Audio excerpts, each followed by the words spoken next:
You not only did not think about helping Master get revenge, but you could not wait to pry open Mistress's little mouth, carefully sucking the strawberry taste in her mouth. It is not because you like eating what others left, but because you are born with a special ability. As long as you marry a widow, you can get the cultivation and memory of her dead husband. But just when you absorbed all of Master's cultivation, you were shocked to find this is a huge plot. Just 2 days later, Master's old enemy Shui Haitian will be promoted to elder. At that time, the mistress you always wanted, her ending will be too tragic to look at. And to stop Mistress from becoming another man's treasure, you decide to sacrifice yourself and marry Mistress home. At this time, you say to Mistress, you also do not want to be made into a cream puff by Shui Haitian, right? Hearing this, Mistress's whole face turns red, scolds, Chan Kong, you are Master's biggest disciple, is this how you bully Mistress? You look at Nangong Yu with burning eyes. Master is gone. I cannot watch Mistress and junior sister get humiliated by others. To stop bad things from happening, you did not tell anyone, and prepared the wedding room and feast early. Only on the day of the big wedding did you tell Master's other disciples. In their confused faces, you and Mistress bowed to heaven and earth.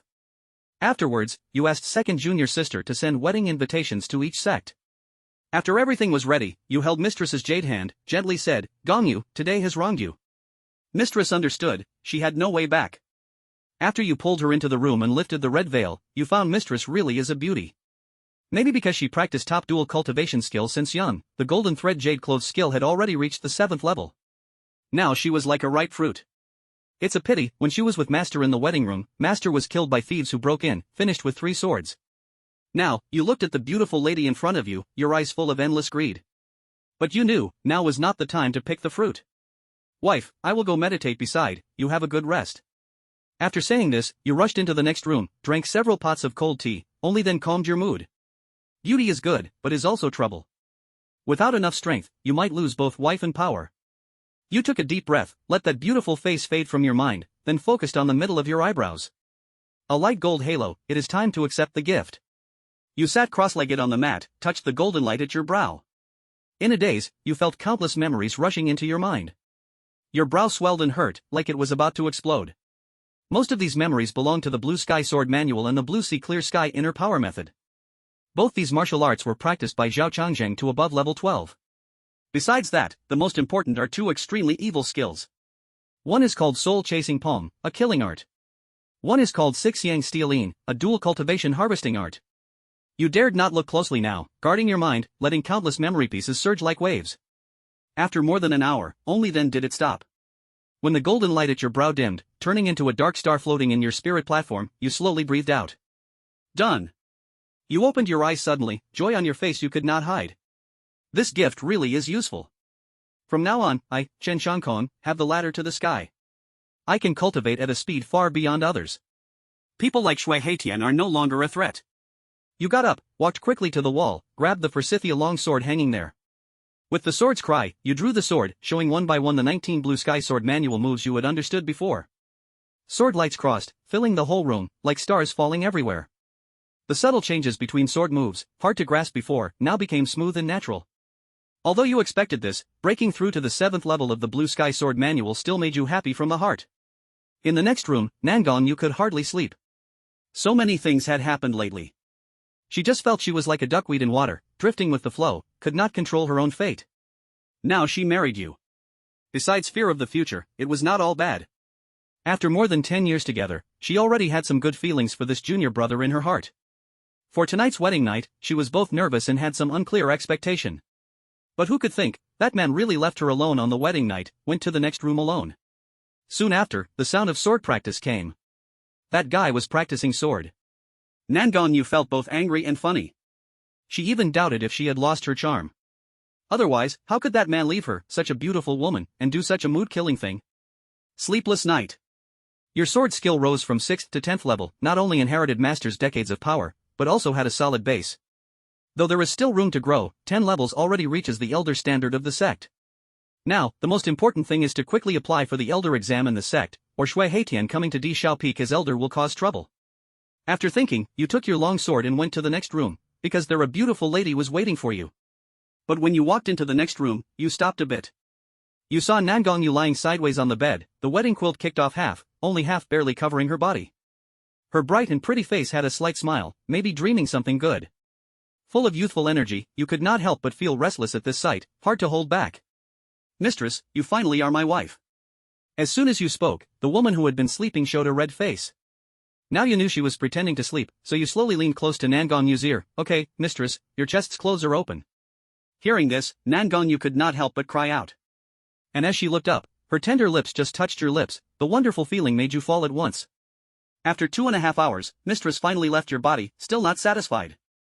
At that moment, Nangong could not help but let out a charming moan, quickly covered her face, feeling she could not meet people. You looked at her lovely and moving look.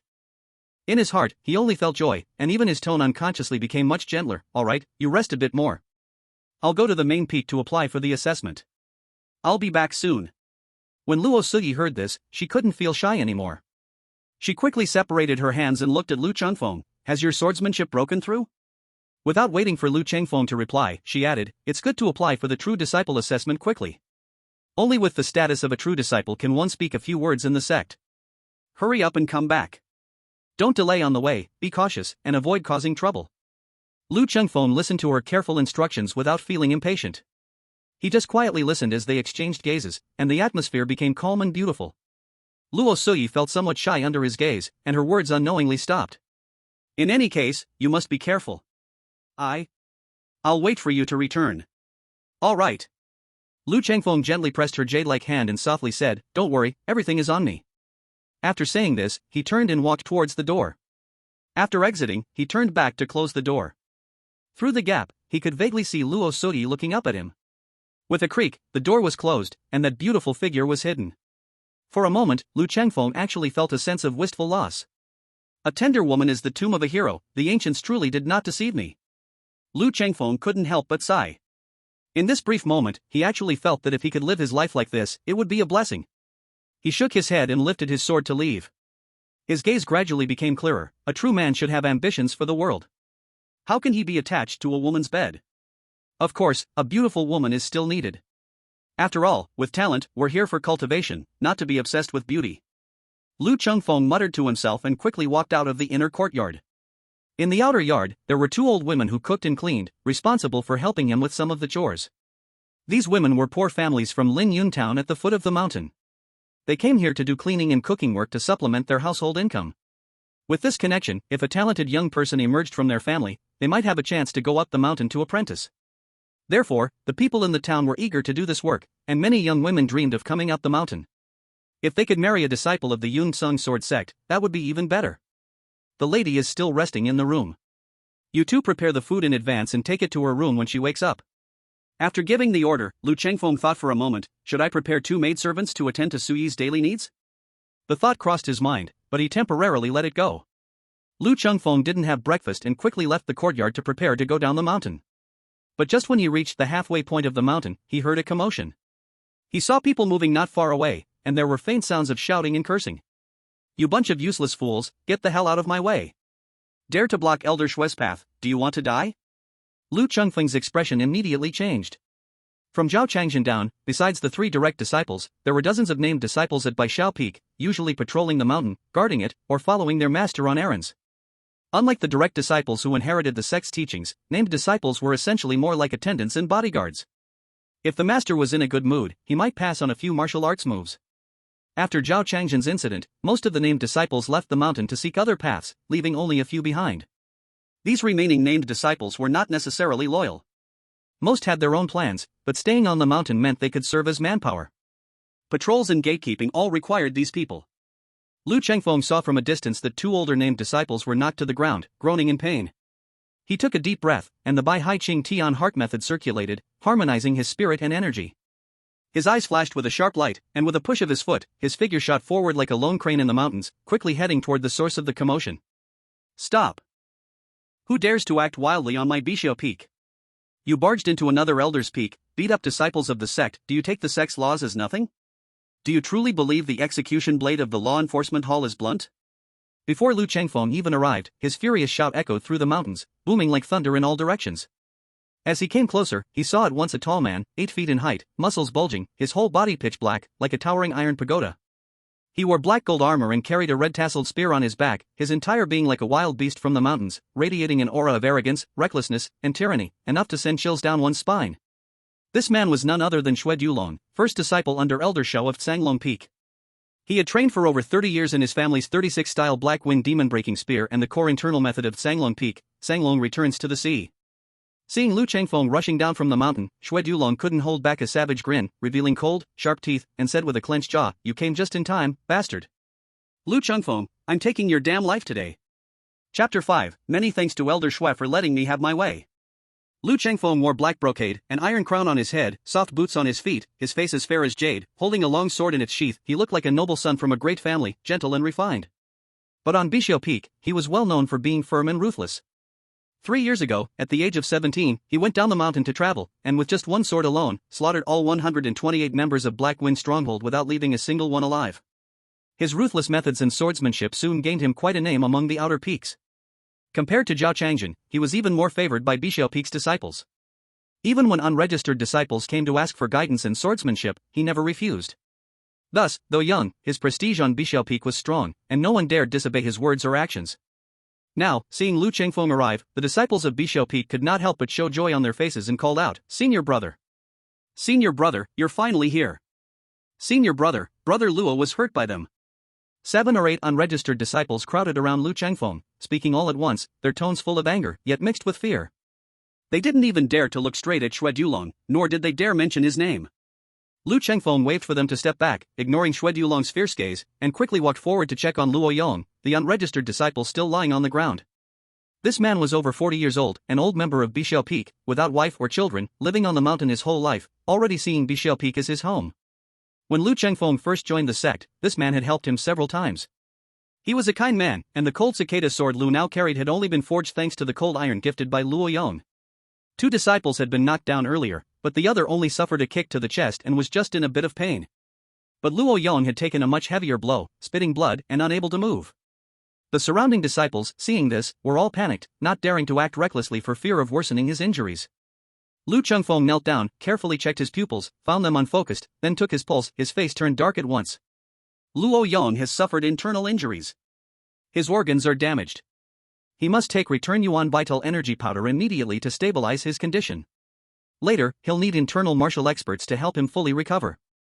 Zhang Feng, Zhao Hua, you two carefully carry Luo Yong up the mountain. Go to my courtyard and find your second senior sister Su Wanqing to get a dose of Return Yuan Vital Energy Powder. I will cover the cost.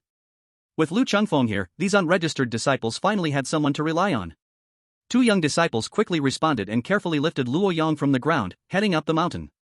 After all, they did have martial skills. Although it was a mountain road, it was very steady, and not a single bump made Luo Yong feel any discomfort. But on the other side, Xue Dulong had already grown impatient, and seeing this, his eyes widened like copper bells, and he scolded loudly, his voice booming like thunder. Lu Chengfeng, you pretty boy, stop pretending to be kind and righteous in front of me. All of this is useless. Today I will crush your head. Lu Chengfeng stood up straight and placed his hand on the hilt of his sword.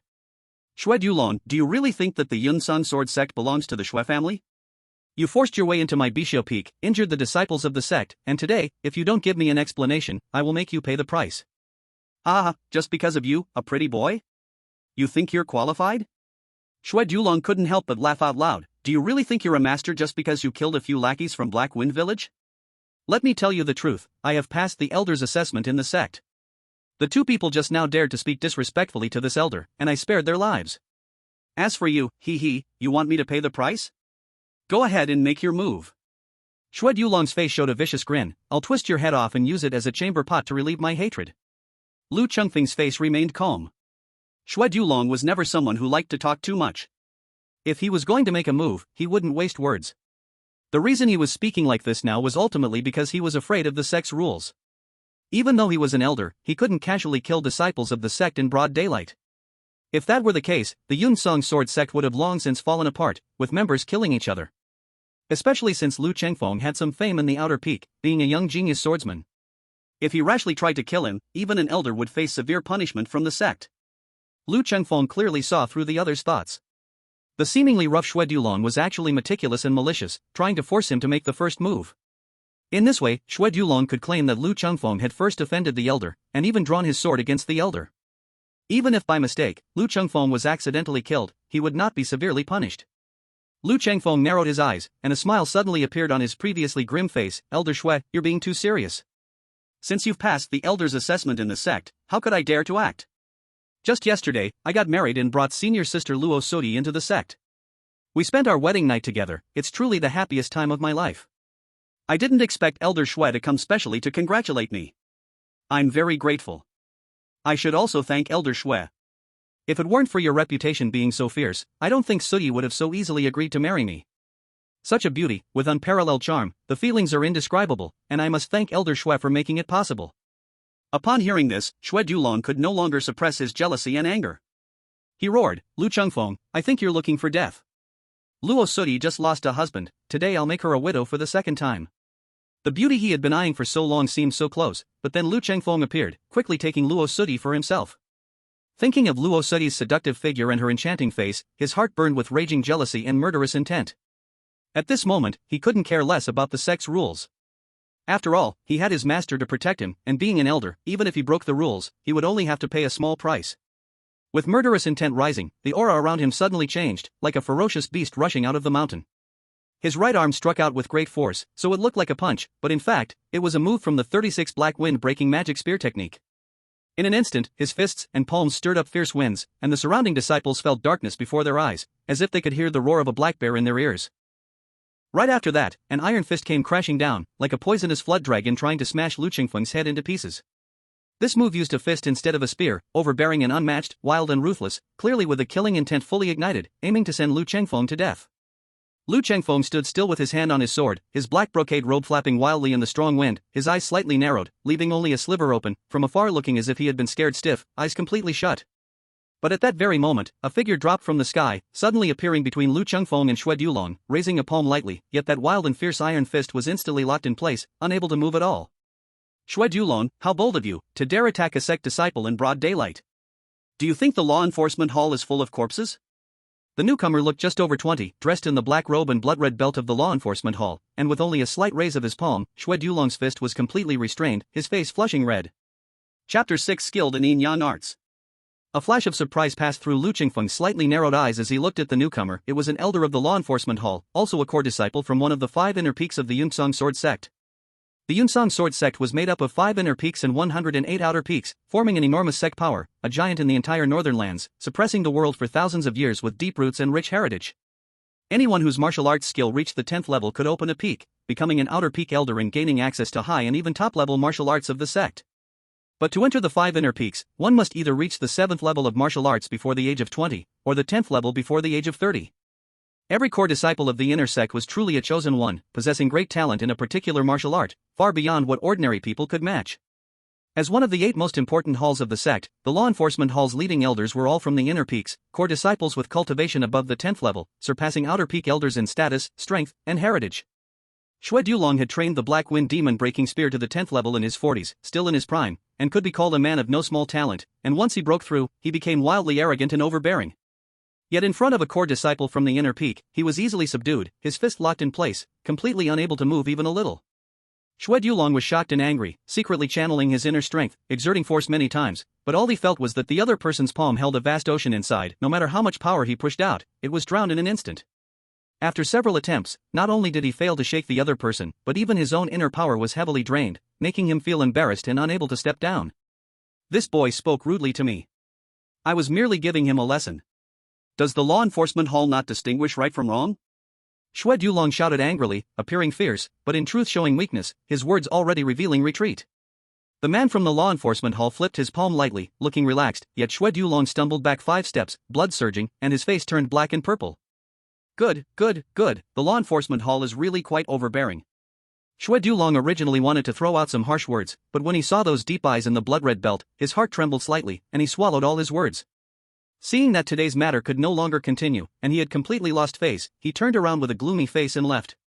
Several disciples from Sanglong Peak followed behind Shui Dulong in haste, but among them were 3 who were originally from Bixiao Peak.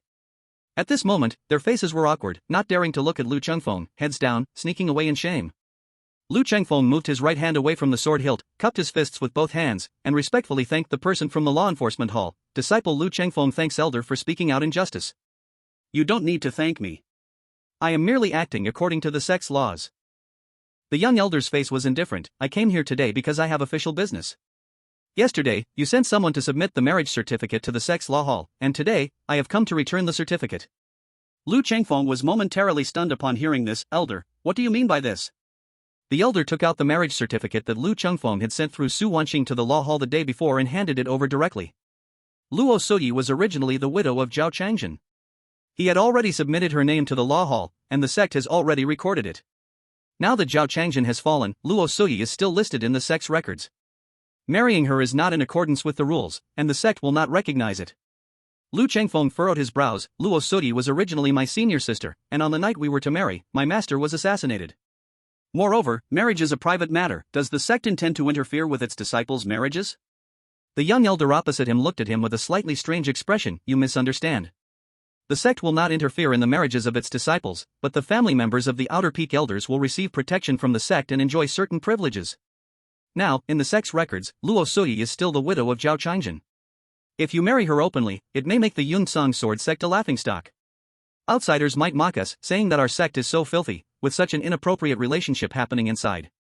The disciple marrying his master's wife is indeed shocking.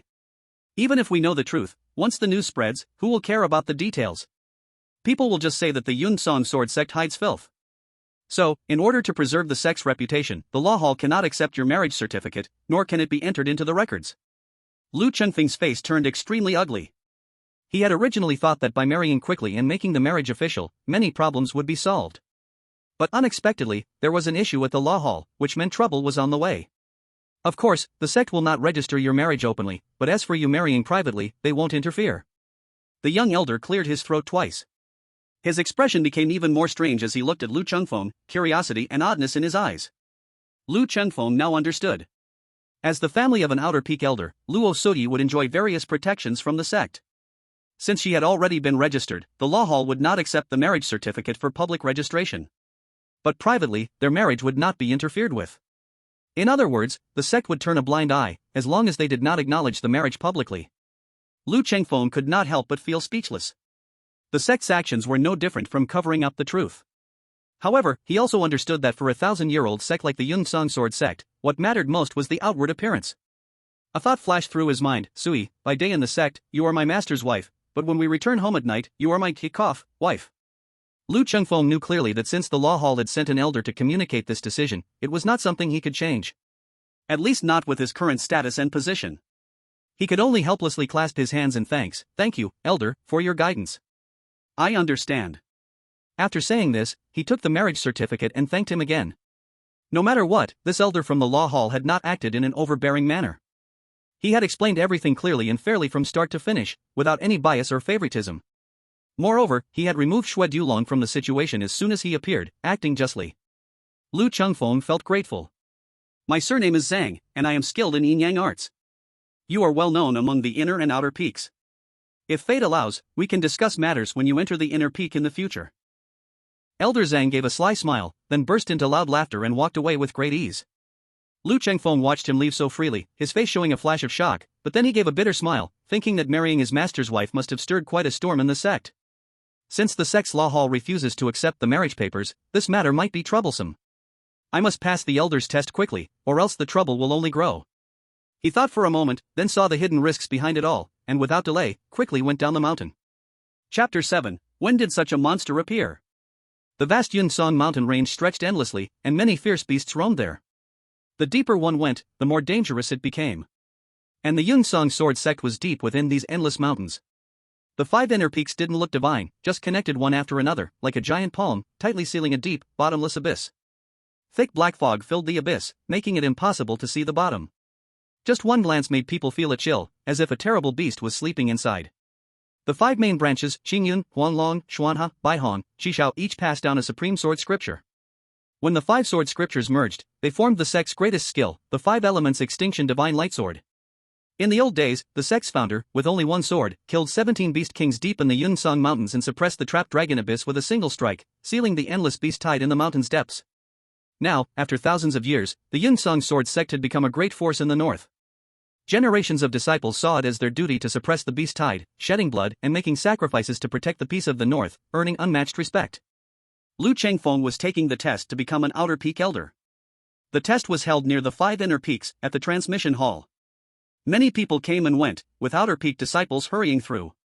The transmission hall handled the tests for Outer Peak elders and disciples, as well as the passing down of sect skills. It was one of the 8 great halls, and the elders there were all true disciples from the inner peaks. After Lu Chengfeng arrived, he applied to the elders in the hall. The test process in the sect was already very complete. After confirming his identity, the elder frowned slightly. Lu Chengfeng, are you sure you want to apply for the Outer Peak Elder test? Lu Chengfeng, of course. Outer Peak elders must have trained an outer skill to level 10 or higher. You look barely over 20, and you're not even a true disciple of the inner peaks. Don't come here causing trouble. The elder's face looked unfriendly, his tone carried both scolding and advice. The tests in the sect were no game. They were full of danger, and one wrong step could mean death. Though the words were harsh, they held some goodwill. Lu Chengfeng did not get angry. He cupped his hands and said, "Thank you, elder, for the advice.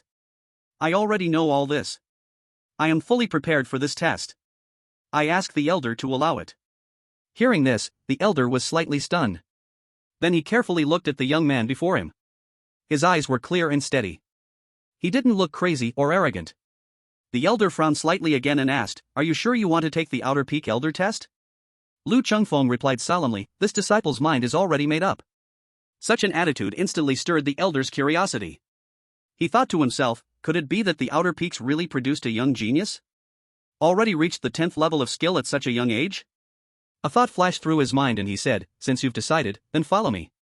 Lu Chengfeng followed him through the halls, and soon they arrived at a beast cage made of iron and steel. Inside, a black-haired iron arm ape, more than 10 feet tall, was lying on the ground asleep. This is a mid-level fierce beast, with endless strength and bones of steel. If your skill is not at the 10th level, you won't even scratch its fur. As long as you can face this black-furred iron arm ape for a single incense stick's worth of time, and injure it, your assessment will be considered passed. The elder of passing on skills reminded once more, "Are you ready? It's not too late to back out now. Otherwise, if you lack the strength, this black-furred iron arm ape will tear you apart alive." Lu Chengfeng slowly placed his right hand on the sword hilt. "Please open the cage, elder." Seeing this, the elder of passing on skills said no more, taking out a large black golden key, and directly unlocking the iron lock hanging from the iron cage. With a crisp sound, the iron cage slowly opened, revealing a hole barely big enough for one person to crawl through. Lu Chengfeng performed a technique from the Bixiao sword manual, and his figure flashed, immediately slipping through the hole in the cage. Roar! The movement of the iron cage instantly woke the black-furred iron arm ape, which had been sleeping. This beast, starving for a long time, suddenly opened its blood-red eyes and let out an angry roar. Upon seeing Lu Chengfeng, it suddenly sprang to its feet, then stood upright, bringing down its iron arms toward its chest, baring its white fangs, ready to tear him apart. Boom! This fierce beast had grown up fighting and killing in the vast mountains, its bloodthirsty nature far exceeding what one could imagine. Though its body was incredibly large, its movements were extremely swift and fierce. Its arms, like massive pillars, crashed down with immense force, aiming to smash Lu Chengfeng. Lu Chengfeng's eyes narrowed. At the critical moment, his figure suddenly darted to the side. Where he had stood just a moment ago, the iron arm slammed down, causing the ground to crack open, dust rising, and the cage to rattle violently. Boom! Boom! Boom! The black-furred iron arm ape was so violent that, upon discovering its prey, it wildly struck with its arms, sending shadows in all directions. Lu Chengfeng was forced to keep dodging. At this moment, he truly realized the terrifying nature of this mid-tier fierce beast. If he were to collide head-on with this monstrous strength, he would undoubtedly be crushed into a pile of meat. When he was pushed into a corner of the cage, the beast suddenly spread its arms wide, then opened its massive mouth and expelled a cloud of green mist. Lu Chengfeng immediately smelled a rancid stench and thought to himself that something was wrong. He quickly held his breath and activated the Bihai Ching Tian internal technique, instantly boosting his energy to its peak. It seems this disciple lacks experience and is unfamiliar with the black-furred iron arm ape's attack methods. To come here and challenge it is indeed a bit too arrogant. The elder of passing on skills couldn't help but shake his head. Those who dared to take on the Outer Peak Elders assessment were all seasoned disciples, familiar with the habits and combat tactics of the fierce beasts they would face. Only then would they dare to engage in a cage fight. Youthful and inexperienced, but his movement techniques are quite refined. It seems he has already reached a skill level of the 7th stage or higher. Preserving his life shouldn't be too difficult. A little setback and lesson isn't necessarily a bad thing for the young man. The elder of passing on skills was an inner peak true disciple.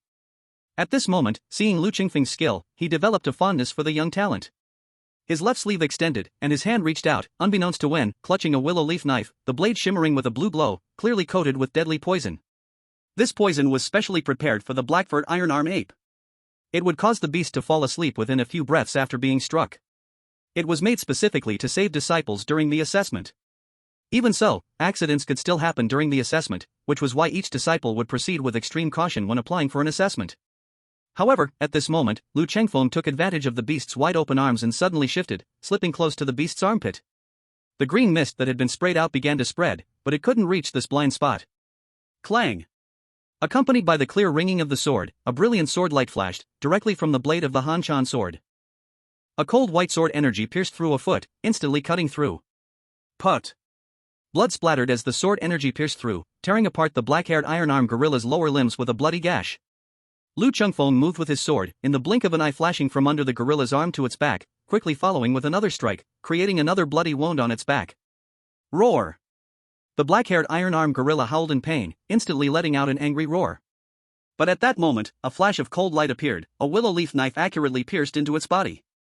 The black-haired iron-armed gorilla's body shuddered, its arms swinging violently, baring its teeth, ready to turn around and strike Lu Chengfeng. But in the midst of turning, its body crashed to the ground. Junior brother Lu, you truly have excellent skills. Congratulations on passing this assessment. The elder from the transmission hall showed an expression of awe. With your age and cultivation, you are qualified to become an Inner Peak's true disciple. I will report this to the hall master, and soon we'll hear news from the Inner Peak. Congratulations, junior brother Lu. The elder spoke warmly, addressing him as junior brother, his tone far friendlier than before, his eyes filled with astonishment and disbelief. To be able to practice swordsmanship to the 10th level by just over 20 years old.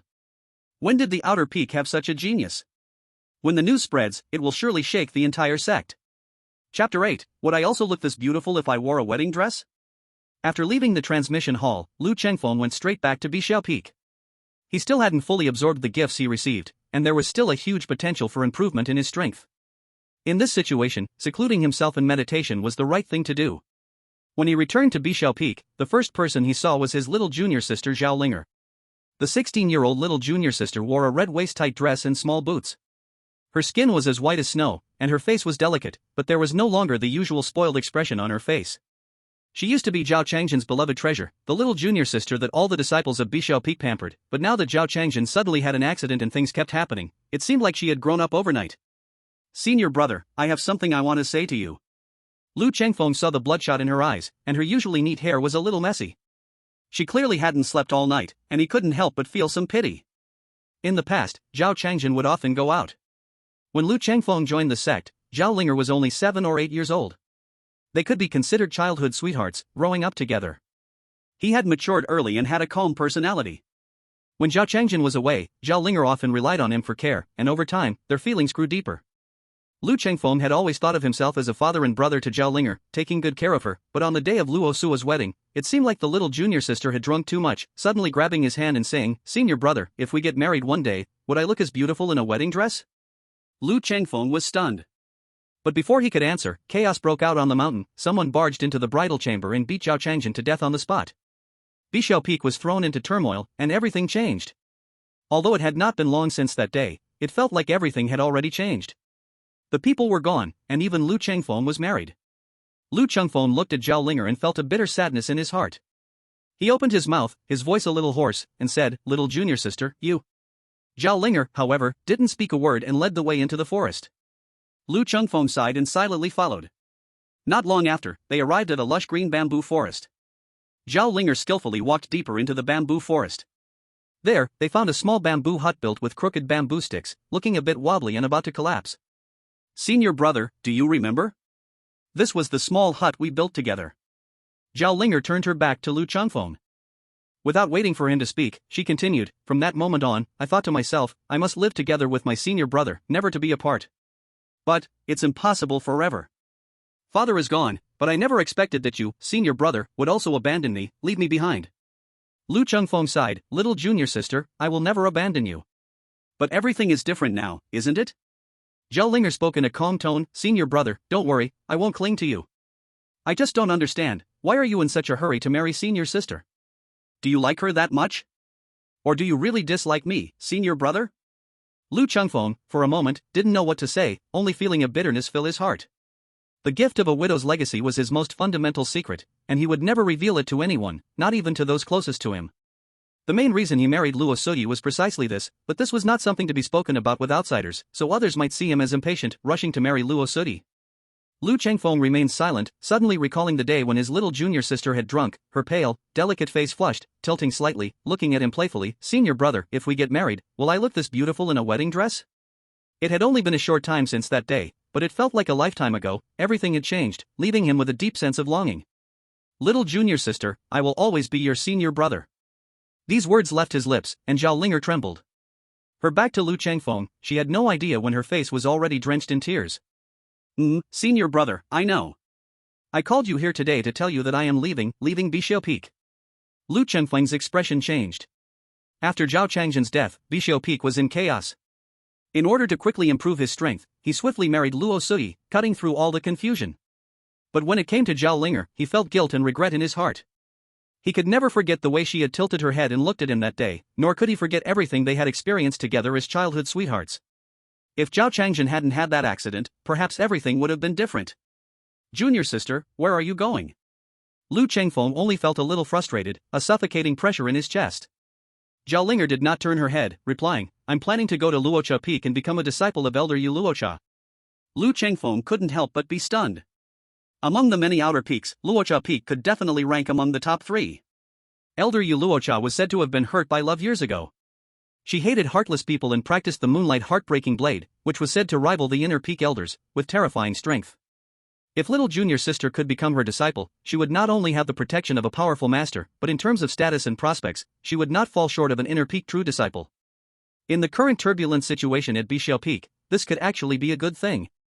But even knowing this, Lu Chengfeng still felt an indescribable sadness. He forced a smile and said, "When did you have contact with Luocha Peak?" Zhao Linger slightly raised her head, crystal clear tears ran down her cheeks, but she put on a carefree tone, "Senior brother, you don't know? 3 years ago, Elder Yu Luocha came to Bishio Peak, wanting to take me as a disciple. She said my constitution was suited for her inner power technique, and my fate had many emotional obstacles. If I followed her to Luocha Peak, I could find peace earlier. At that time, of course, I refused, but now I must shamelessly go and become her disciple." Lu Chengfeng couldn't help but blurt out, "Since you didn't choose to leave back then, why not stay now?" Zhao Linger turned around, looking at Lu Chengfeng. A bright smile suddenly appeared on her tear-streaked face, "Because senior brother is no longer mine, this place is no longer my home. Senior brother, I'm leaving. Please take care of yourself." She smiled and walked past Lu Chengfeng. A drop of tears slid down the cheek, rolling onto Lu Chengfeng's sleeve. The two of them brushed past each other. Lu Chengfeng moved his hand, but in the end, it just froze in place. He had no reason to keep Zhao Linger. Rather than having her stay in the sorrowful place of Bishio Peak, it would be better to go to Luocha Peak. This was the best way out, the best outcome. No one knew how long it passed, but Lu Chengfeng suddenly turned around. Zhao Linger's figure had already disappeared. He stretched out his hand, feeling a sense of loss. After standing there for a moment, he slowly walked into the small bamboo house. On a simple stone table inside, there was a bamboo dragonfly. Originally, it should have been a pair.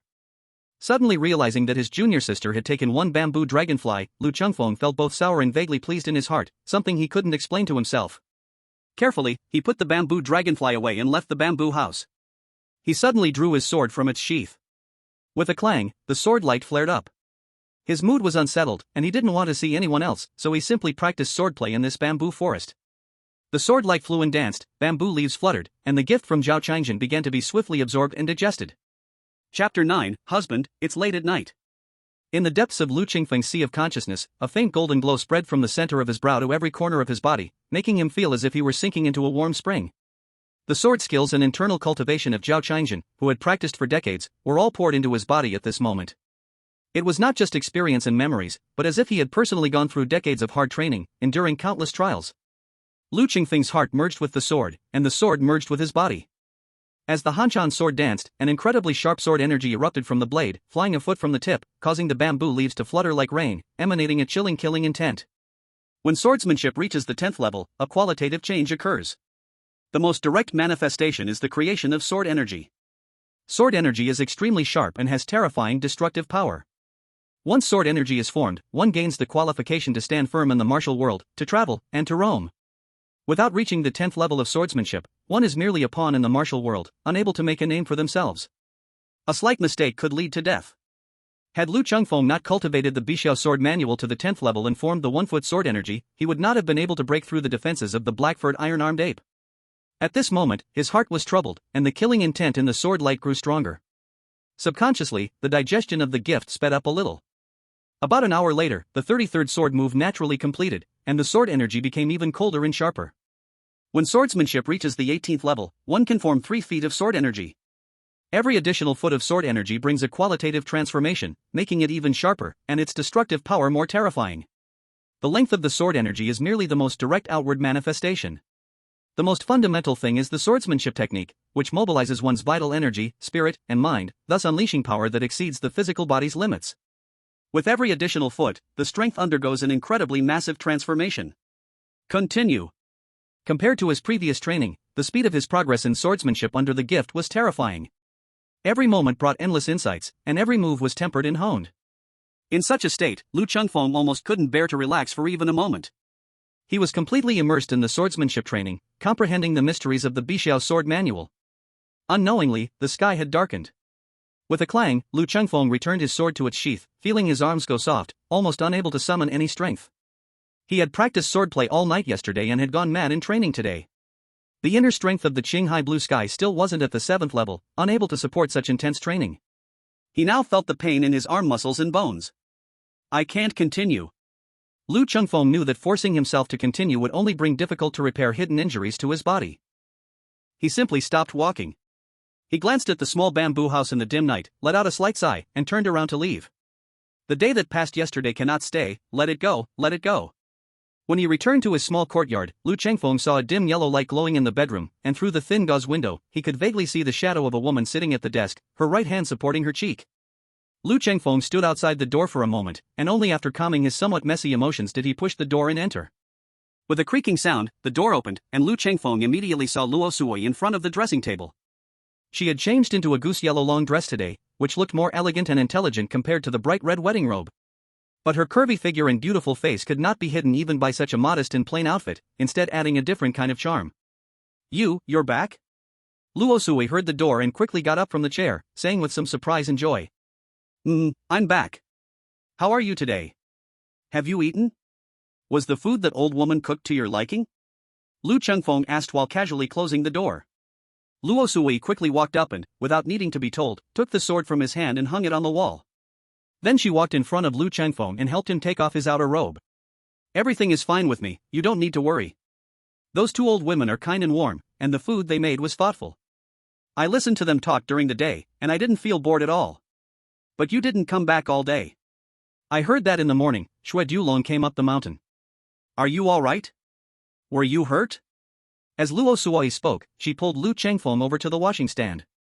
Water for washing hands had already been prepared. She rolled up his sleeves, and after he washed his hands, she used a cloth to dry them for him. She did all this naturally, without a bit of awkwardness or hesitation, as if the 2 of them had been married for many years, with a kind of unspeakable understanding. Being served by her like this, Lu Chengfeng felt all the frustration and tiredness in his heart quietly fade away. A warm feeling rose in his chest, and he looked at Luo Suoi with even softer eyes. Don't worry, I wasn't hurt. This is after all Bixiao Peak. Xue Dulong doesn't dare to act recklessly, and the law enforcement hall people were there too. He suffered secretly and left in embarrassment. Luo Sui couldn't help patting her chest, causing ripples, and a bright smile appeared on her face. That's good, as long as you're fine. You've been busy all day outside, you must be tired too? I asked the old woman to keep your food warm.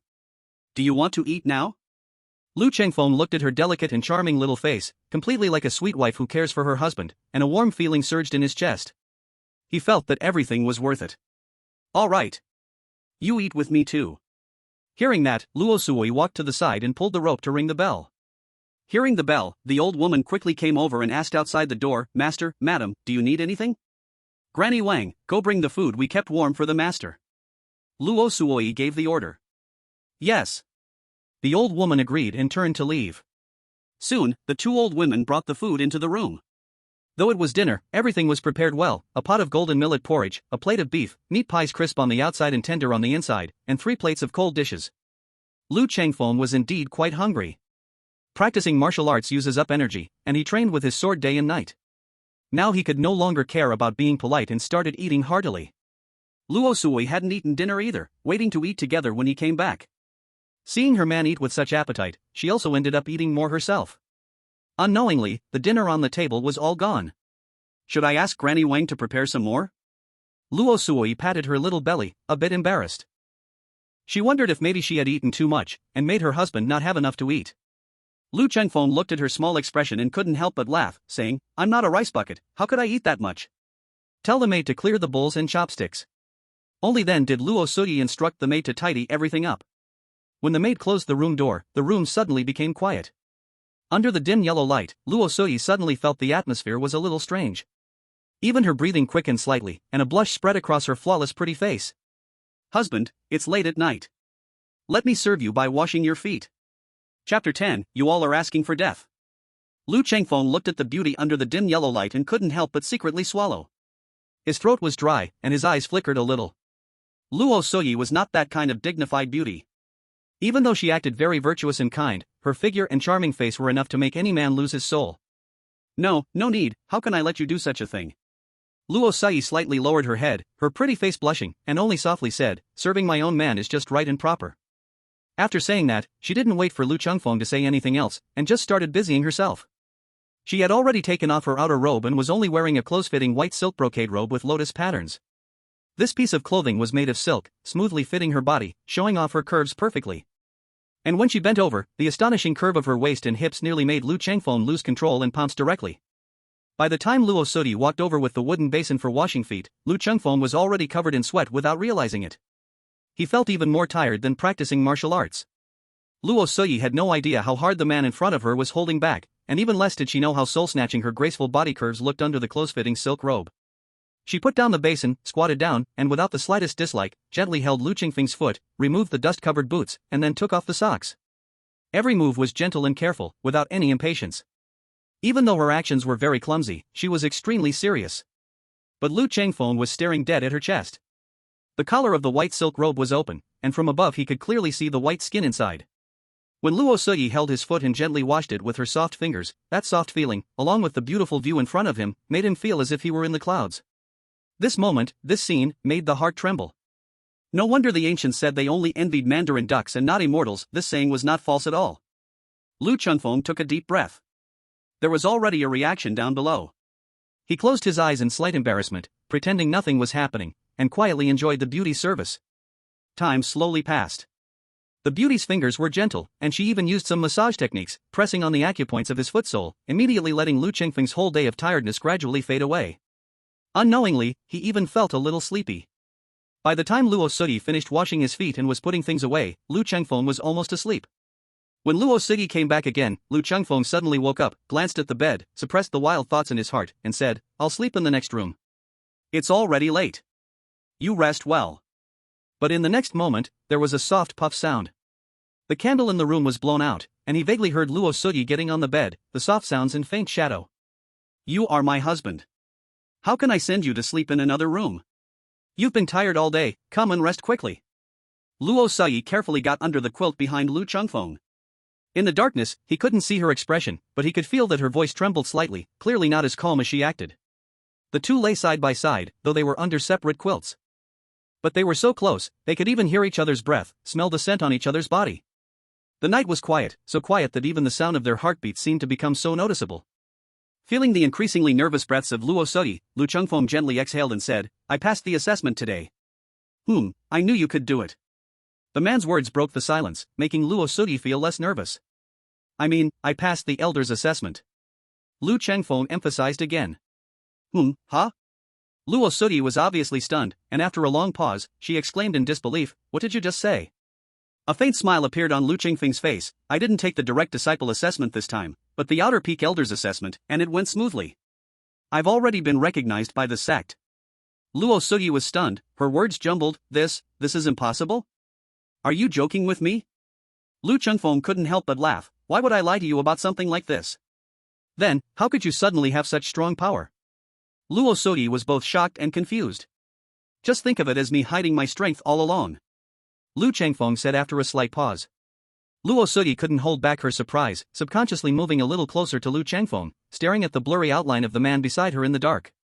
At 20 years old, reaching the 7th level of swordsmanship is already considered a genius, qualified to become an inner peak direct disciple. At 20, reaching the 10th level, there must be very few people in the entire Yun Song sword sect who can do this, right? This can no longer be called a genius, but a true monster, a genius. Once this news spreads, it will surely shake the sect and make you a figure of great fame within the entire sect. Lu Chengfeng simply smiled. How others view it doesn't matter. What truly matters is one's own strength. Now that my swordsmanship is perfected, in a few days, when the sect verifies my background and past and confirms there are no issues, I'll be officially made an elder. At that time, I will be qualified to establish my own peak, and I will choose to stay at Bixiao Peak to guard our home. Upon hearing this, Luo Sudi felt that all her fear, anxiety, unease, and hesitation slowly faded away. Although she could only see the man's blurred outline, she felt an extraordinary sense of peace. I believe in you. The two of them stopped talking, but there was no longer the tension and strangeness from the beginning. Lu Chengfeng inhaled the fragrance of Luo Sudi's scent, and after a moment, he suddenly realized that she had somehow fallen asleep, turned towards him, with one hand still gripping his blanket. He suddenly smiled, feeling a sense of peace and contentment in his heart. Martial skills are meant to protect the people and things you care about. Only then do they hold meaning. At this moment, he no longer felt sleepy. He decided to carefully examine the fragmented memories he received from Zhao Changjin. These memories not only contained martial arts techniques but also many miscellaneous experiences. Lu Chengfeng had not had time to examine them carefully before, but now he immersed himself in them, hoping to find some clues that might benefit him. Especially since Zhao Changjin was killed when someone broke into Bixiao Peak on the wedding night. This could be a hidden danger, and if he could find clues from his memories, that would be even better. Lu Chengfeng continuously sorted through those memories, but most of them were fragmented, just some random pieces that didn't seem to have much significance. Until Lu Chengfeng discovered some memories related to the soul-crushing claw martial arts, his expression suddenly changed. This is actually a 27-level ultimate skill, and it is the most profound and complete martial arts for refining the soul. If it were just this. Lu Chengfeng could only feel surprise, but what shocked him was that Zhao Changjin had another identity, as a spy for another sect. Along with Zhao Changjin, there were several other elders from the outer peaks who were also spies. More importantly, these people had actually found the hidden treasury left behind by the Black Shark Hermit, and even obtained several peerless martial arts techniques of great perfection. Soul-crushing claw was one of them. The images in the fragments of memory made Lu Chengfeng shiver. He couldn't even imagine how huge a storm would be caused if these things were exposed. What worried him even more was that his own master was an inner traitor. Once the secret was exposed, it would be hard for the Yun Song sword sect to find a place for itself. And now, there were more than 4 people within the Yun Song sword sect who knew Zhao Changjin's true identity. Lu Chengfeng slightly closed his eyes, but the murderous intent in his chest grew stronger. You all have chosen the path to death. Chapter 11, The Supreme Divine Skill, Black Death Soul Snatching Chi. Lu Chengfeng closed his eyes again and continued to examine the incomplete information in Zhao Changjin's memory fragments. Although most of it was useless, he still noticed some clues from the fragments. The 6 Yang Snatching In is a secret technique Zhao Changjin brought from the sect he originally came from. It can absorb Yin to replenish Yang, enhancing one's inner power cultivation, saving countless treasures and hard work. The reason Zhao Changjin was able to become an elder and open a peak was largely due to the benefits brought by the 6 Yang Snatching In technique. Moreover, in those memory fragments, Lu Chengfeng found that besides Zhao Changjin, several other traders also had similar techniques to absorb and replenish their energy. So, these people opened a brothel in Liangzhou City, Liangzhou Prefecture, outside Yunsong Mountain, gathering beautiful women from the entire Liangzhou region. They used those women in the brothels to practice their cultivation. Even if the women died, no one would notice, and no one would care about their whereabouts. Lu Chengfeng looked at the tragic scenes in the memory fragments, his heart growing colder. Zhao Changjin and the others originally had very ordinary talent, otherwise, they wouldn't have been sent as spies. However, by using this evil secret technique, they directly drained the life out of those women, using dozens of lives each year to increase their own cultivation. Zhao Changjin became an elder, and it could be said that his hands were stained with blood, built on countless lives. Truly hateful, truly killable. Lu Chengfeng forcibly suppressed his anger and murderous intent, carefully scanning the details in the memory fragments, unwilling to miss a single clue. I see, so these 5 people accidentally discovered the Black Shark Hermit's treasure vault not long ago, but in the end, a dispute broke out. At that time, they were wary of each other and feared attracting attention from outsiders, so after a brief confrontation, they scattered and fled. It seems Zhao Changjin's death is very likely related to the other 4. But what made Lu Chengfeng frown was that there was no relevant information in the memory fragments about the identities of those 4 people. One of them mentioned Sanglong Peak when talking to Zhao Changjin. Could it be Elder Shao from Sanglong Peak? Lu Chengfeng remembered how Xue Dulong had been particularly targeting Bixiao Peak. Thinking of it now, it felt somewhat suspicious. It can't be wrong. One of the four must be an elder from Sanglong Peak, but Sanglong Peak has 3 elders. I wonder which one. Or, are they all suspicious? He pondered silently, and before he knew it, it was already dawn. When he saw a certain segment of memory, his heart suddenly tightened, and his pupils constricted. In that fragment of memory, after Zhao Changjin recited the technique of the soul-crushing claw completely, he directly burned it to ashes. On the night Zhao Changjin died, the man in black groped around him, and even darted into the room. It seems he wanted to find the soul-crushing claw, but now it appears that he must not have succeeded. This means there may be future troubles. A single martial art that can be cultivated to the 27th major perfection is enough to make countless heroes in the martial world envious, especially since it is related to the treasure of the Black Shark Hermit. It is said that the Black Shark Hermit practices an unrivaled divine skill, the Black Fiend soul-snatching chi. Once he opens his mouth, a stream of black gas shoots out, instantly claiming a life, and no matter how high one's martial arts are, one cannot guard against it.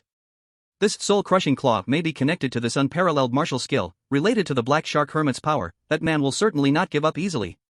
The Yungsong Sword sect has been able to pass down for thousands of years and become a giant in the entire Liangzhou region, closely tied to the sect's inherited divine skill, the Great Five Elements Extinction Divine Light Sword. If the Black Shark Hermit's divine skill were to emerge, it would absolutely shock the entire martial world. Even those famous sects would find it hard to resist the temptation of obtaining such a skill. Lu Chengfeng could not help but frown. He originally thought that with Zhao Changjin's gift, his martial arts would improve rapidly, and he would secure his place in the sect. But he did not expect that Zhao Changjin was entangled in so many secrets and dangers. Even if he digested all of Zhao Changjin's martial memories, a slight mistake could lead to a tragic end. After all, that man was able to kill Zhao Changjin in just 3 moves. Even if Lu Chengfeng absorbed all the gifts, he would definitely not be a match for that man. Lu Chengfeng took a deep breath. It seems I must rely on the power of the sect, otherwise, there may be unforeseen disasters. The relationship between the Outer Peak Elder and the sect is not close, more like that of a guest elder. If I want the sect to take me seriously, I must become a true disciple of the Inner Peak. As he thought this, an urgent feeling surged in his heart. By this time, dawn was breaking, and Lu Chengfeng finally felt fatigue and drowsiness. After all, he had been tired for a whole day and night, and even with inner strength, it was hard to avoid feeling worn out. He gently activated the Blue Sea and Sky Inner Strength technique, his breathing rising and falling like the waves, containing a mysterious rhythm. Lu Chengfeng suddenly felt as if he were soaking in a hot spring, every limb and bone feeling incredibly relaxed. The practice of inner strength techniques does not grant one immense killing power, rather, it harmonizes the body's essence, energy, and spirit, increasing stamina, endurance, vitality, and even extending life. A master of inner strength, if they do not practice outer martial arts, can easily be killed by those with strong outer martial skills with just one sword. But if one practices both inner and outer skills, they can enhance their stamina, gain more advantages in battle, and become better at prolonged fights, also greatly benefiting their martial arts cultivation. However, compared to the gifts of outer skills, profound inner strength techniques are much rarer. The Blue Sea and Sky Inner Strength technique and the Blue Sky Sword manual that Lu Chengfeng cultivates were both excellent skills learned by Zhao Changjin from the sect, capable of being cultivated to the 24th level. Moreover, these two martial arts, one inner and one outer, are actually a complete set of techniques, which become even more mysterious when combined. After receiving the gifts, Lu Chengfeng's outer skills progressed rapidly, breaking through to the 11th level in just one day and night. However, the Blue Sea and Sky Inner Strength technique only made slight progress, reaching the 7th level. The practice of inner strength techniques is related to the harmonization of the body's essence, energy, and spirit. It is an extremely subtle and profound process, not something that can be forcibly broken through by swallowing certain rare treasures. This process requires the cooperation of many external factors, along with the mysteries of the inner strength technique. Gradually polishing himself to the realm of complete perfection.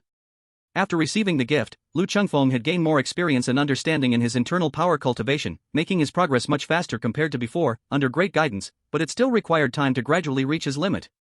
He was immersed in his internal power practice, and unknowingly, the day had already dawned. At this moment, the woman beside him slowly opened her eyes, and after a moment to gather her senses, she suddenly realized she was holding Lu Chengfeng's arm with both hands, her face immediately blushing deeply. Luo Suyi instinctively looked up to see if the man was awake, but as she raised her gaze, she saw Lu Chengfeng's eyes shining like stars. The two of them locked eyes in an instant. Chapter 12, Wait for me to come back. Lu Chengfeng looked at the newly awakened Luo Suyi. She resembled a freshly bloomed begonia, stunningly beautiful, with an extra touch of cute innocence. The pressure and frustration in his heart dissipated a little upon seeing this gorgeous sight. Sudi, I will get up to practice my sword now. You can sleep a little longer, there's still time, Lu Chengfeng said as he got out of bed. Luo Suyi quickly replied, I will serve you in changing clothes. Lu Chengfeng grasped her delicate hand and smiled, I am not so precious that you need to rush. Rest well, and we will have breakfast together later. When their hands touched, both felt a hint of intimacy. Upon hearing his words, Luo Suti had no strength to refuse, so she obediently agreed with a soft Lu Chengfeng released her, quickly dressed in his outer robe, simply tied up his hair, and then took the sword-hanging cicada hanging on the wall and strode out. Now that he knew the potential danger behind Zhao Qiangjin, he dared not slack off in the slightest. For the next 3 days, Lu Chengfeng stayed honestly on by Xiao Peak practicing his sword. Surprisingly, the anticipated dangers and provocations from Sanglong Peak never came. It was as if all enemies had lowered their flags and ceased their actions, granting the usually incident-prone by Xiao Peak a rare peace.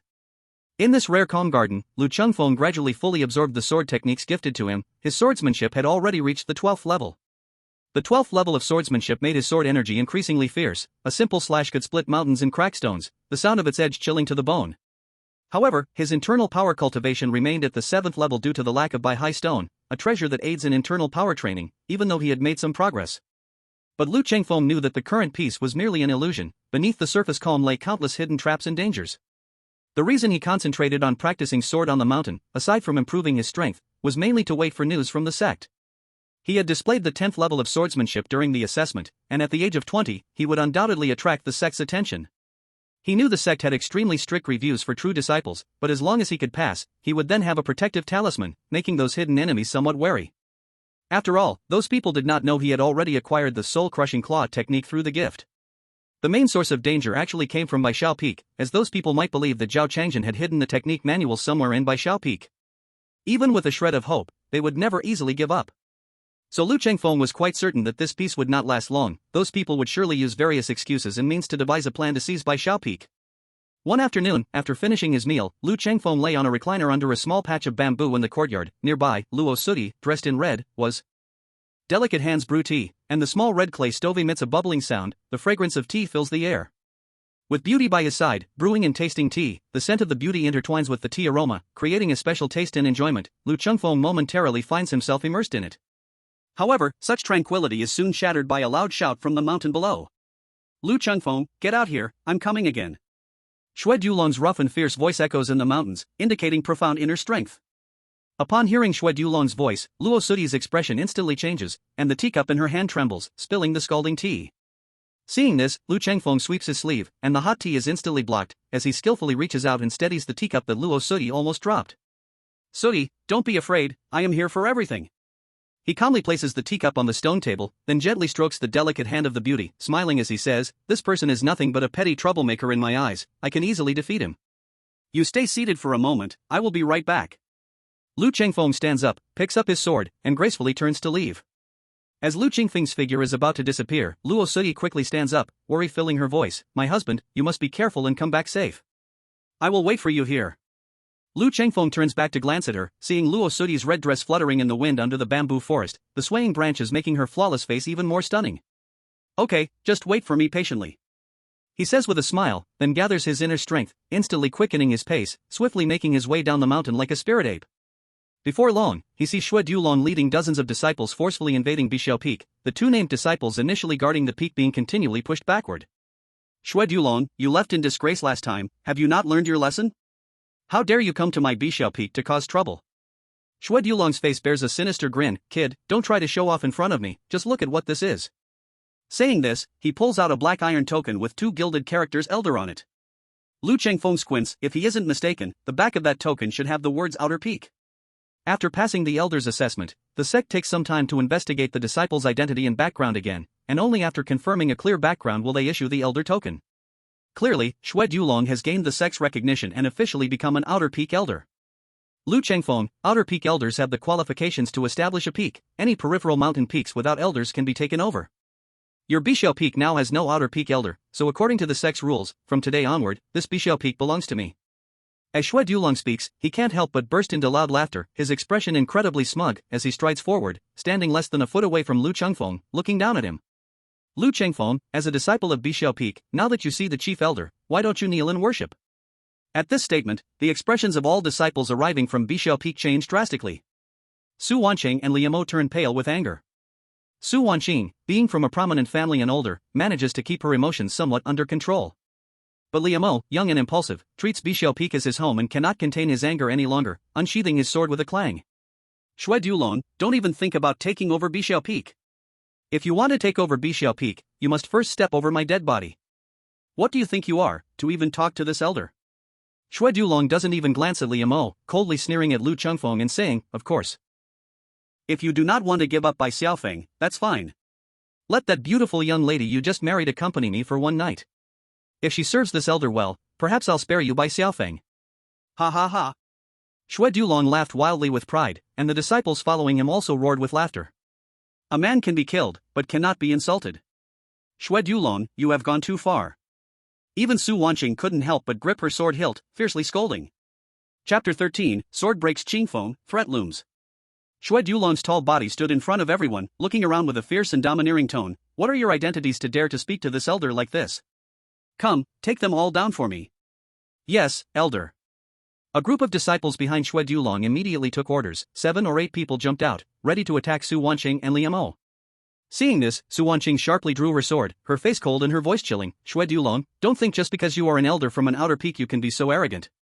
If you really offend someone you shouldn't, you won't even know how you will die. Ha, a group of foolish things, this by Xiaofeng already belongs to Elder Xue. You dare to oppose the sect elder, it's truly a grave sin, kneel. The disciples following Xue Dulong were all elite from Sanglong Peak, speaking and acting even more ruthlessly than him. As they spoke, the 7 or 8 people immediately drew their swords and struck with vicious intent, targeting the vital points without any mercy, as if they had deep grudges to settle. Enough! Lu Chengfeng stepped forward, blocking Su Wanqing and Liu Mo behind him. He didn't draw his own sword, but with a flick of his wrist, the cold cicada sword flipped like a dragon, instantly creating 8 sword shadows, each performing different techniques, striking precisely on the enemy swords. Clang! Clang! Clang! With a series of crisp sounds, the expressions of the 8 disciples from Sanglong Peak changed greatly, unable to suppress their cries of pain, their sword-wielding arms feeling like they had been hit by lightning, and their swords fell to the ground. 7 or 8 long swords fell at the same time, embedding themselves in the ground, leaving only half a blade above ground, and arranged in a perfectly straight line, blocking the path of Sanglong Peak's people. No wonder you dare to be so arrogant, it turns out your sword skills have improved. Xue Dulong's face slightly darkened. The sword skills displayed by his opponent were exceptional. If it weren't for the lack of sword energy, he would have thought it was a 10th level of swordsmanship. Lu Chengfeng, I know you are unconvinced. Today, this elder will let you know what true strength is. Although you hold a title of genius, don't look at the sky from the bottom of a well, thinking too highly of yourself. As he spoke, he slowly drew 2 short guns from behind, one in each hand, pointing them diagonally to the ground. The short guns were completely black, carved with black gold dragons, looking very fierce. These were Xue Dulong's famous weapons, the black wind poison dragon guns, forged from rare metals, icy cold and incredibly tough. If not for some slight flaws in the forging, they could have become famous weapons. In the martial world, ordinary precious swords and blades were easy to obtain, though they were ranked high, middle, and low, they weren't rare among the disciples of a major sect. The cold cicada sword used by Lu Chengfeng was an upper-grade blade. But above the upper-grade blades, famous weapons were different. They were often treasures only the elders of major sects could possess. Xue Dulong's 2 black wind poison dragon guns were just a step away from becoming famous weapons, so they were naturally exceptional. With weapons in hand, his entire aura changed dramatically, as if he were a poison dragon bearing its fangs, its sharp claws radiating a cold gleam, ready to devour anyone. Lu Chengfeng squinted his eyes, leaving only a narrow slit. His right hand unconsciously pressed against the sword hilt. With a buzz, the long sword was unsheathed, as if a white light had swept through the void, emitting a clear humming sound, followed by a cold sword aura bursting out through the blade. Clang! Clang! Clang! As the sword energy swept by, the 8 long swords embedded in the ground were instantly sliced through, their shattered pieces clattering to the ground, ringing sharply like metal striking metal. Seeing the scene, everyone present was stunned, both allies and enemies alike could not help but widen their eyes, and due to the overwhelming shock, no one spoke for a while, the scene was dead silent. After a long time, Liu Mo exclaimed in disbelief, "What? How is this possible? Brother, your swordsmanship has actually broken through to the 10th level?" Su Wanqing couldn't help but widen her beautiful eyes, her chest heaving violently, looking at Lu Chengfeng with an incredibly shocked gaze. There can be no mistake, a foot of sword energy, cutting through gold and jade, this is the manifestation that only the 10th level of swordsmanship can possess. All the disciples of Bixiao Peak displayed excitement and thrill on their faces. Brother has actually broken through to the 10th level of swordsmanship, doesn't this mean he can also become an elder? That's great, really great, our Bixiao Peak is saved. Brother is so young, yet he has already become an elder, what kind of talent is this? Brother is indeed the elder brother, I knew he wouldn't let us down. Everyone was chattering excitedly, their faces flushed, filled with joy. In contrast, the people from Dulong Peak were in an uproar, after the incredulity came terror and panic. Lu Chengfeng is only 20, yet he has actually cultivated sword energy? If I hadn't seen it with my own eyes, I would never believe it. This is simply unbelievable. This time we're probably in trouble. Xue Dulong's expression also became serious. The scene before him was indeed beyond his expectations. At only 20 years old, the opponent had already cultivated sword energy, which was extremely rare in the entire Yun Song sword sect, a true prodigy. This person must not live, he will surely bring future troubles. With his talent, it won't be long before he soars to great heights and occupies a high position within the sect. Thinking of this, a murderous intent arose in his heart. Even if I can't kill him on the spot, I must cripple him. Lu Chengfeng, although you have also broken through to the 10th level, you have not passed the sect's assessment, and now you gather a crowd to confront the elders. Today I will give you a lesson, so you know the elders of the sect cannot be insulted. As he spoke, his arms moved slightly, like a venomous dragon extending its claws, his muscles tensed, the power coiling into one, ready to leap forward. Xue Dulong, you should know that for external peak elders and disciples above the 10th level, if there are irreconcilable conflicts, we can sign a death contract on the sword debate platform, with swords deciding life and death. Lu Qingfeng's calm and composed voice came through, his gaze cold as he looked at the opposite Xue Dulong. You have ill intentions towards my wife, repeatedly humiliating me with words, and plotting against the heritage of Bishao Peak. Your heart is wicked. I cannot coexist with you, only one of us can live. If you have the courage, come with me to the sword debate platform, it's life or death. Xue Dulong's initially gathered momentum was immediately interrupted. Looking at the young, disdainful expression of his opponent, fiery rage sparked in his heart, and he yelled, I'm not afraid of you, today I will surely smash your head.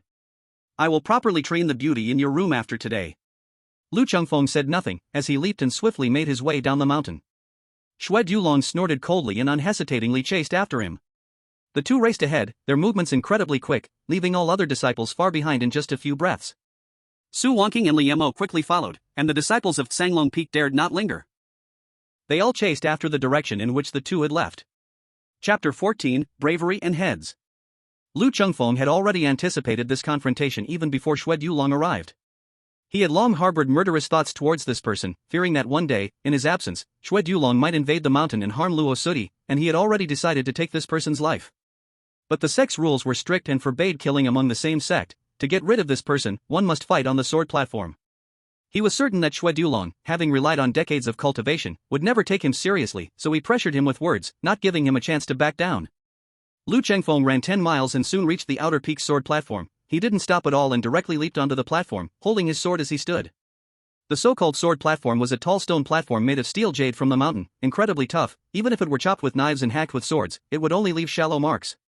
Around the sword platform were 16 stone pillars, encircling the high platform, and on these pillars were dark red bloodstains, exuding a murderous aura. Once on the sword platform, as long as one writes their name with blood, it was equivalent to signing a life and death contract. Upon stepping onto this platform, life and death were no longer debated, either death or no retreat, and no one was allowed to interfere. There were always inner peak stewards stationed on this sword platform, not true inner peak disciples, but stewards with cultivation above the 18th level, with profound skills, guarding this place. At this moment, 3 inner peak stewards were seated cross-legged on the stone pillars, indifferent even when they saw sect disciples on the sword platform. As long as the rules of the sword platform were followed, even if blood flowed like a river, they would not intervene. At this moment, Xue Dulong followed closely behind Lu Chengfeng and leaped onto the sword platform. Even after such a long run, he remained calm and composed, showcasing his superb and deep internal power. In contrast, Lu Chengfeng's breathing was slightly disordered, clearly indicating that his internal power was inferior to that of Xue Dulong. Lu Chengfeng drew his sword, the sharp blade slicing through his left palm, bright red blood spilling and staining his sleeve. He used his blood as ink and wrote his name on the stone pillar of the sword platform. His murderous intent was resolute, and the sword energy was abundant. The 3 characters Lu Chengfeng were written with a terrifying sharpness, as if a blade was drawn, revealing endless coldness. Xue Dulong felt somewhat uneasy for reasons unknown, but upon seeing the slight disorder in his opponent's breath, he steadied his mind. Even if this kid's sword skills have broken through the 10th level, his internal power is still far inferior to mine, and his combat experience is even more so. Today may be the best opportunity to take his life, I must not miss it. Thinking of this, he hesitated no longer, allowing the spear tip to cut open a wound on his palm, and similarly used his blood to write his name on the stone pillar. The two stood on opposite sides of the sword platform. After signing the life and death contract, there was no longer any unnecessary talk. Both sides simultaneously operated their internal power, harmonizing their energy and spirit, slowly elevating their states to the peak. Time ticked by, and the atmosphere grew increasingly tense, making even breathing feel oppressive. Boom! Without warning, Xue Dulong struck first. His internal power was far superior, and he quickly adjusted his energy to its best state, launching an attack without hesitation. The 36 paths of the black wind-breaking demonic spear and that Sanglong Peak's Sanglong returns to the sea technique had already been honed for over 30 years, deeply ingrained in his bones. At this moment, when he made his move, it was as if a poison dragon had emerged from the deep, whipping up a dreadful wind. His robe drew a black shadow in the air, and two short spears tore through the sky, flashing with a chilling light as they thrust towards Lu Qingfeng's throat. From the very first move, he went all out, with no probing and no complicated techniques.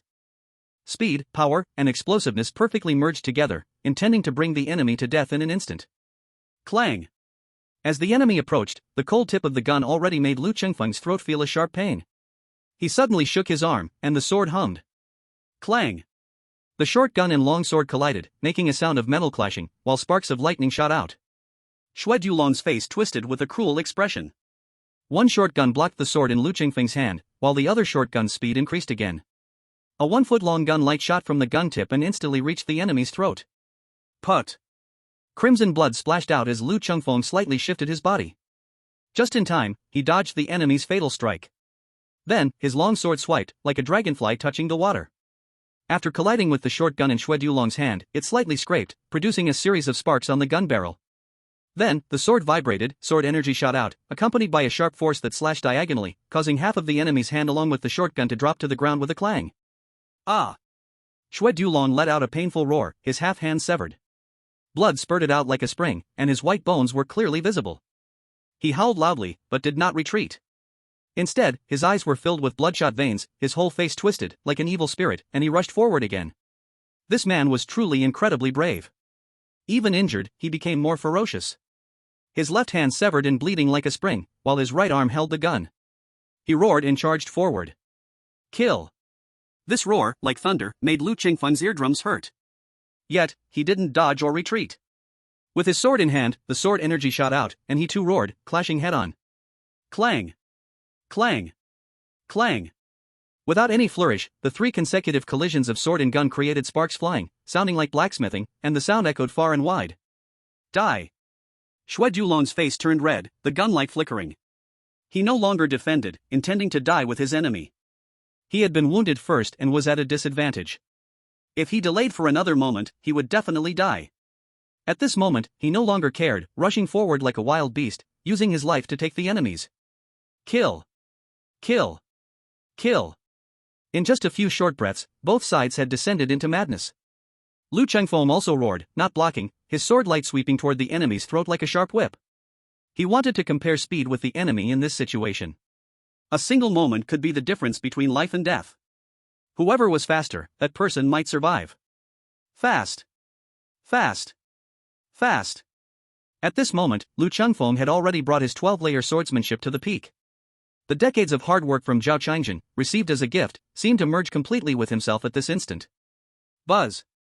He even felt that his Han Shan sword seemed to tear through the wind, and then with a soft sound, it seemed to slice through paper, sending a head flying into the air. Put!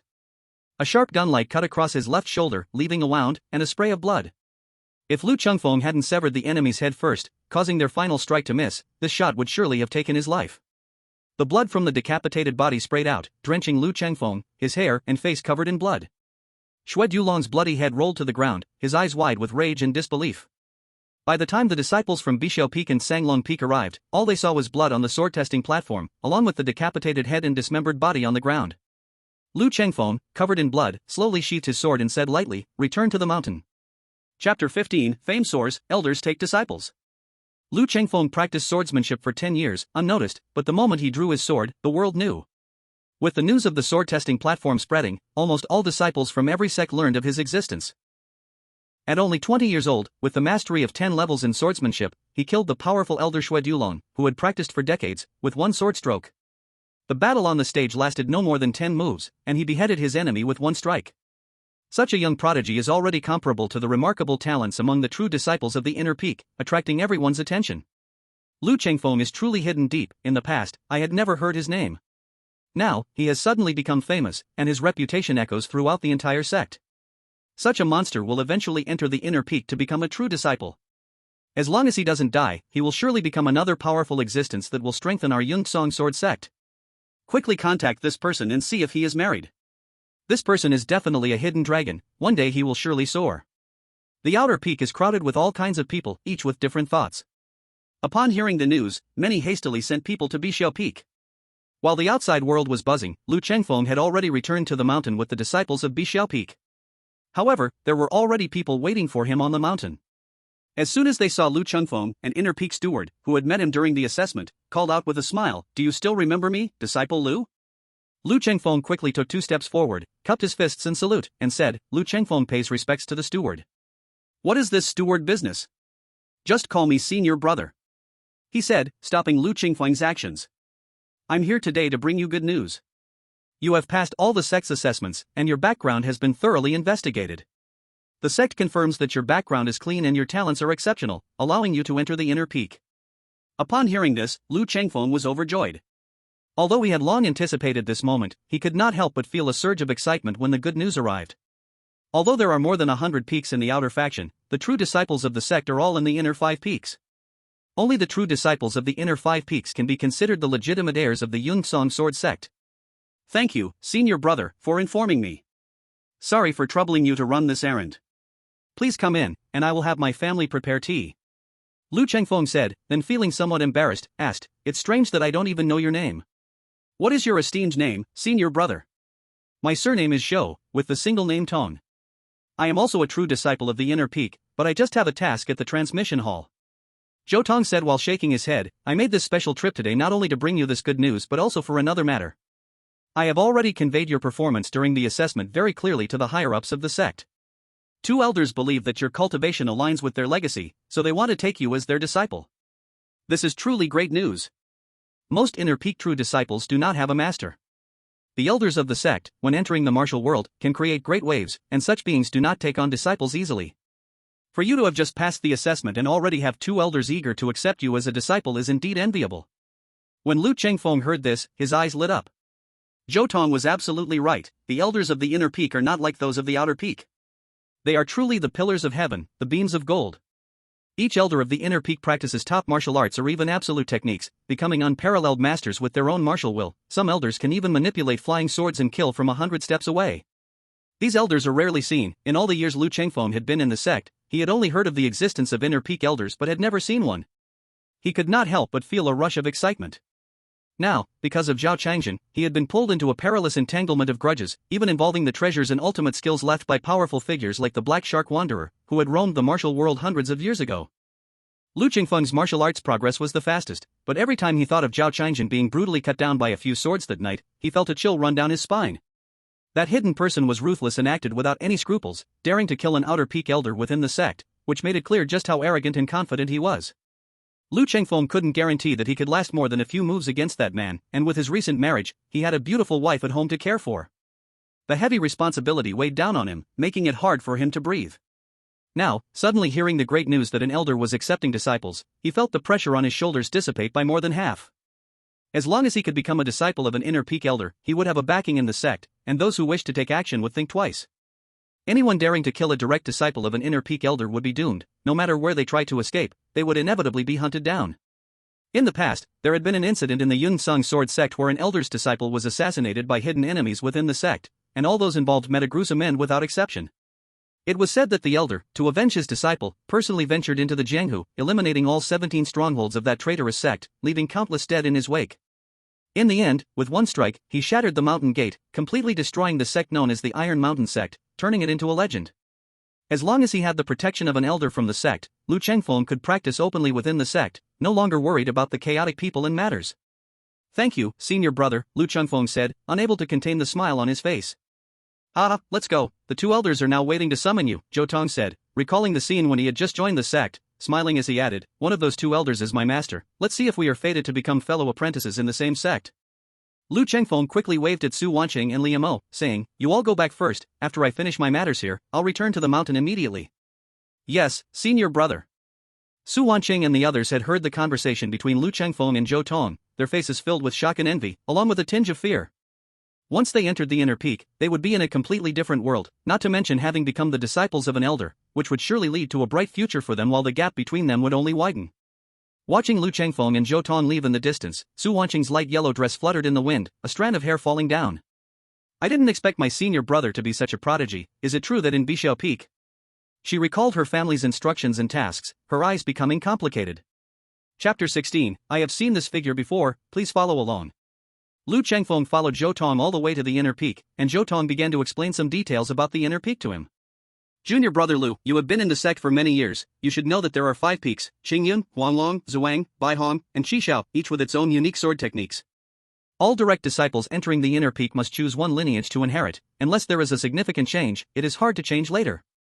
Each of the 5 peaks has its own characteristics. There is a saying in the sect, Qingyun floats high, never seen, Huanglong's claws pierce the clouds, Zhuang flaps its wings, leaving no shadow, Baihong and Qishao unite yin and yang.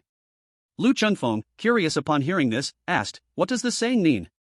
Please enlighten me, senior brother. Zhou Tong smiled and said, Qingyun Peak is famous for its movement techniques. Practicing the Yimu Tongtian sword classic, one can call upon the heavenly thunder and powerful winds, with a lift of the hand or a step, wind and thunder converge, like an immortal. Lu Chengfeng couldn't help but widen his eyes at this point, to think that martial arts could actually summon heavenly thunder and fierce winds? Is this still martial arts? Aren't the legends of immortals just like this? Zhou Tong shook his head with a smile, this is merely an exaggerated saying. The Yimu Tongtian sword classic can indeed invoke the power of wind and thunder. Not only are its attacks fierce, but its movements are also ethereal. Disciples from this lineage are often called the Qingyun sword immortals in the martial world. As for the Huanglong lineage, they practice the Huanglong Qianyuan Sangjian Jinjue. Its greatest feature is the sword drawing technique. There was once a disciple who didn't draw his sword for 10 years, when he finally did, his sword energy spanned 13 zhang, furious enough to slay a giant in the martial world, making his name known across the lands. Disciples from Huanglong Peak are mostly steady and resilient, but once provoked, when the Sangjian Jinjue is unsheathed, it is like an angry dragon emerging from the abyss, capable of instilling fear in all enemies. This lineage is famously hard to provoke, no one knows how many years they have hidden their swords. There have been many records of Huanglong Peak disciples acting against great evil, making waves in the martial world with just one sword. Lu Chengfeng was deeply immersed, thinking that if he could hide his sword for 10 years, those famous masters in the martial world would have to look upon him with awe. At this moment, Zhou Tong continued, as for Xuanha Peak, they practice the Xuanha Qianying Tongyu sword technique. Their swordplay is known for being poisonous and swift, and using a quick sword can dazzle the eyes, often before one even realizes it, their soul has already returned to the underworld. There are many sword wielders in the martial world who practice fast swords, but once disciples from Xuanha Peak come down from the mountain, they inevitably become the pinnacle of fast sword practitioners. With a single strike, there is no shadow, no form, the sword enters the underworld, where life and death are unpredictable.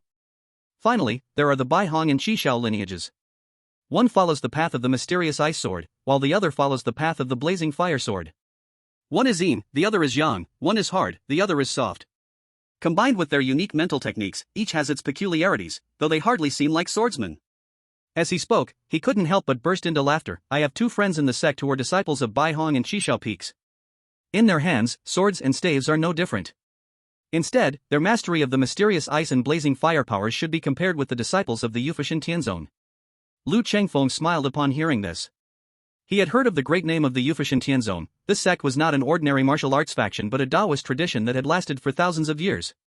The disciples of this sect do not practice martial arts but instead engage in meditation, recite scriptures, and concentrate their minds in a demanding manner. After decades of hard work, if they succeed, they can sense the world with their minds, and with mere thoughts, they can summon unusual powers, stirring water, fire, wind, and thunder, becoming like gods or demons. Thus, the Taoists from Yufushan Tianzong may seem powerless, but their millennia of heritage has created an immeasurable depth. No one knows if a Taoist who has truly mastered their art might suddenly emerge to sweep across the world. As the two were talking, they had already reached the transmission hall. Zhou Tong slowed his steps, turned, and looked at Lu Chengfeng, saying, "The 2 elders who took the initiative to accept you as a disciple this time are Elder Yunma from the Huanglong lineage and Elder Zhuyu from the Xuanhe lineage. If nothing unexpected happens, you should enter one of the Huanglong and Xuanhe lineages. Unless you refuse their invitations and choose to join one of the other 3 lineages." At this point, Zhou Tong couldn't help but shake his head and laugh. "Junior brother, you wouldn't make such a foolish move, would you?" Lu Chengfeng could tell that although Zhou Tong seemed to be joking, he was actually giving a kind reminder, afraid that he, being young and reckless, might act impulsively and regret it later. Lu Chengfeng respectfully cupped his hands and said, "Thank you, brother Zhou, for your guidance. I understand and will not be reckless." He was not the type to act impulsively. Thinking he was the main character, he actively refused to be taken as a disciple by the elder, wanting to stand out and show his difference. Now, not knowing how many dangers and crises were lurking in the dark, Lu Chengfeng longed to find a strong backing to protect himself. How could he act so unwise? Zhou Tong sought his composure and respect, without the pride and arrogance of those geniuses and prodigies, which added more goodwill towards him. The two exchanged smiles, feeling a little closer to each other. Since junior brother is already aware, I won't say more. Follow me, the two elders are waiting. After saying this, he took the lead towards a rarely visited room inside the transmission hall, with Lu Chengfeng closely following. When they reached the door, Zhou Tong spoke loudly, "Disciple Zhou Tong and junior brother Lu Chengfeng pay respect to the two elders." With a click, the door to the room opened from the inside, and a warm and aged voice came from within. "Come in." Lu Chengfeng glanced slightly and saw that there was no one behind the open door, meaning it moved without wind, directly opened by the two elders from a distance. What was even more remarkable was that there was no hint of violence when it was opened. It looked as if someone had slowly opened it. This technique and exquisite use of power were truly breathtaking. The way of martial arts is not about being fierce and violent to be strong. This subtlety that does not reveal its strength in the details is even more astonishing. It was like catching a glimpse of a scale of the azure dragon in the clouds, allowing one to see a deeper and more profound martial arts realm. Although Lu Qingfeng's swordsmanship had reached the 12th level, just by this one glance, he understood that his martial arts skills were worlds apart from those of the two elders. Thinking this, he stepped forward and walked in with Zhou Tong. Upon entering the room and slightly raising his head, he saw the two elders sitting at the upper place. One of them was a white-haired old man, dressed in a bright yellow robe, his snow-white hair wearing an iron crown, yet his complexion was rosy and radiant. He sat on a wide wooden chair, smiling gently, looking warm and kind, making one feel a sense of closeness, like being bathed in spring breeze. The other was a woman, or rather, a stunningly beautiful enchantress that one dared not look at for too long. At just one glance, Lu Chengfeng felt a slight tremor in his heart. She was a mesmerizing rose entwined with blood and poison. Most importantly, he seemingly recognized this figure from Zhao Changzhen's fragmented memories. Chapter 17, Deceased Husband and Legacy, seeking continued reading. Oh my, he's still a handsome young lad. Upon seeing Lu Chengfeng, Zhu Yuxian couldn't help but chuckle. Such a well-behaved child should come under my wing. Elder Yunemo smiled, seemingly not hearing Zhu Yuxian, and simply spoke to Lu Chengfeng. "Good child, do you know why I specifically came to take you as my disciple?" Lu Chengfeng cupped his hands and respectfully replied, "Disciple does not know, please enlighten me, elder." Yunemo said, "The fundamental legacy practiced at Huanglong Peak is called Huanglong Qianyuan Sangjian Jinjue, which emphasizes accumulating strength subtly, like a dragon swimming in a deep abyss, and cicadas burrowing into the soil. Quietly building up, just waiting for a day when it breaks through like a thunderclap, startling the world. Our disciples of Sangjian Peak seldom descend from the mountain, but once we do, no one dares to provoke us, otherwise, one sword can shock the heavens, and even if you are a famous master in the river and lake, a regional overlord, you must bow your head under the sword. Your talent in swordsmanship is such that you usually keep it hidden. Now, with your mentor in trouble and suffering humiliation, drawing your sword to defeat the enemy will make you famous in Yunzong. This kind of character and talent aligns perfectly with the true transmission of Huanglong Peak. Thus, this old man has come to humbly invite a talent to our Huanglong Peak. I wonder if you would be willing to join Huanglong Peak." Lu Chengfeng was almost ready to agree without hesitation. After all, he had only seen the figure of that woman in Zhao Changzhen's memory fragments. But that figure was truly special, naturally filled with a charm that made it unforgettable, as if it could enchant the soul and sway the heart. Though today was the first time Lu Chengfeng met Zhu Yuxian, he instantly confirmed that this woman must be the same person from Zhao Changzhen's memory fragments. There was no doubt. At this moment, although he seemed calm on the surface, his heart was already stirred up like a raging storm. If it weren't for Zhao Changzhen's memory fragments, he truly wouldn't dare to believe that a dignified inner peak elder could possibly be an undercover agent for another sect. It is important to know that the verification process for the sect's true disciples is extremely strict, tracing back 3 generations of ancestry thoroughly, let alone an inner peak elder, who is considered a pillar of the sect.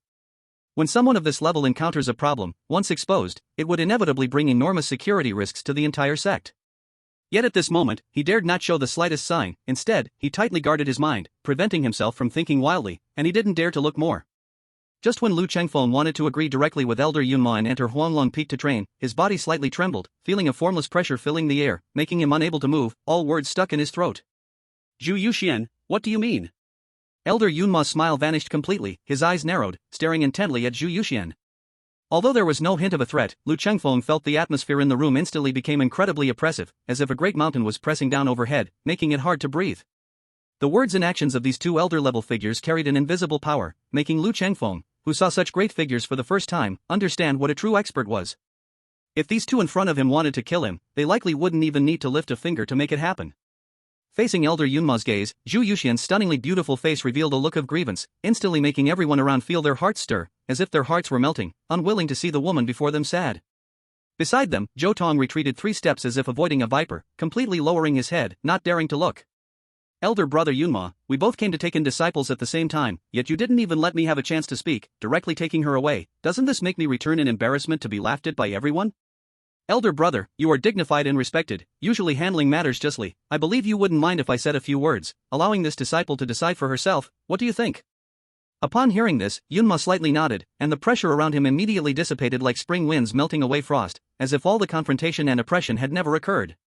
Lu Changfeng couldn't help but recall a saying, thunder, rain, and dew, all are the grace of the ruler. Although these two elders were not emperors, their majesty far surpassed that of ordinary rulers, evoking profound respect and awe. At this moment, the two elders reached a consensus, and Zhu Yuxian turned to look at Lu Chengfeng, smiling as she said, "You seem a bit afraid of me?"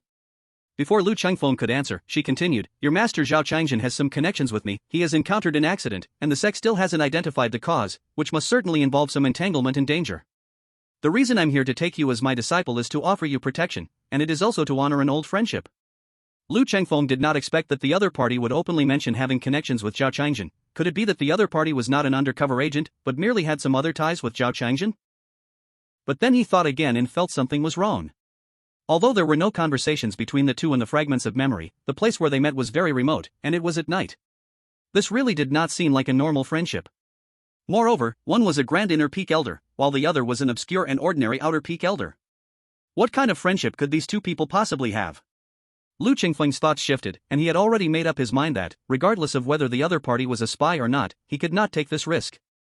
Otherwise, if the other party really had issues, wouldn't he be walking into a trap? Joining Huanglong Peak would then be the best choice. But just then, Zhu Yuxian sighed, "Moreover, I did not come down the mountain this time to have you inherit my Xuanhe lineage but to let you inherit my late husband's unique skills." At this point, even Yunma beside her couldn't help but change his expression slightly, pondering as he said, "Sister Zhu, you have organized his martial arts during your years in seclusion?" Zhu Yuxian shook her head. "My late husband's teachings are vast and profound, far surpassing mine. I have only organized part of it after many years of seclusion. If one doesn't personally practice, I'm afraid the lineage will be completely cut off. The reason I came here is twofold. First, to fulfill a dead friend's wish. Second, I wish to find a disciple to inherit my late husband's legacy, so that his lifetime of effort is not lost." Elder Yunma was silent for a long time upon hearing this, and after a while, he said, "Since you are here for his legacy, then I have no face to compete with you. In the past, he had great kindness towards me, so I hope you can pass on his teachings." His face seemed a bit dim, as if recalling some past memories. He turned to look at Lu Chengfeng and said, "It seems that you and I are not destined to be. Nonetheless, since you are going to inherit his legacy, that is a great opportunity, and you will surely have unimaginable fortune in the future. I hope that after you succeed in your cultivation, you can support our sect like he did." At this moment, Lu Chengfeng was already anxious, wishing he could rush over and hug Elder Yunma's leg, begging him not to leave. Elder Yun. Elder Yunma glanced at Lu Chengfeng, contemplated for a moment, and said, "I originally intended to take you as my disciple, but now I have to give up halfway. Although there are some reasons within, it doesn't feel right to just leave like this. Well, since we have this chance to meet today, I will give you something to wish you success in your cultivation. I hope you can become a pillar of our sect in the future." As he spoke, he actually took down the sword scabbard from his back, and then drew the sword, handing over the scabbard that was entirely black like ink, with faint dark golden patterns. "This scabbard is called Sangfeng, a rare treasure from ancient times that I obtained unexpectedly. Not only can it nurture the sword's edge and be carried around, but it can also nurture both the sword and the person, with boundless wonders. In my early years of practicing the sect's true transmission, I relied on this extraordinary treasure. In recent years, my skills have grown, and this scabbard has not been of much use to me. So today, I will give it to you, hoping it can assist your cultivation." Upon hearing this, Lu Chengfeng knew Elder Yunma had made up his mind. He secretly sighed but naturally could not push further, saying, "Elder, it is that I have no faith with Huanglong Peak. How can I dare to accept such an extraordinary treasure you have carried for many years? Please take back this Sangfeng sword scabbard." Elder Yunma smiled lightly, his hand shook slightly, and the sword scabbard fell precisely into Lu Chengfeng's hands. "What I give away, there is no reason to take back. Just focus on cultivating well at Xuanhe Peak. If you can master the teachings of that person, your future will undoubtedly be bright.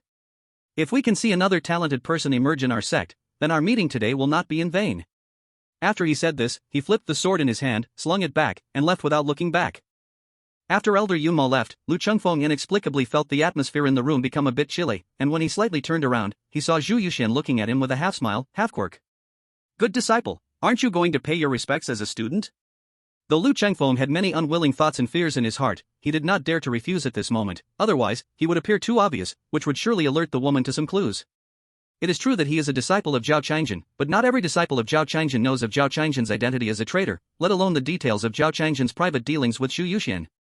Thus, when faced with an elder accepting a disciple, Lu Chengfeng should show excitement and joy. If he acts too strangely, it might arouse suspicion instead. Therefore, he knelt down without hesitation and said loudly, "Disciple Lu Chengfeng pays respects to master." Xu Yuxian stood up from her chair, her enchanting figure swaying as she walked toward him, and suddenly a faint fragrance wafted through the air, yet Lu Chengfeng felt not the slightest hint of dalliance. Instead, alarms blared in his heart. "Little boy, why are you so nervous? Do you fear I might devour you?" Lu Chengfeng lowered his head, not daring to look at her. Disciple has never beheld such a celestial face, fearing to act improperly before master. "I hope master will forgive me." "Hee, you little guy really knows how to talk." Xu Yuxian patted her chest, and immediately her lovely figure trembled, exposing large areas of soft, fair skin, captivating to the extreme. However, the two men in the room looked as if they had encountered a fierce deity, frightened to the core. "Alright, this is truly boring, just like little Tongzi, so rigid." Xu Yuxian, who had just been full of laughter, suddenly had a frosty expression, and her tone turned cold. This woman was unpredictable. One moment she laughed, and the next she was cold as ice. Her emotions changed with no warning, and an invisible power filled the entire room. Lu Chengfeng sighed inwardly, knowing that his days ahead would not be easy. He had finally married a beautiful bride, greatly improved his swordsmanship, and gained fame, expecting to walk an easy path in life, but did not anticipate falling into a tiger's den instead. Didn't he just mention a deceased husband? If you anger me, believe it or not, I will have you become mine, and then you can absorb the gifts from your late husband. Lu Chengfeng steeled himself, trying to comfort himself. At this moment, he feared this woman greatly and dared not show any disrespect, afraid that she might take his life. Lu Chengfeng.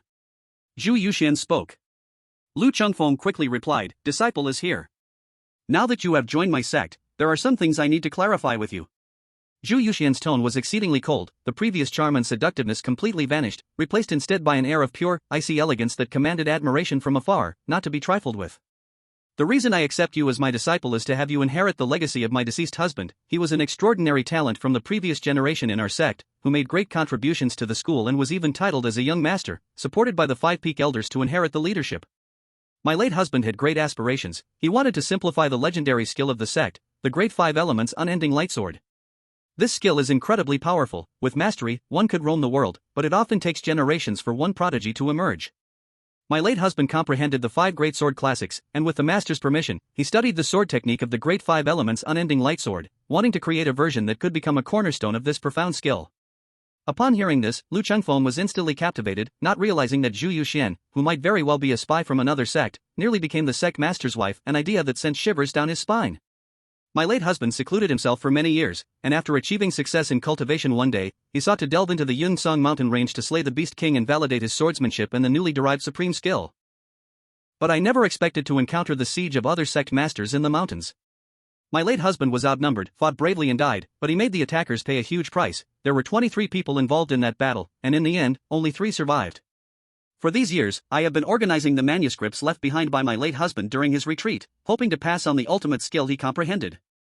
Xu Yuxian said to Lu Chengfeng with a serious tone, "This martial art is incomplete, as it is what I have sorted out, making it very difficult to practice and not without danger. But if one can succeed in practicing it, they will surely sail smoothly in the sect, and even gain the favor of the sect leader. In the future, contending for the position of sect leader would not be out of the question. Zhou Tong is a disciple of my late husband, and I have been teaching him all these years. He has spent countless efforts and energy practicing that ultimate skill, yet achieved nothing and instead delayed his own progress. I say this first, if you can succeed in practicing this ultimate skill, I will definitely assist you wholeheartedly in your cultivation. If you cannot succeed, you want to switch to another sect, I will never obstruct you then. How about that?" Upon hearing this, Lu Chengfeng bowed again. "Master, don't worry. I will certainly give my all and will not disappoint you." Though he said this, he actually wished for his practice to fail, seizing the opportunity to escape the jaws of the tiger and transfer to another inner peak. Chapter 19, Crisis and Scheming, Seeking Continuation. After establishing their master-disciple relationship, Xu Yuxian finally wore a smile. "Since you have joined my sect, come with me to Yuxian Peak for cultivation. If you have any doubts, you can ask me at any time." Lu Chengfeng felt a bit awkward and said, "Master, I have just married, and I have many disciples on Bishou Peak who need my attention, so it's difficult to leave them unattended. I hope you will allow me to continue staying at Bishou Peak, and if I encounter difficulties, I will seek your guidance." Xu Yuxian looked at him with a half-smile. "I heard that you, little guy, married your own master's wife?" Before Lu Chengfeng could respond, she giggled, her semi-transparent black gauze skirt swayed, her waist moved like a water snake, causing her chest to tremble, exuding charm and allure. I wonder if you are a lovesick fool or a lecherous one. As she said this, she lightly traced Lu Qingfeng's forehead with her jade-like slender fingers, and the icy touch made him shiver all over. Master, you misunderstood. I am Master Su. No, Sui, she. Alright, I am not interested in your private matters. Zhu Yuxian's expression changed instantly. She had just been smiling, but now her tone turned cold. I give you 3 days to settle all your personal matters. After 3 days, you will come to Yuxian Peak to formally become my disciple, and I will pass on that ultimate skill to you. After saying this, she swayed her waist, like a weak willow in the wind, releasing a faint fragrance before disappearing in an instant. Once Zhu Yuxian left, Lu Chengfeng let out a long sigh. It was only then that he realized his back was drenched in cold sweat. Good brother, I knew you would join the same sect as me. Zhou Tong, who had been silent beside them, wiped the cold sweat off his forehead and said with an awkward smile, from now on, we are truly brothers. Lu Chengfeng gritted his teeth and said, brother, you are not being righteous. I see you want someone to share the pressure of master's feminine authority. Zhou Tong laughed heartily, masking his embarrassment. Where is that? You are overthinking it. I'm not that kind of person. I figured with your talent, master would definitely want to take you in to inherit the previous master's legacy. At this point, his tone sounded a bit lonely. I have practiced the ultimate skill of the previous master for many years, but have not gained anything, just barely scratching the surface. I hope you can achieve success in that extraordinary skill and inherit the master's legacy. Lu Chengfeng chuckled and said, Senior brother, you think too highly of me. Since even you find it difficult to master, I suppose I won't be able to either. Zhou Tong patted him on the shoulder. Junior brother, just focus on your cultivation. I believe you will surely achieve great things. Lu Chengfeng was speechless, not understanding where this confidence of his came from, but it wasn't the time to say more. After chatting for a moment longer, they agreed to meet at Yuxian Peak in 3 days, then parted ways. Once he was alone, Lu Chengfeng hurried to Bishao Peak, but halfway there he felt something was off, sensing an eerie chill behind him, as if something was watching him. It wasn't until he entered Bishao Peak that the chilling sensation slightly faded away. Who is it? Lu Chengfeng never turned around, pretending to be unfazed, but inside he felt icy cold, and a strong sense of danger surged in his heart. How can those rogues be so brazen? Why are there so many traitors running rampant in the Cloud Sun Sword sect? He felt suffocated. If not for his lack of strength, he would have drawn his sword and charged at the person following him, wanting to see what kind of specter it was. After entering Bishao Peak, Lu Chengfeng instead slowed his steps. The situation in Cloud Sun Sword sect isn't right. Zhu Yuxian's identity has significant issues. Her husband was once likely to become the leader of our sect, yet suddenly he was attacked by expert fighters from her faction. If there's no problem here, it would be like seeing a ghost. The death of the former young master may not be unrelated to Zhu Yuxian. If it's true, then this woman truly has a heart of a serpent and a scorpion. Not only is her background suspicious, but she also secretly plotted against her own husband, the previously favored candidate for the sect master, an unparalleled genius from within. She has been colluding with Zhao Changjin and others behind the scenes. Who knows how much else she has done. Now to enter under this woman's tutelage is truly to enter a den of tigers. With the slightest misstep, one could be crushed to pieces. Lu Chengfeng didn't think his identity as a genius could keep him safe because the elders in the sect could easily make him die without the slightest awareness. I must quickly improve my strength. His gaze flickered. Now I have already digested more than half of the gift from Zhao Changjin. To rapidly enhance my strength in a short period, I have 2 paths. The first is to practice the dual cultivation secret technique from Luyang Duoyin. Only by doing this can I quickly elevate my inner power and make up for my shortcomings, enhancing the power of the Bishao sword manual even further. Sui was valued by Zhao Changjin precisely because of her unique physique, making her most suitable as a dual cultivation furnace. Having her alone is worth more than 100 maidens. Although Sui hasn't cultivated martial arts all these years, she has been practicing golden thread jade garment technique, nurturing the furnace. If I obtain her body, I can surely make great progress in my inner power. I have already acquired Zhao Changjin's experience in practicing the Bihai Qingtian inner power technique. As long as I leverage the furnace, perhaps I can raise my inner power technique to above the 10th level in one go. At that time, internal and external energies would combine, enhancing my sword chi even more. Lu Chengfeng silently calculated. He was not the kind of upright gentleman who would adhere to the promises made before marriage when he knew he could enhance his strength. Sui. Thinking of the beauty at home, his heart burned with desire. A bit restless, don't blame me, it's just that time waits for no one, I can only distress you. Lu Chengfeng was a decisive person. Since he had made up his mind, he would no longer delay. Tonight I'll take Sui's virginity, and treat her well in the future. In 3 days, I'll head to Yuxian Peak. Who knows what will happen. I must do whatever it takes to strengthen my power. Moreover. He slightly lowered his head, his eyes filled with ruthlessness and darkness. Zhu Yuxian has ill intentions towards me. I might not be unable to pretend to be accommodating with him. If I can establish a husband and wife relationship with her, even if it is just on the surface, I can use my talent to receive the gifts of that former deputy sect leader. This person must be an extraordinary genius whose strength far exceeds that of ordinary elders. After receiving his gifts, my own strength will surely advance by leaps and bounds, with the hope of becoming a powerhouse and lord comparable to the elders in a short time. Only then can I have the opportunity to maneuver. If successful. Zhu Yuxian, who is the prey, remains to be seen. Chapter 20. Sir, please have mercy, seeking continued reading. Lu Chengfeng had worries, but he was quite calculating, showing no hint of it on his face. Before entering the house, he took a deep breath and wore a slight smile. Husband, you're back? As Lu Chengfeng pushed open the door, he saw Luo Suyi standing gracefully under the sycamore tree in the courtyard, wearing a bright red embroidered lotus dress, complementing the lotus flowers in the pond, making her more beautiful than the flowers, stunningly enchanting. Upon seeing him enter the courtyard, a bright and joyful smile instantly appeared on Luo Suyi's face, dispelling some of the repression and gloom in Lu Chengfeng's heart. I'm back. Why weren't you resting in the room? Lu Chengfeng asked, and the smile on his face carried a hint of sincerity. Luo Suyi slightly lifted the skirts on both sides, her fair and delicate face showing a smile as she lightly jogged 2 steps, quickly coming to his side. I've been cooped up in the room all day, I was almost suffocating.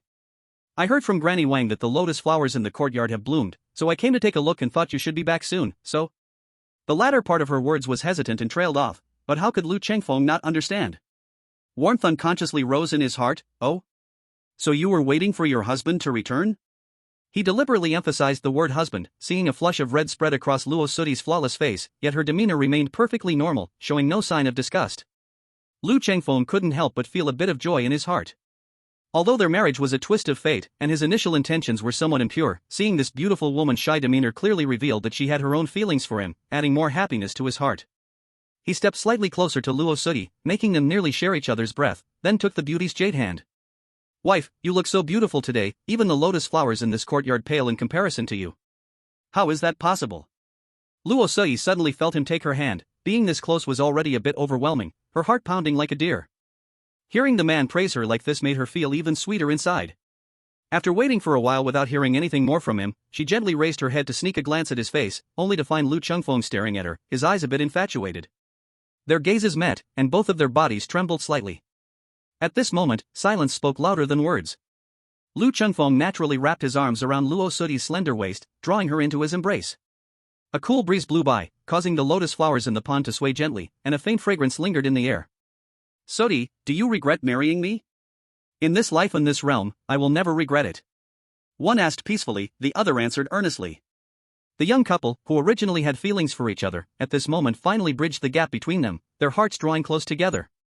The two maids who were busy in the courtyard saw this scene from afar and felt as if they were witnessing a painting of celestial lovers, with the man handsome, and the woman was beautiful, with a breeze over the pond, green leaves, and lotus flowers, so beautiful that it made one's heart tremble. Both of their movements slowed down significantly, not daring to make a sound, afraid of breaking the beauty and warmth of the moment. Not knowing how much time had passed, Lu Chengfeng noticed that Luo Suyi's hand was a bit cold. He looked at the dimming sky and suddenly said, Wangpa, go light some red candles in my bedroom. The old woman quickly agreed with a smile, yes, master, I will prepare it right away. Luo Suyi's body slightly trembled, and in just an instant, her delicate face turned bright red, even her finely sculpted earlobes became hot. Lu Chengfeng felt that the woman in his arms seemed to lose all strength in an instant, almost collapsing onto him. Good wife. Luo Suyi let out a soft groan, seemingly guessing what he was about to say, husband. Husband. Don't say it. She was so shy that she buried her head in her husband's chest and was unwilling to lift it again. Lu Chengfeng couldn't help but laugh heartily. Clouds dream of clothes, flowers dream of beauty, the spring breeze brushes the railing, the dew is thick. If not seen atop Mount Junyu, would we meet under the moon at the Yao Terrace? To have a wife like this, what more could a man ask for? How wonderful! How wonderful! Ha! Ha! Ha! Ha! Ha! He lifted his beautiful and enchanting wife in his arms and strode toward the bedroom. After entering the room, the two old women had already cleverly prepared the bath bucket, and at this moment, they quickly set up the red candle holders. Even the blanket on the bed had turned into a bright red wedding blanket. Although time was tight, these items had only recently been moved from the room, and everything was in place, so the two old women quickly finished setting up. When Lu Chengfeng carried Luo Suyi into the room, he ordered, keep the dinner warm on the stove. When the lady is ready to eat, I will call for you. The old women answered with a smile and quickly left, leaving the room in sudden silence. Lu Chengfeng could clearly feel the woman in his arms start to breathe more rapidly, her soft, delicate body also becoming a little tense. Suyi, don't be afraid, okay? Everything will be fine with me. Luo Sui listened to his gentle voice, and her slightly nervous heart gradually calmed. After her chest rose and fell a few times, she took the initiative to lift her head, her eyes filled with tears. "Husband, I only have you now, don't disappoint me." Lu Qingfeng's heart softened instantly, and his arms tightened around her. "In this life, in this world, I will never disappoint you." Luo Sui, hearing this, lifted her blushing face and said, "Husband, let me serve you in the bath." Lu Chengfeng looked at her, slightly stunned.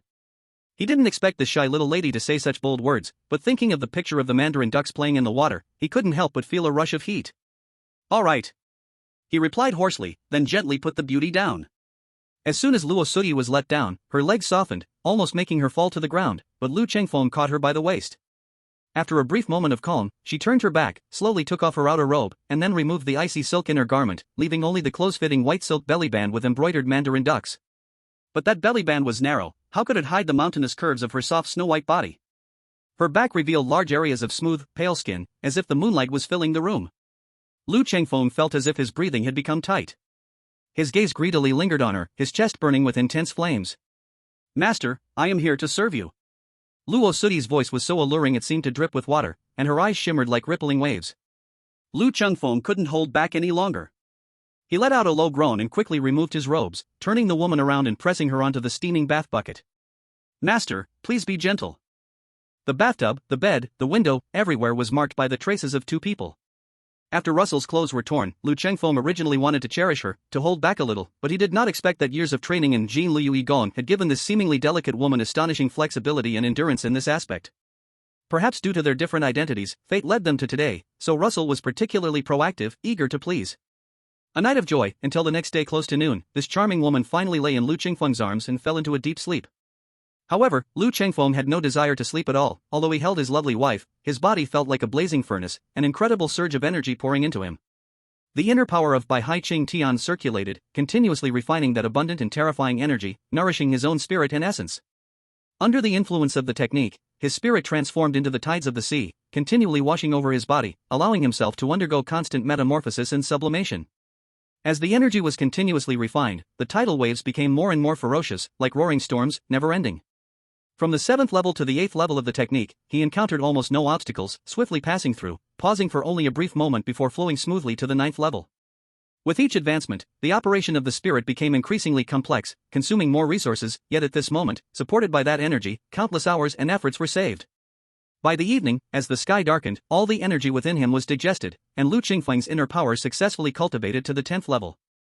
In an instant, as he attained the 10th level of inner power, all his energy fused into one, transforming into a wisp of clear air. Inner energy is born, the 10th level of inner power, it's done. Lu Qingfeng's face displayed a look of joy. Although the existence of inner power could not directly enhance his combat strength, it represented that his spirit and essence had reached a new height. The essence is extremely refined, and only after the tempering of inner power can this wisp of internal energy be obtained. With this inner energy, a martial artist can face all kinds of drugs and poisons without fear, nourishing body and spirit by swallowing pills, refining their physique, enhancing vitality, and providing tremendous benefits to the cultivation of martial arts skills. The inner energy cultivated from Bai Hai Cheng Tian is also known as Bai Bo inner energy, nourishing and long-lasting, allowing the practitioner to become physically strong, enduring, and resilient. As Lu Chengfeng felt the Bai Bo inner energy, holding his lovely wife, he felt a sense of accomplishment, and the gloom in his heart dissipated at that moment. He turned his head to look at the beautiful face in his arms, unable to resist bending down to gently kiss her forehead. "Good wife, you truly are my lucky star." His actions were already extremely slight, but unexpectedly, they still awakened Russell. Russell blinked her long eyelashes, slowly opened her eyes. At first, her gaze was somewhat hazy, but after a moment, seeing the man's face in front of her, she was momentarily stunned, and then everything that happened last night flooded into her mind. Her flawless delicate face suddenly turned bright red, she let out a soft sound, and quickly buried her head in Lu Qingfeng's chest, unwilling to come out. "Ah, wife, you were quite proactive last night, why are you so shy now?" Lu Chengfeng teased, looking at his little wife's bashfulness, but ultimately feeling tender, whispered into her ear, "Good teacher's wife, the disciple knows he was wrong." Russell felt her whole being explode, her head buzzing, and she spoke almost unconsciously, You bad person?" Lu Chengfeng flipped over to pin her down. "Good teacher's wife, can I make amends to you?" Wow! In the blink of an eye, the indoor spring light has returned. After a long wait, the sky has completely darkened, and Luo Sui is lying on Lu Chengfeng's body, her pale, jade-like fingers randomly tracing on his chest. "You are really such a bad person." Lu Chengfeng can't help but chuckle. "Who told you, my dear mistress, that you are so charming?" If you keep calling me that, I won't pay attention to you anymore. Luo Suyi pouts her cherry lips. Alright, I won't tease you anymore. You haven't eaten all day, surely you must be hungry? Lu Chengfeng softly says, let's get up for a meal. I can't let my wife go hungry. I will listen to you, my husband. Luo Suyi obediently replies, propping her arms on Lu Chengfeng's chest as she tries to get up, I will help you change. No need to be so troublesome. Lu Chengfeng hugs her waist and lifts her up, causing her to let out a surprised gasp. Today, let me serve you in changing. The two playfully took their time getting dressed, and after they got off the bed, Lu Chengfeng rang the bell and instructed the maid to bring the food. While waiting, he pulled Luo Suyi to sit at the dressing table, combing her hair and drawing her eyebrows while joking. The two immersed themselves in the joy of their chamber, completely unaware of the passage of time. When the food was served, feeding each other brought a different kind of pleasure. After the meal, the maid took everything away, and Lu Chengfeng pulled Luo Suyi to sit by the writing desk. Sui, there is something I want to ask you. Lu Chengfeng's tone is very serious, looking into Luo Suyi's eyes as he says, you have been practicing the golden thread jade dress skill for more than 10 years. Have you ever thought about what to do in the future? This skill doesn't bring you much benefit. Have you considered switching to another skill for practice? Luo Suyi is slightly stunned upon hearing this. Having practiced the golden thread jade dress skill for years, she is already accustomed to it and never thought about changing to another skill. At this moment, hearing these words, she suddenly realizes that Zhao Changjin is dead, and no one is pushing her to practice this skill anymore. Her eyes brighten. But after thinking for a moment, she slightly tilts her head, looking at Lu Chengfeng and asking, husband, if I continue practicing the golden thread jade dress skill, will it help you? Upon hearing this, Lu Chengfeng's heart feels a bit complicated. The reason he asked this was subconsciously hoping Luo Suyi could keep practicing, as it would greatly benefit his internal strength. After all, Luo Suyi's physique is special, and she has practiced the golden thread jade dress skill for many years, making her the best dual cultivation furnace, saving him countless resources and effort. However, he does not want to force this beautiful lady, so he lets her make her own decision. Unexpectedly, what Luo Suyi cares about is all him, which makes him feel a slight guilt in his heart. Dear wife, you don't have to worry about me. If you truly don't want to practice anymore, we can abandon this martial art, and I will choose a better martial art for you. Luo Suyi's face shows a bright smile, husband, I am your woman. As long as I can help you, I am willing to do anything.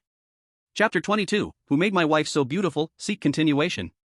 Lu Chengfeng hugs Luo Suyi tightly in his arms, remaining silent for a long time, feeling that marrying her was indeed the best decision he ever made. After lingering for a long time, they return to the couch, but this time it is not just playful. Lu Chengfeng uses the six sun seizing yin technique, while Luo Suyi practices the golden thread jade dress skill, one showing tenderness and the other willing to support.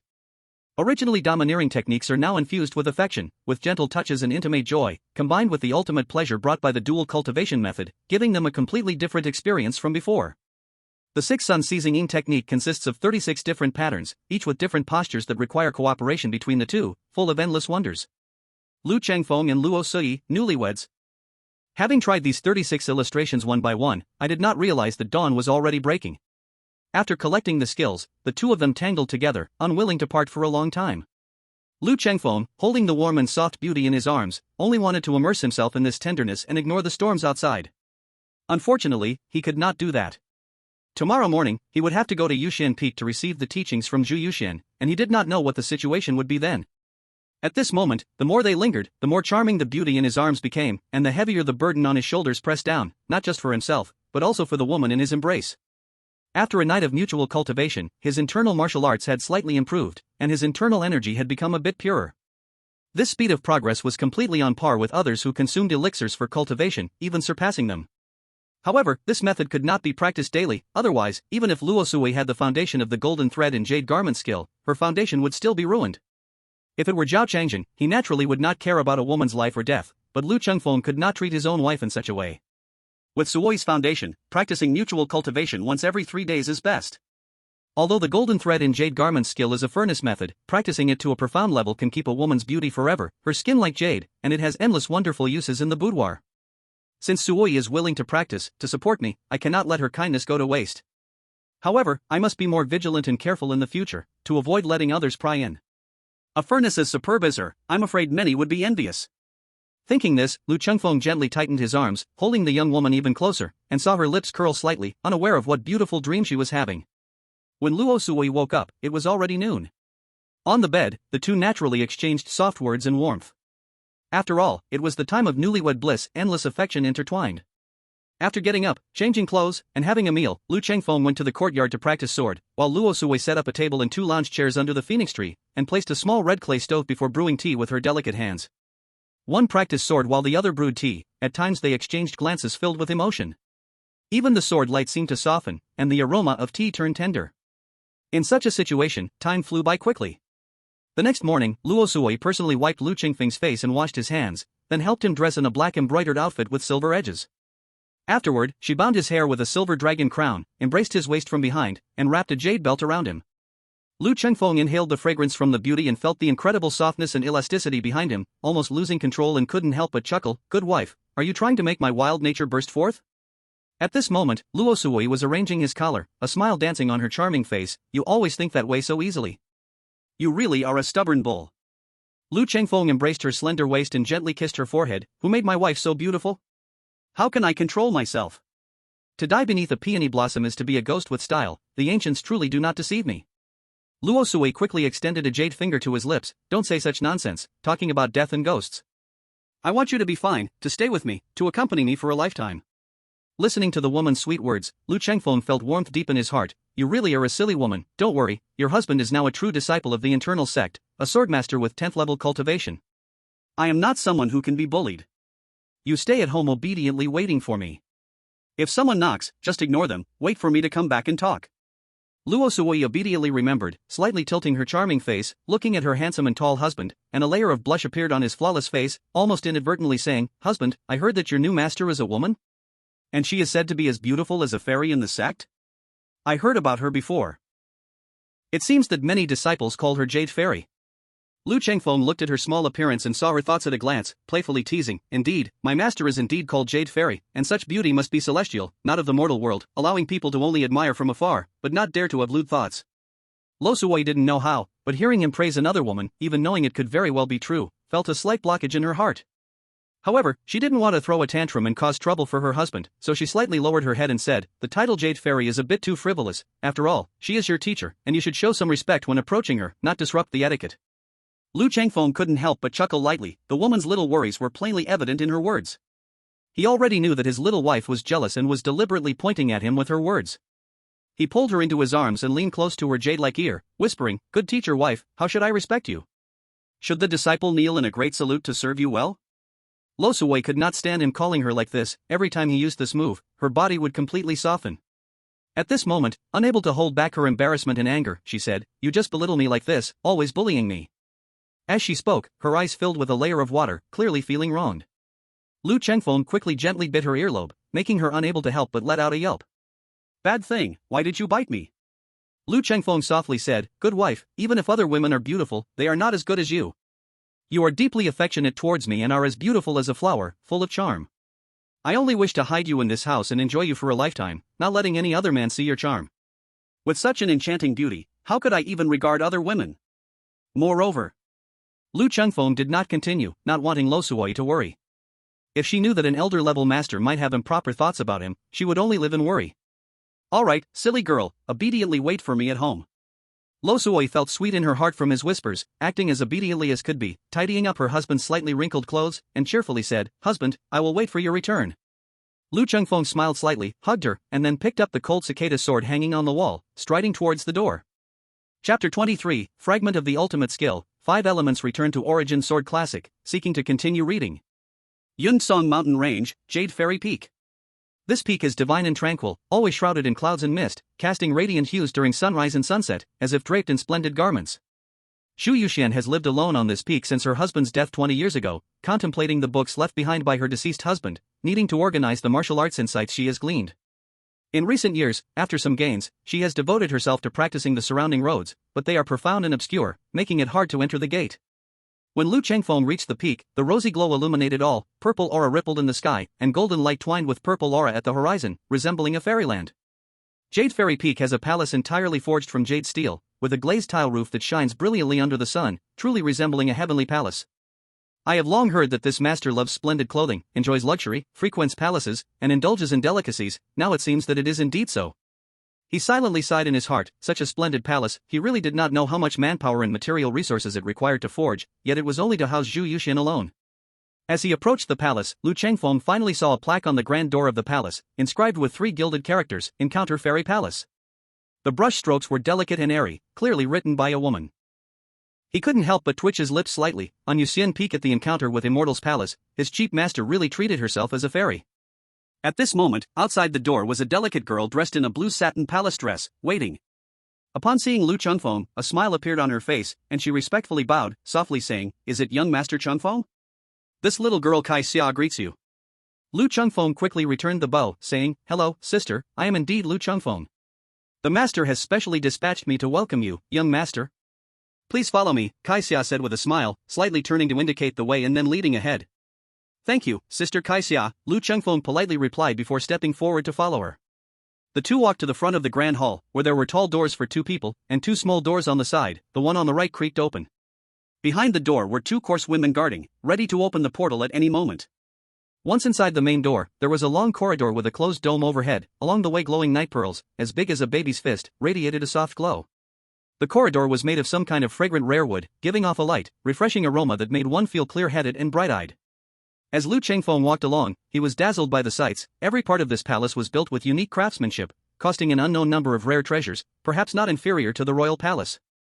After turning through 3 corridors and passing through 2 heavy doors, they walked past an open courtyard before finally entering the inner hall called Yunxiao Pavilion. "Young master, the master is in the inner room. I can only take you this far," Kai Xia stopped and said to Lu Chengfeng. Lu Chengfeng cupped his hands and said, "Thank you, sister Kai Xia."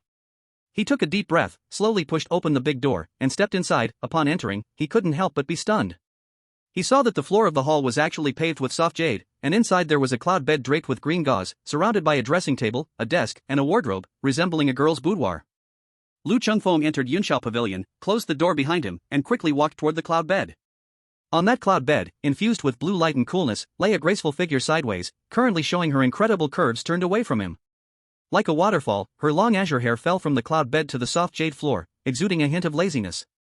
Lu Chengfeng's heart raced slightly. He didn't dare to look too much, walking close and saying, "Disciple Lu Chengfeng, pays respects to master." Hearing the voice, Zhu Yuxian seemed to awaken, slightly inclining her body. Then, she twisted her soft waist and turned to face him, her right hand supporting half of her face, her somewhat hazy eyes looking at him as she said, "Oh, it's you, young man. Have you finally managed to leave the embrace of the gentle place?" Lu Chengfeng awkwardly chuckled a few times, bent down, his gaze dropping, because this woman was wearing loose gauzy clothes, and as she turned, it instantly revealed most of her snow-white skin. He felt his heart pounding fiercely, fearing that he would embarrass himself in front of this woman, so he dared not look too long. "You, always so stiff, really have no fun at all," Zhu Yuxian said as she sat up, stretching a long lazy stretch, her body's curves becoming more prominent, especially her alluring peaks that swayed gracefully. She stood up from the bed, and her waterfall-like azure hair cascaded all the way to the ground, and then, with her fair and smooth toes bare, she walked across the soft jade floor towards a nearby desk. Seeing this scene, Lu Chengfeng couldn't help but have a thought. Only this soft jade-covered floor would not desecrate the hair that fell to the ground in those crystal-clear, jade-like beautiful feet. Zhu Yuxian sat down on the blue satin cushion by the desk, casually opened a black wooden box beside her, and took out a stack of scrolls and a token. "This is a relic left by my late husband, apart from notes on martial arts theories. This junior disciple holds this brocade token, which the current master has not taken back since taking office. I shall keep it as a memento. Since you want to inherit his legacy, you must know his name. His surname is Sun, and his given name is Shui Jing, hailing from the Sun family of Qingshou." A name suddenly floated into Lu Chengfeng's mind, Sun Shui Jing. This name sounds like a master. You must bow 3 times to his relics and then perform the apprenticeship ceremony, and that counts as officially becoming my disciple. Hearing this, Lu Chengfeng did not dare to be negligent. He first knelt and respectfully bowed 3 times to those relics, then stood up and bowed 3 times and knocked his head 9 times before Zhu Yuxian, performing the grand apprenticeship ceremony. At this point, a close maidservant, who had been waiting in the hall, came over with a cup of tea and handed it to Lu Chengfeng. Lu Chengfeng accepted it, then held it with both hands and said, "Master, please enjoy your tea." Zhu Yuxian elegantly took the teacup, took a slight sip, and then said, "All right, you may rise." Only then did Lu Chengfeng dare to stand up. "Zhou Tong is a disciple of my late husband. Although I have taught him these years and he usually calls me master, he stubbornly adheres to his original teachings. So, you can be considered my chief disciple." Zhu Yuxian instructed, "Although you are my disciple, you inherit my late husband's legacy. I do not need you to maintain any appearances for me, just focus on seriously cultivating the martial arts he left behind. If you can gain any insights, it will be the greatest filial piety to me and will also establish merit for our sect." As she spoke, she took the top volume from a stack of scrolls and passed it to Lu Chengfeng. The ultimate skill devised by my late husband is called the 5 Elements Return to Origin Sword Classic. It is a marvelous method that combines internal power in swordsmanship, which if fully realized should have 27 levels. I have spent countless hours organizing it over the years but have only managed to arrange the first 24 levels. For you, that should be sufficient. Here are the methods for the first 3 levels. Take them and ponder over them. If you have any questions, you may come to ask me. Lu Chengfeng carefully accepted it and thanked her again. Seeing his overly serious demeanor, Zhu Yuxian felt a bit displeased, frowned slightly, and scolded, "If you have nothing else to do, go down the mountain. Don't be an eyesore in front of me." Lu Chengfeng had gotten used to her changing moods and, after bowing respectfully again, exited the grand hall. Chapter 24, The Heavy Sword in the Abyss, Fierce and Violent, Seeking Updates. As soon as Lu Chengfeng stepped out the door, he heard Zhou Tong's laughter and couldn't help but look up. He saw this guy grinning at him. "Junior brother, how is it? Were you not scared by Master?" Lu Chengfeng couldn't help but feel helpless. This person initially looked quite serious, but unexpectedly, behind the scenes, he was such a joker. He pretended to sigh dramatically. "It seems that you and I are destined not to be in the same sect. I accidentally offended Master just now and have already been sent down the mountain." Zhou Tong was stunned for a moment. How could this be possible? He frowned slightly and said, "Wait here and don't leave. I will go ask Master to revoke the order."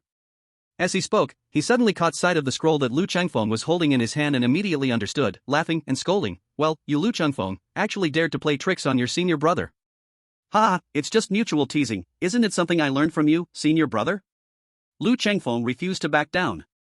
After exchanging a few jokes, Zhou Tong asked, "Are you planning to stay on Jade Fairy Peak to cultivate, or are you going back to your own Bai Shao Peak?" Lu Chengfeng replied without hesitation, "Of course, I am going back to Bai Shao Peak. I have a beautiful wife waiting for me at home. Why should I stay here?" Hearing him brag like this, Zhou Tong's mouth twitched slightly. "You guy, you are really hateful. Forget it, forget it. Who told you, this little rascal, to be so bold, even daring to marry your own master's wife? Others would be afraid they can't enjoy such fortune." Lu Chengfeng wasn't angry upon hearing this. He just squinted and said, "Senior brother, you flatter me. It's just that I look a bit handsome, that's why I have this fortune." Zhou Tong gritted his teeth and said, "It seems you don't understand what it means to respect your senior brother at all. Just let you see, this is the 5-element returning origin sword classic passed down by my master."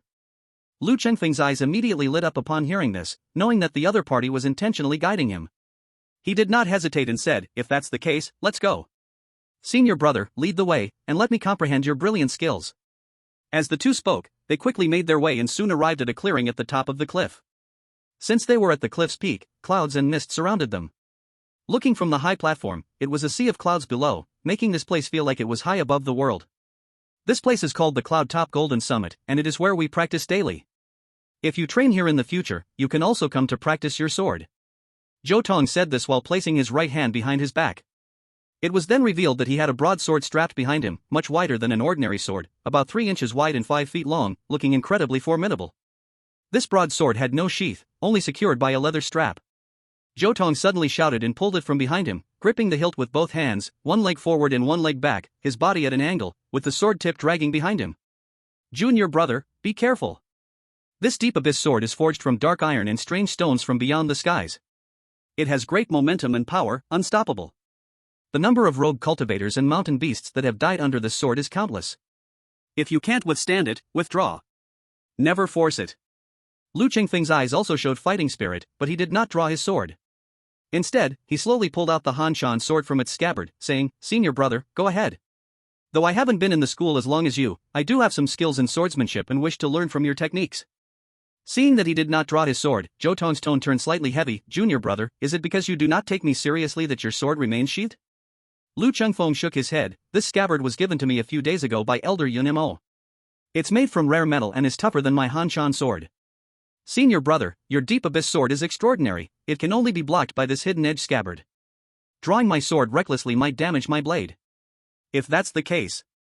Zhou Tong no longer hesitated, suddenly shouting, "Then take my move." With that, his aura changed dramatically, like a fierce warrior charging into battle. The deep abyss sword dragged on the solid ground, sending sparks flying and producing a sharp hissing sound. Boom! 5 elements returning origin classic, mountain breaking form, kill. Accompanied by a roar that echoed at the peak, the deep abyss sword shot up from the ground with horrifying speed, creating a whirlwind that even made the air tear apart. Fierce. Grand. Domineering. Swift. One sword strike that had the might to break mountains and topple peaks. Lu Chengfeng felt darkness before his eyes, as if a mountain was collapsing, making even breathing difficult.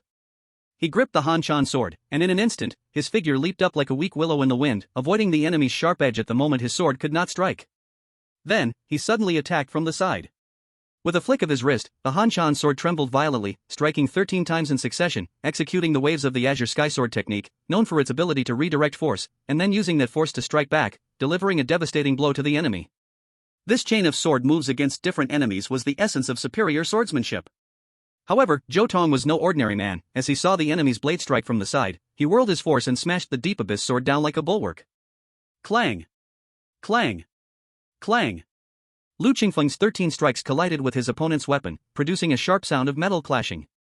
He felt a tremendous force sweep through the Han Shan sword, and his body could no longer withstand it, being forced back continuously. He retreated a full 8 steps before finally stopping, his hands to his arms completely numb, and he nearly dropped the sword from his grasp. The earth-splitting slash of the 5 elements returning to origin sword scripture, as Zhou Tong struck with his sword, he was not done yet. With an angry roar, he swung his iron sword through the air, merging man with sword. He jumped high into the sky, aiming to strike Lu Chengfeng with a deadly blow. This sword strike, if it hit, could tear even an Iron Man apart, let alone a flesh-and-blood body. A fierce wind surged forward, and the immense force even created ripples in the air. The heavy sword merged with this great power, making the earth-splitting slash terrifyingly fast. I can't block this. Lu Chengfeng felt a surge of terror. If it weren't for his cultivation of the blue sea and sky inner strength that broke through the 10th level to develop the blue wave inner power, he wouldn't even be able to withstand the first move. At this moment, Zhou Tong's sword strikes grew stronger, carrying a force that truly seemed capable of splitting mountains and cleaving the earth. Lu Qingfeng's clothes flapped wildly in the fierce wind, his hair danced chaotically in the air, and even his pupils were stinging from the terrifying sword light. If the opponent had any intent to kill, he would have almost thought Zhou Tong intended to slay him with a single sword strike and send him to his death. The aura around him was overwhelmingly fierce, like a mad tiger, strong as a black bear, with power that was breathtaking. How could I let you underestimate me? Lu Chengfeng narrowed his eyes. Although his sword was still in its sheath, a foot-long sword energy emerged from the end of the sword, sharp and icy cold. Pooh! The sword energy shot into the sky, creating a violent clash in the air accompanied by sparks. With a rip, a piece of Zhou Tong's sleeve was torn off and sent flying into the air. Chapter 25. Do you really think my sword cannot kill, seeking followers? On the golden peak of the clouds, the morning sun poured down, dyeing the sea of clouds with a layer of golden light. Lu Chengfeng and Zhou Tong stood opposite each other. Zhou Tong glanced at his torn sleeve, stunned for a moment by reality. Then he remembered the sword sheath that moved like a swimming dragon, and the sword's edge that sliced like a rainbow at the critical moment, unable to help but admire it. Good swordsmanship, good courage, good adaptability. At the same age, I cannot compare to you. Lu Chengfeng held the hidden sword sheath in his right hand, drops of crimson blood dripped from his palm down the sheath, while his left hand pointed the Han Shan sword diagonally, exuding a chilling aura. Moments ago, facing Zhou Tong's earth-splitting slash, he first used his right hand to hold the sword and attempted to counter the sword energy head-on. As the two collided, realizing he could not win, he pulled out his sword with his left hand, slicing Zhou Tong's sleeve, but his right hand was still caught in the clash and suffered significant injury. Lu Chengfeng understood very well that Zhou Tong had shown mercy, otherwise, his injury would not have been as simple as just his right hand. He feared he could have been split in half by the sword on the spot. In such a deadly situation, he could at most have severed one of Zhou Tong's arms before facing death. One dead, one injured, the outcome was clear. Brother, this battle I lost. Lu Chengfeng slowly sheathed his sword, his tone slightly suppressed. Ha ha ha, you little brat, how old are you? I am 8 years older than you, and you managed to sever my sleeve. If you hadn't shown mercy, I might have lost an arm. Zhou Tong teased him, do you really think you could have chopped me down with a single sword? I've lived all these years, not to be reduced to a dog. Lu Chengfeng also shook off the embarrassment from his defeat, sheathing his Han Shan sword with a clang, and smiled readily, saying, Brother, you're right, I was a bit too overconfident. Alright, it's just a sword duel. We don't need to be so polite between us, brothers. Zhou Tong slowly placed his heavy sword on his back and sighed, the 5 elements returning to origin sword scripture left by our master is profound and unfathomable. I've practiced for many years and have only grasped the earth element sword style. As for the other sword styles, I haven't even been able to enter the door, not to mention achieving the unity of the 5 elements. It seems unlikely I will master this sword art in this life. However, as he spoke, he shifted his tone, the sword techniques left by our master are vast and deep, even if it's just one of the paths to swordsmanship, the ultimate achievement can be matched. The unity of the 5 elements directly connects to the great 5 elements extinction divine sword, which can be considered a path to the heavens. With your talent, you will definitely achieve success, inheriting the master's legacy and ensuring the elder's teachings do not fade. Lu Chengfeng understood that he was deliberately showcasing the power and depth of this secret skill, fearing that he might overlook this incomplete technique and pursue other sword methods in the sect. Unfortunately, he had other plans, and in the end, it might not allow Zhou Tong to fulfill his wishes, unless one day he truly married Zhu Yuxian, and then the 5 elements returning sword scripture would naturally be within reach. He sighed inwardly and said, "I understand your painstaking efforts, brother. I will do my best." Zhou Tong's face revealed a smile at his promise. "With your words, brother, it's enough. I believe your talent will surely yield results."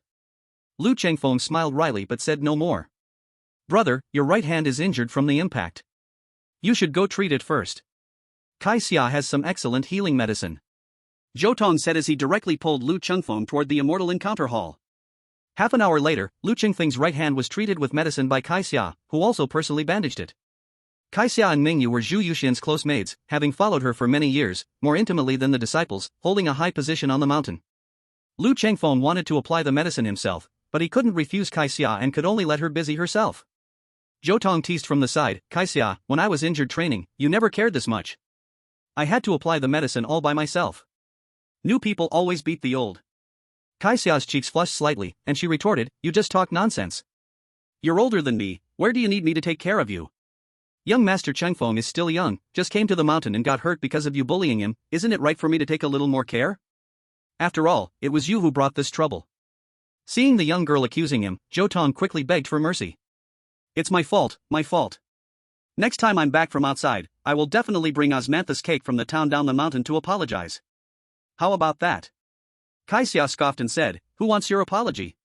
It's clearly your fault for making young Master Chengfeng get hurt. If someone should apologize, it should be you to him." Lu Chengfeng quickly waved his left hand, "Sister Kai Xia, please don't call me young master anymore. It feels distant. If you don't mind, just call me Chengfeng. Besides, I was just sparring with my brother, and getting injured is inevitable. At the end of the day, it's still due to my lack of strength. Today I trouble you to take care of me. When I get a chance to visit the town down the mountain, I will buy some osmanthus cake to return the favor for your careful attention today." It was just a simple bandaging, not really a careful tending. Though she said this, Kai Xia's smile blossomed, revealing her joy unconsciously. Zhou Tong watched this unfold, speechless. After so many years on the mountain, he had never been this close to Kai Xia. He couldn't help but stroke his bronze-skinned arms and murmured, "Could it be that these years, handsome boys are starting to be popular?" Kai Xia heard him muttering, and just as she finished bandaging, she put her hands on her hips and huffed mischievously, "Zhou Tong, what are you talking about? What handsome boy?" Zhou Tong couldn't afford to annoy her, so he forced a smile and took Lu Chengfeng and left. Being pulled by him, Lu Chengfeng could only smile helplessly at Kai Xia. "Sister Kai Xia, I will come to see you again another day." Once they exited the hall, Zhou Tong finally sighed with relief and turned to look back. "Brother, from my view, it won't be long before you become the master of the Immortal Encounter Hall. Keep it up, I believe in you." Lu Chengfeng couldn't help but scold with a smile, "Brother, what nonsense are you talking about, placing the master in what position?" "Ah, just kidding. But brother, you are now a man with a family." Zhou Tong's words were both a joke and a reminder, and then he said no more, turning directly to leave. "Junior brother, you must be eager to return to your lovely wife. I shall go practice my sword and won't send you down the mountain. If you have time, come visit me on the mountain. We can spar and understand the sword scriptures together. Farewell, brother." Lu Chengfeng watched him leave, then turned to walk down the mountain. However, not long after he descended, that prickling sensation returned, like a thorn in his back. A trace of anger and killing intent flashed in his pupils. "Is this going to go on endlessly? Do you really think my sword can kill?" He took a deep breath, forcibly suppressing the killing intent in his heart, and put on a calm facade to continue forward. Chapter 26, Daring to Harm My Junior Brother, Seeking Death, Request for Continued Reading. For the first time, Lu Chengfeng felt an urgent desire to kill someone, no matter the cost. The enemy's reckless stalking was a serious threat to his life. Thoughts flashed through his mind, "Next time I go out, I'll coat the sword blade with deadly poison, ambush them, use every possible means, or just call for help, ask Zhou Tong to join." Thinking of this, his gaze shifted, preparing to turn back to Yuxian Peak. "This person is following me secretly. I can call on my fellow disciples and elders openly to set a trap and catch him. No matter what dark and cunning thoughts he has, they can't come to the surface, only then can I turn the tables." However, at that moment, a thunderous beast roar suddenly echoed from inner 5 peaks, shaking the ground for 30,000 miles, scattering the clouds in the sky, as if endless ripples were spreading in the void. "Ah! Countless weak disciples had their eardrums burst at that moment, painfully hugging their ears, and some even fainted from the shock. Lu Qingfeng's expression also changed drastically, his inner chi surged rapidly along the lines of his inner cultivation technique, resisting the deafening beast roar, but his face turned pale. If it weren't for his inner cultivation breaking through to the 10th level, he would have likely been directly injured by that roaring sound. Not good. Sui. His face changed wildly, caring for nothing else. He quickly operated his inner cultivation technique, his body leaving a phantom, rushing towards Bixiao Peak at high speed. On the way, he saw many disciples hurrying, and even several mountains were collapsing, giant rocks rolling down from the peaks, blocking the path. Everything happened too suddenly, the mountain collapsed, the earth cracked, and the mood among the disciples was in chaos, a complete mess. Changfeng, nephew, you seem to be in a hurry. Where are you going? As Lu Changfeng rushed forward, someone suddenly blocked his path. He saw Elder Xiao from Tsanglong Peak standing a short distance ahead, his expression stern. Dressed in a black robe, with a yellow sash around his waist, his long sword sheathed on his back, the blood-red tassel fluttering in the wind. Although in his 60s, there wasn't a wrinkle on his face, his hair was jet black, showing extraordinary inner strength. Lu Chengfeng's heart sank upon seeing him. He had always suspected the person following him, and the prime suspect was this Elder Xiao. Originally, he had some concerns about this person, but with such a huge change occurring in the sect, in chaos, this person seemed to have no hesitation and appeared directly. Lu Qingfeng's heart had already sunk to the bottom. Elder Xiao, over 60 years old, had practiced the Tsanglong return to see technique for decades, with profound skills in the Qinglong now high sword technique, which was highly sophisticated and unfathomable. Though not as powerful as the inner elder, the Tsanglong Peak master was still one of the rare top masters among the 108 outer peaks, far beyond what he could currently compare to. Zhao Changjin was also an elder, but he was barely in his 40s. In terms of martial skill and artistry, he still had a considerable gap compared to Elder Xiao. It seems today will not end favorably. Lu Chengfeng squinted his eyes. With a feigned look of confusion, he asked, what does Elder Xiao mean by this? Elder Xiao sneered, not long ago, you killed my beloved disciple, trampling on his corpse to gain your fame in Yungsong. Have you forgotten so quickly? Lu Chengfeng said solemnly, Xue Dulong and I signed a life and death contract. On the sword debate stage, the sword decides life and death. According to the rules, no one is allowed to invoke excuses to cause trouble. Elder Xiao, do you mean to ignore the sect rules and seek revenge for Xue Dulong? Elder Xiao drew his sword with a clang, the blade shimmering with a cold light, and the blood-red tassel swayed. Cut the nonsense. In this situation, even if I kill you, who would know? Die for me. This person was incredibly shrewd. Without any hesitation, he struck immediately, the sword light swirling like a dragon emerging from the depths, fierce and swift. With a buzzing sound, the sword blade was already close to Lu Chengfeng. At this moment, Lu Qingfeng's face turned pale to the extreme. He had just fought against Zhou Tong, injuring his right hand. Although it was not severe, facing a master like Elder Xiao left him with little chance, and now the situation was even more dire. Elder Xiao, you have truly gone mad. You dare to strike at me, disregarding the sect's rules? Do you really think you can act without anyone knowing? He wasted no time and fled, not heading for the wide plain but relying on the dense woods and numerous stones on the rugged path, escaping towards Yuxian Peak. The Bixiao Sword Manual was originally a complete martial art that combined swordplay, mental technique, and body movement, known for its lightness and swiftness. Its body technique was particularly extraordinary. During the assessment at the transmission pavilion, he had already demonstrated exceptional lightness in his skills, attracting the attention of the attendants. Now, in his desperate escape, he pushed his lightness and body technique to the limit, creating numerous afterimages. On the other hand, the Tsanglong Peak's Tsanglong Guihai mental technique and Qinglong Naohai sword technique were known for their overwhelming force and relentless momentum, with sharp moves that were not particularly unique in body techniques. With one gaining and the other losing, and combined with Lu Qingfeng's training in Bibo inner energy and his youthful strength, he managed to create some distance between them, avoiding instant death under the sword. Kid, if I let you escape under my sword, wouldn't all my years of hard training be in vain?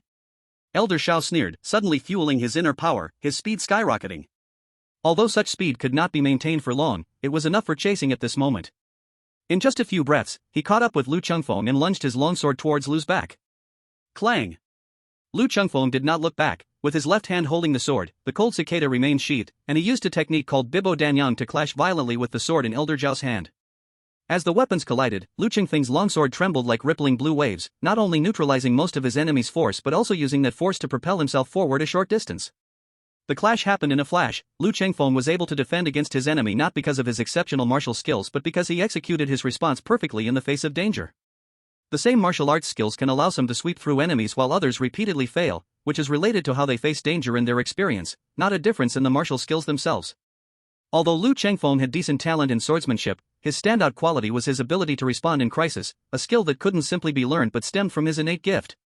He always managed to employ the most appropriate means at the most suitable time, achieving victory against the strong and overcoming the many with the few.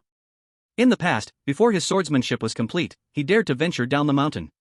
Even when encountering the fierce bandits of the Black Wind stronghold, he drew his sword to help, slaying all foes, relying on his battle instincts. Seeing him fleeing again, Elder Zhao's expression darkened slightly as he pursued closely, repeatedly drawing near, striking with his sword skills. Yet all of them were skillfully resolved by Lu Chengfeng. Unknowingly, the chase and escape between the two sides had already lasted for a quarter of an hour. Although Lu Chengfeng had dealt with several enemy attacks, it was not without cost. The recently bandaged wound on his right hand burst open, and crimson blood seeped out. The back of his shirt was also torn, revealing a gory gash, with blood continuously dripping from him, looking horrifying. Boom! At this moment, a broadsword rushed in from the side, suddenly blocking the long sword that was slashing towards Lu Chengfeng. Old thief, you dare to injure my junior brother? You are seeking death. Zhou Tong suddenly burst out, with the Xinyuan ancient sword sweeping across, stirring up a wave of fierce wind, possessing the power to shatter gold and break mountains. Seeing the severe injuries on Lu Chengfeng, he became infuriated, and without realizing it, he harbored intentions to kill, swinging the heavy sword wildly and violently attacking the enemy. Zhou Tong, this is my personal grudge with Lu Chengfeng, it's none of your business. Step aside. Elder Zhao's face turned extremely ugly. He never expected that with his own cultivation, he would let Lu Chengfeng escape his grasp several times, and now Zhou Tong was here to stir the situation. He thought to himself, it seems today that I may not achieve my desire. What a pity, just now was the best opportunity, yet I let that cunning little thief slip away. In the future, if he becomes cautious, it will be even harder to find a chance to kill him. As he thought this, he already had the intention to retreat. Shut your filthy mouth. Zhou Tong cursed fiercely, his whole being resembling an enraged lion, swinging the Xinyuan heavy sword viciously, forcing Elder Zhao to retreat step by step, not daring to face him head-on. Compared to the earlier sparring with Lu Chengfeng, the strength and speed he unleashed now were exponentially stronger, possessing the fierce momentum of 1,000 troops breaking through, as if one sword could split mountains. In just a few breaths of fighting, Elder Zhao was drenched in sweat, operating his internal energy to the extreme, his face turning a deep red. Junior brother Lu has already joined Yuxian Peak as my direct junior brother, how dare you, old thief, injure him. If I don't teach you a lesson today, everyone will think that the disciples of Yuxian Peak are easy to bully. While Zhou Tong shouted sternly, he once again unleashed the earth-splitting strike, coming at an unexpected speed, the fusion of man and sword as if it fell from the sky. Elder Zhao's face changed dramatically, the 3-foot sword energy from his long sword emerged, like a swimming dragon intercepting the descending heavy sword. Clang! Clang! Clang! The weapons clashed violently, emitting sparks like electric light. Boom! Boom! Boom! Zhou Tong's sword was too fierce, carrying the momentum from the sky, striking out 3 blows in quick succession, forcing Elder Zhao to retreat 7 steps, and then his right hand went numb. Under the immense force, the long sword flew from his grasp, tossed over a dozen feet, rolling onto the ground. Die for me! Zhou Tong was still unrelenting, holding the sword with both hands, slashing directly at the opponent's head. Stop! You really want to kill me? Elder Zhao finally showed a look of terror on his face, his tone somewhat panicked as he shouted. Boom! The Xinyuan ancient sword suddenly shifted from a downward slash to a horizontal sweep, the wide blade smashed down on him like a door panel. Put! Elder Zhao spat out bright red blood, his body flying backward, falling several feet away before crashing hard onto the ground, unable to get up for a long time. Old thief, if it weren't for being inside the sect today, I would have cut you in half. Zhou Tong held the sword in one hand, striding up to Elder Zhao, speaking coldly, I warn you, in the future, if I find out that you have any plans against my junior brother, be careful of your head. If anything happens to my junior brother, whether it was you or not, whether there is evidence or not, I will kill you first. You hearing these unreasonable and overbearing words, Elder Zhao was so furious that he coughed up another mouthful of old blood. Suddenly everything went dark, and he nearly fainted. Good, good, good. Blood flowed from his mouth, his once white teeth turned bloody red, and he gritted his teeth as he spoke. I've long heard that in the inner gate, some extraordinary talents emerged. There are the 3 heroes and 7 champions, their names resound across the rivers and lakes. You, Zhou Tong, are known as the Mad Tiger among the 7 champions. Today I see you, and indeed, it is not an empty reputation. I, an old man, am no match for you. I admit defeat, whether you want to beat or kill me, I leave it to your discretion. After saying that, he closed his eyes, putting on a posture of offering his neck for slaughter. Ha, you really are an old rogue. Knowing that I won't kill you at this moment, you still put on such an act. Isn't it laughable? Zhou Tong scoffed, if you truly want to die, follow me out of the mountain, and I will send you to your end. Elder Xiao, hearing this, although he had his eyes closed, his face turned purple with anger, and his whole body trembled. You better remember what I just said, not a single word should be forgotten. Otherwise, if anything happens to my junior brother in the future, don't blame my sword for being ruthless. Get lost. As Zhou Tong spoke, he suddenly kicked out hard, sending Elder Xiao flying far away, causing a miserable wail. He didn't even look back, turning around and walking briskly towards Lu Chengfeng. Junior brother, are you okay? Are your wounds serious? Lu Chengfeng slowly sheathed his sword, shook his head, and said, it's just some superficial wounds. A bit of ointment, and I'll recover after a while. Fortunately, you came in time, otherwise I fear I would be in life-threatening danger today. Humph. Zhou Tong said angrily, if it weren't for being in the gate, I would have split him in half with one sword just now. This old rogue is so old yet uses his size to bully the young. He really has lived like a dog. It's just skill, nothing to do with age. Lu Chengfeng asked, elder brother, weren't you practicing swordsmanship up on the mountain? Why did you suddenly rush here? Do you know what happened in the inner peak? How could such a big incident occur? Zhou Tong replied, I don't know what exactly happened in the inner peak. Master has already gone there. Before leaving, she informed me that you were in danger and asked me to come down and rescue you. Lu Chengfeng was taken aback. He originally thought Zhou Tong just happened to be here or had some other reason. He never expected that it was actually Zhu Yuxian who sent him to save himself. In that instant, countless thoughts flashed through his mind, unsure of what that woman had in store. She and the one surnamed Xiao shouldn't be on the same side, right? Why would she save me? Is there a conflict between them? Or is she just acting for my benefit? One is playing the good cop, and the other the bad cop? Lu Chengfeng didn't believe that woman had such good intentions. If he hadn't seen that scene from Zhao Changzhen's memory fragments, perhaps he would have truly been touched. In a life-or-death moment, the master sent someone to save him from danger. This kind of favor is enough to make one devoted and grateful. But unfortunately, Lu Chengfeng had no trust in that woman at all. Instead, he felt an even stronger sense of vigilance rise up. She went through so much trouble, definitely has ulterior motives. I must be careful, and even more careful. Lu Chengfeng's sense of crisis grew stronger. Being caught in the machinations of such big figures as the elders of the inner peak, he felt like an ant, at their mercy, completely powerless to fight back. I cannot continue to sit idle like this, I must do whatever it takes to increase my strength. The current rate of improvement is too slow.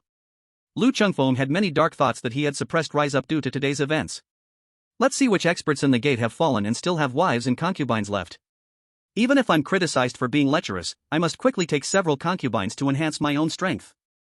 I absolutely cannot be slaughtered like this. With Zhou Tong's escort, Lu Chengfeng made his way back to Bishao Peak. At this moment, Bishao Peak also experienced a small-scale landslide, with giant rocks falling from the top, blocking the path that originally led up the mountain. The two of them used their lightness skills and took a few detours before finally making it back to the mountain. Fortunately, he breathed a sigh of relief when he saw that everyone from Bishao Peak had gathered in an open space, including Luo Sudi, who appeared to be unharmed. 7 or 8 registered disciples of Bishao Peak, a dozen maids and servants, plus Su Wanqing, Liamo, and Luo Sudi, these were all the people left at Bishao Peak now. Seeing Lu Qingfeng's figure, everyone present showed a look of surprise on their faces. Husband. Senior brother. Amidst the crowd's excited shouts, Luo Sudi couldn't help but lift her skirts with both hands and hurry to his side, her fair face filled with joy. Husband, you finally came back. Suddenly, there was a landslide, and I heard huge beast roars from the inner peak. I was so worried about you. Lu Chengfeng grasped her delicate hand tightly. Sudi, are you okay? Did you get hurt? Luo Sudi slightly tilted her fair little face, her bright eyes staring at him without blinking. Husband, I'm fine. What about you? Are you okay? The way the two were acting as if no one else existed instantly made many people nearby speechless, some envious, some jealous, and others emotional. Others did not dare to say much, but Zhou Tong felt he was being fed dog food, unable to suppress the twitch at the corners of his mouth. You two really are a loving couple, making everyone envious. Hearing his sour words, Lu Chengfeng came back to his senses, tightly holding Luo Sudi's hand, then slightly turning to point at Zhou Tong. Sudi, this is my fellow senior brother, named Zhou Tong. You can just call him senior brother Zhou. Upon hearing this, Luo Sudi wanted to perform a respectful greeting, but her left hand was firmly held by the man beside her, unable to loosen up. She could only blush and cheerfully say, hello, senior brother Zhou. Seeing the couple like this, Zhou Tong felt that if he stayed any longer, he'd become full from watching. Lu Chengfeng was showing off his love as if there was no one else around, not holding back at all. Lu Chengfeng, you guy. Zhou Tong couldn't help but chuckle in mock anger, feeling quite speechless. Forget it, senior brother won't argue with you. But now there's been trouble in the sect, on the way back just now. At this point, he paused slightly, recalling Lu Qingfeng's repeated warnings to not mention the assassination in front of Luo Sudi, and changed his words. I saw that many places had people injured. Currently, Baishao Peak isn't necessarily safe. Junior brother, what are your plans? Hearing this, Lu Chengfeng hesitated as well. He had been thinking about how to settle the people of Baishao Peak. The inner peak had evidently experienced a shocking upheaval, and the main seat of Sanlong Peak was eyeing them. The disciples of Baishao Peak could easily become targets and breakthroughs for the other side, especially Luo Sudi. As his wife, she had no martial skills, making her a glaring weakness and vulnerability.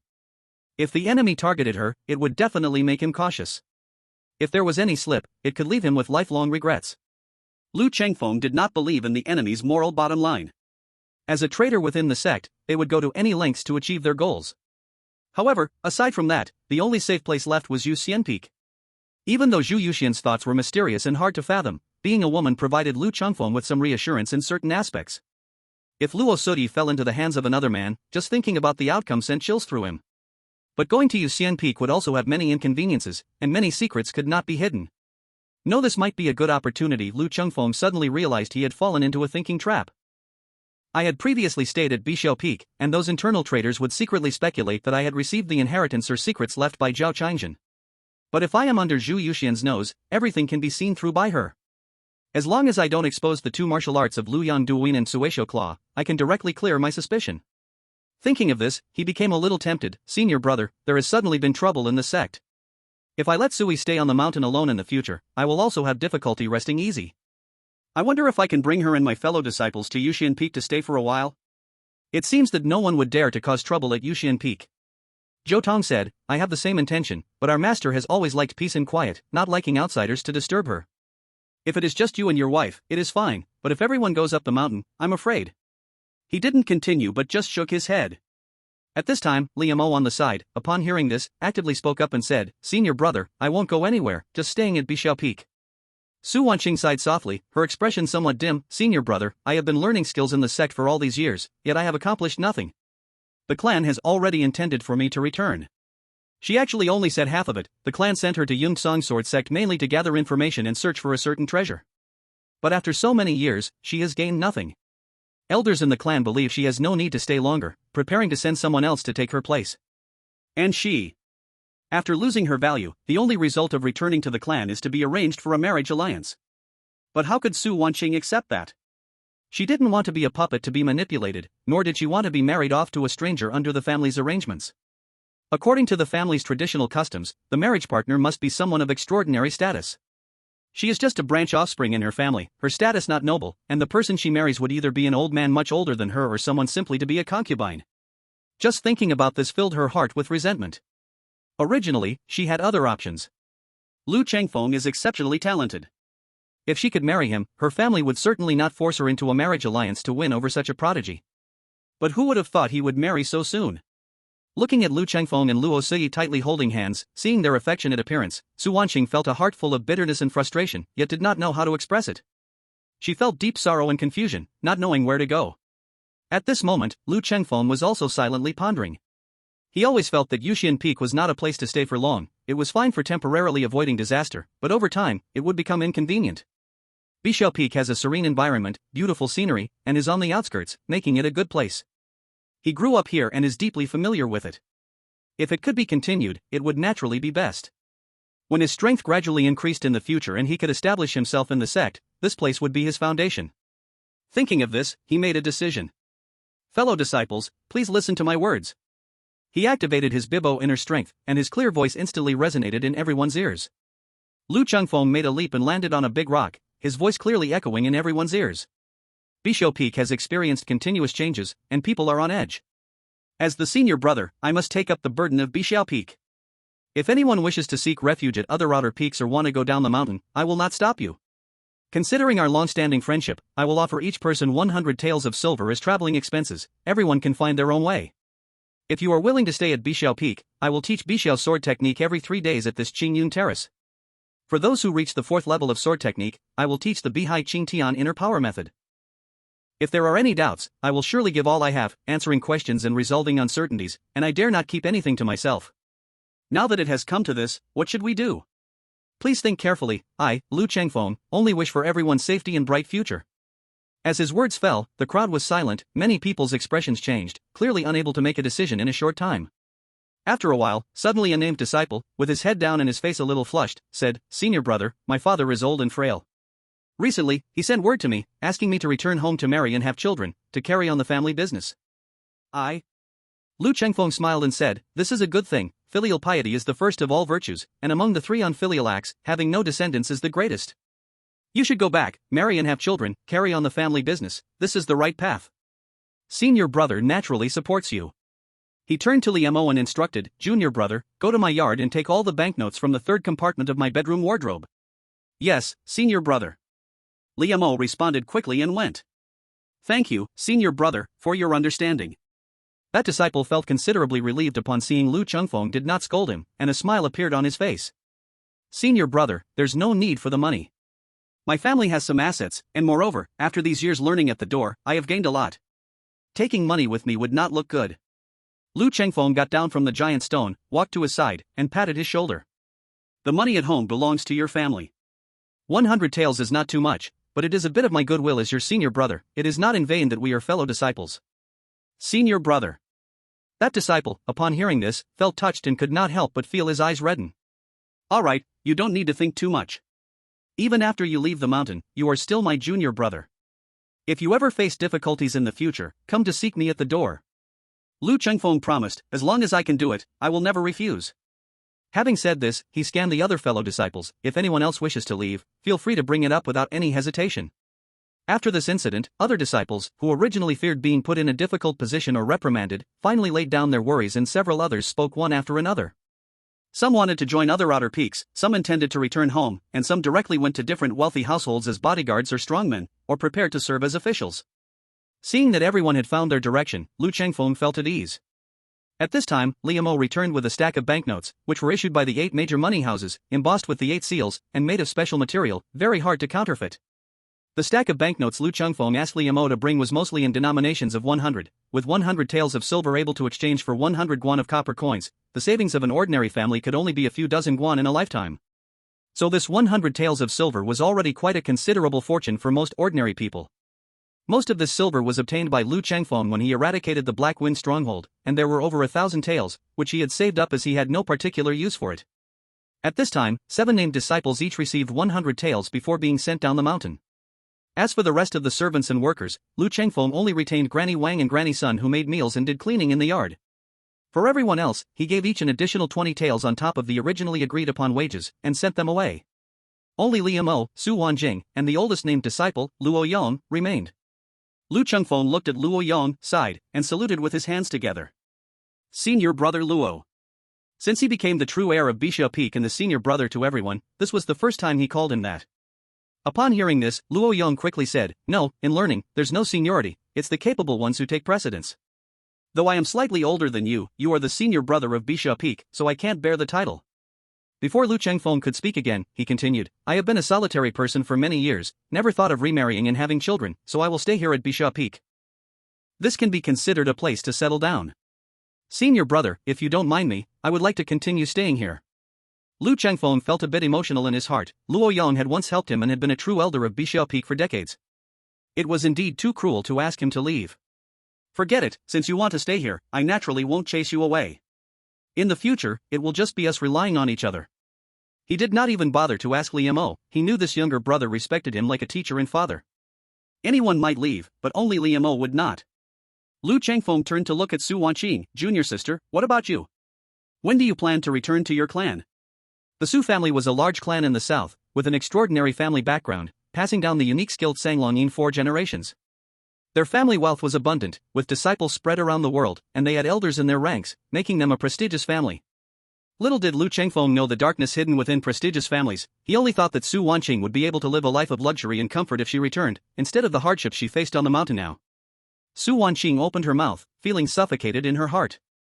She had hoped that the other person would persuade her to stay, but to her surprise, he was so eager to send her away. She had always been gentle and compliant, but at that moment, she couldn't help her eyes turning slightly red. "Are you really so eager to rush me away? Then I will leave." With that, she turned and walked away. Lu Chengfeng was momentarily stunned. He never expected his second junior sister would react like this. Beside him, Luo Sui, being a woman, was more perceptive. She noticed Su Wanqing's different feelings toward Lu Chengfeng and pushed him. Aren't you going to chase after her? You're really going to let a girl walk away like this while crying? Only then did Lu Chengfeng come to his senses. He quickly used lightness skill, taking 2 steps in one to catch up. Junior sister, please wait. Did I say something wrong? I apologize. Su Wanqing didn't know why, but the more she thought about it, the more aggrieved she felt. She rarely cried as she grew up, yet tears now couldn't help but fill her eyes, blurring her vision in an instant. Lu Chengfeng, with exceptional internal strength and sword skills, caught up within a few breaths, turning around to block in front of Su Wanqing. Junior sister, please stop. All the words he originally wanted to say paused abruptly. Su Wanqing's tear-stained face made one feel inexplicably heartbroken. Su Wanqing looked at him, wanting to throw herself into his arms, but she felt she had no reason or right to do so. She stopped, slightly turned her face away, not wanting this man to see her in such a sorry state. I'm fine, just feeling a bit reluctant. Senior brother. Lu Chengfeng, you should go back. I wish you and your wife bliss and harmony, many children, and growing old together. At this moment, even a fool would know Su Wanqing's emotions were not right. Lu Chengfeng was not willing to let her leave like this. He thought of all the moments they had shared, letting out a soft sigh. Wanqing, when did it become so polite between us? The long-lost name Wanqing completely broke Su Wanqing's composure. She directly squatted down, hugging her knees, burying her head in her knees, and cried out loud. Chapter 30, perhaps I should follow him as well, please continue reading. Seeing Su Wanqing crying so uncontrollably, Lu Chengfeng stood awkwardly in place, unsure of what to do. At this moment, Luo Sui walked over, squatting beside Su Wanqing, gently patting her back, and whispered in her ear, don't cry. That man doesn't understand your feelings. Crying will only make you feel sadder. You should stay. Let's sisters talk properly. When Su Wanqing heard Luo Sui's implied words, she felt the most secret corner of her heart touched, both flustered and shy, her crying gradually stopping. Lu Chengfeng saw that Luo Sui whispered a few gentle words to Su Wanqing, and she stopped crying. Could not help but breathe a sigh of relief. Looking up at the surroundings, the once lively Bishio Peak now had only 5 disciples left and 2 old women. Lu Chengfeng simply summoned everyone over, saying, it's rare for us to gather together today, and with chaos in the sect and the world falling apart, who knows if there will be more changes ahead. The fact that we can be together is fate, so let's light a fire on this Qingyun platform and drink to our heart's content. Zhou Tong saw this and said, since you are all gathered here as disciples, I will not disturb you.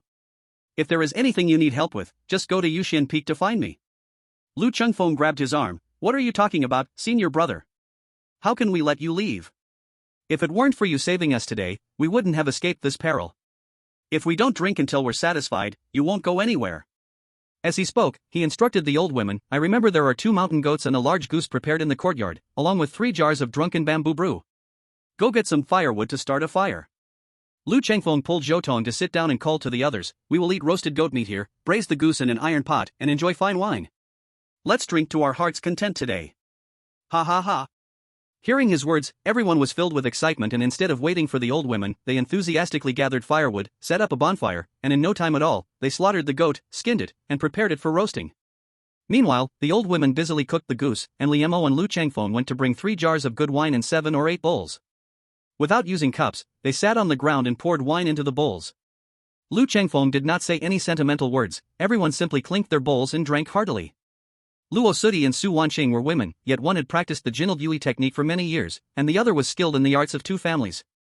Their physical foundations were not comparable to ordinary women. The 2 drank a bowl of wine, their charming faces blushing, glowing even more beautifully in the light of the bonfire.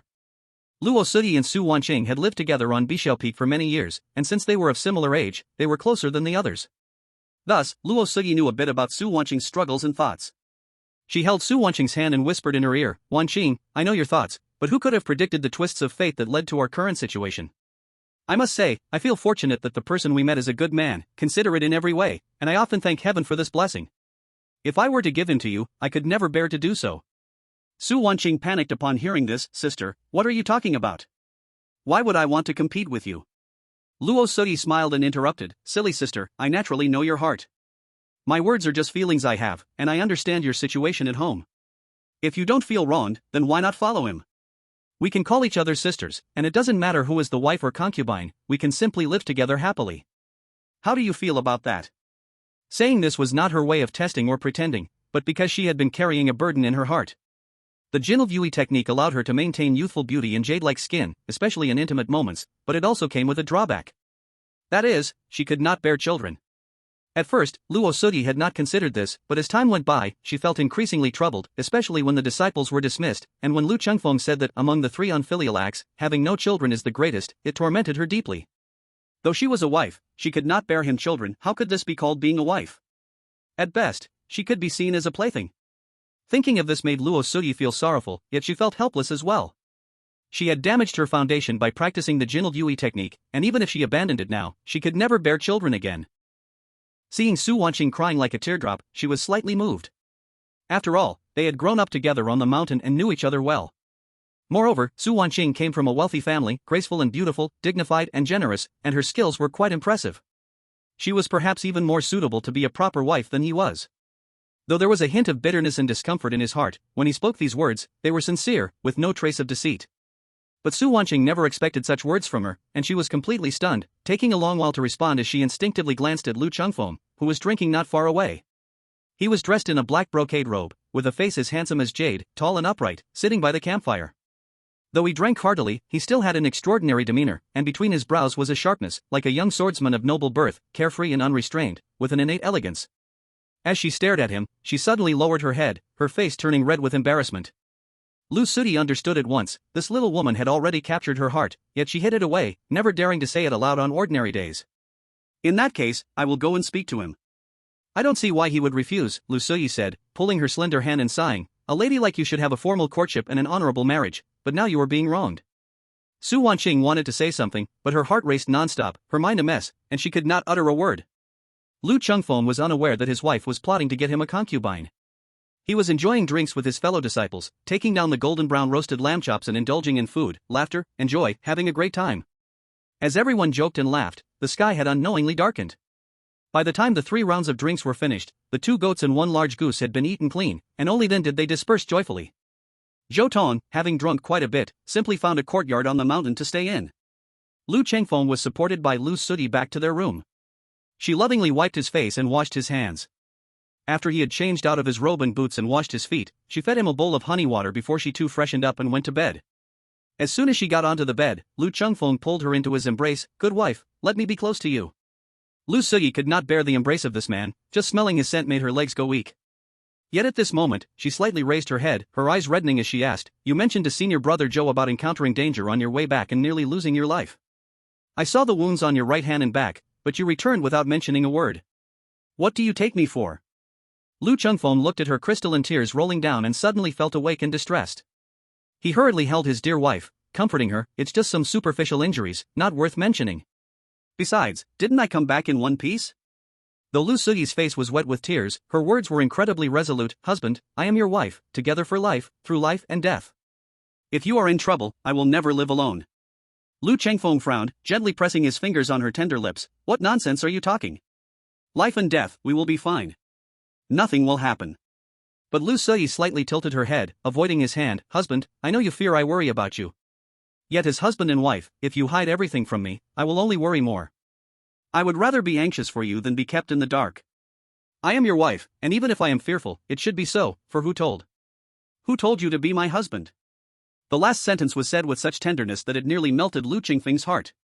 He could no longer care about anything else and tightly embraced his beloved wife. Sui. It was my fault, I will never do this again, it is my mistake, it is wrong for a husband to act this way. The two tightly embraced each other, feeling their hearts draw closer than ever before. After a long while, Luo Sai suddenly blushed and took the initiative to place her delicate, jade-like hand on Lu Chengfeng's chest. Husband, I want you. In an instant, thunder roared and divided the earth. Lu Chengfeng could no longer hold back and let out a low grunt as he lunged forward. The night was bright with few stars, the breeze swirled through the mountains, there were soft songs from a beautiful girl, and mandarin ducks intertwined, clinging to each other in passion. Perhaps it was the heartfelt words that had brought them much closer. Afterward, Luo Sudi uncharacteristically did not fall asleep but lay on her man's chest, lazily saying, Husband, I have something I want to discuss with you. Lu Chengfeng felt the warmth of soft jade in his arms, and indescribable joy and peace washed over him as he rubbed her forehead with his cheek. We are husband and wife, feel free to speak your mind. I want to. Just as Luo Sudi was about to speak, she suddenly felt the ground tremble and her expression changed abruptly. Without hesitation, Lu Chengfeng quickly tore off his outer robe, wrapped Luo Sudi within it, and rushed out of the courtyard. He looked into the sky above the mountain gate and saw 5 sword energies soaring into the air, tearing through the night, as if the night sky was being ripped apart. The blue, yellow, black, white, and red sword energies collided like a heavenly canopy, then pressed down, causing the sky to shake with wind and thunder, and the roars of beasts echoed like the end of the world. Lu Chengfeng could not help but reveal a look of horror on his face. He never imagined that martial arts could reach such a level. It was simply like a fairy tale, shaking the heavens with human power, like a myth. Can a human really achieve this? Even Luo Sudi, held in his arms, couldn't help but widen her eyes, saying in shock and fear. Today I truly understand the divine abilities of martial arts. Lu Qingfeng's eyes sparkled with brilliance, and his ambition was suddenly ignited like never before. With my talent, in the future, I too can strike the heavens with a single sword, my sword energy soaring into the sky. This sudden upheaval came quickly and left just as fast. As the five-colored sword energies pressed down, the terrifying roars of beasts gradually faded, and the night sky returned to tranquility, with the bright moon hanging high and stars filling the sky. What had just happened felt like a dream. Lu Chengfeng and Luo Sudi both struggled to regain their calm. After a long wait, confirming there would be no further disturbances, they returned to their room. Suyi, you should sleep a little longer. I bet you are tired after all that happened last night. After returning to the room, Lu Chengfeng redressed, saying, having gone through such an event, Brother Zhou and the others will probably have no intention of sleeping anymore. I think he would be eager to rush back to Yuxian Peak to gather news. I'll go take a look and see if anyone was injured by the shake earlier. You stay here and don't go anywhere. Just wait for me to come back. Luo Sudi obediently helped him adjust his clothing, fastening his belt. Seeing he was a bit hurried and had no time to fix his hair, she casually used a copper ring to tie it up. You should go quickly, and don't worry about me. Lu Chengfeng nodded, kissed her smooth forehead, and then left with his sword. Luo Sudi stood at the doorway, watching his figure disappear into the night, remaining motionless for a long time. She didn't know when this man had already walked into her heart, making it hard to part. Just this short moment of separation felt unbearably hard. When Lu Chengfeng arrived at Zhou Tong's residence, his senior brother truly could not sit still. Junior brother, you arrived just in time. I was about to head back to Yuxian Peak, and if you were a moment later, I would have set off first. Zhou Tong carried the heavy ancient sword Xinyuan, his expression serious as he said, I have seen the ancient scriptures of the sect. Whenever there is a disturbance in the inner peak, it is always followed by a beast tide. Next, all the peaks, both inside and outside, will likely be bustling. You should prepare early. Soon, the tasks from the sect will be assigned. I will first go back to see if there is any news from the master. You hurry and bring your younger sister to Yuxian Peak to stay temporarily. Next, the sect will be in chaos. It won't be peaceful. Letting her stay here is not a good solution. What if something happens? Wouldn't that be a lifelong regret? I have said enough. The rest you can think for yourself. I will take my leave first, see you at Yuxian Peak. Zhou Tong said decisively, bowing as he spoke, and then directly went down the mountain. Lu Chengfeng watched him leave and then checked on Su Wanqing, Liu Mo, and Luo Yang's quarters. The three were also awakened. Lu Chengfeng conveyed what Zhou Tong had just said. Seeing that everyone was a bit restless, he said, since Master left, we haven't practiced sword together for a long time. Instead of waiting for a good day, why not practice the Bixiao sword technique together now? The three naturally had no objections and went up to Qingyun platform together. Lu Chengfeng drew his sword, looking toward the inner peak, recalling the 5 terrifying sword energies he had just seen. In that moment, all his pride and smugness vanished. It felt as if he had returned to the time he first became a disciple, filled with reverence and sincerity.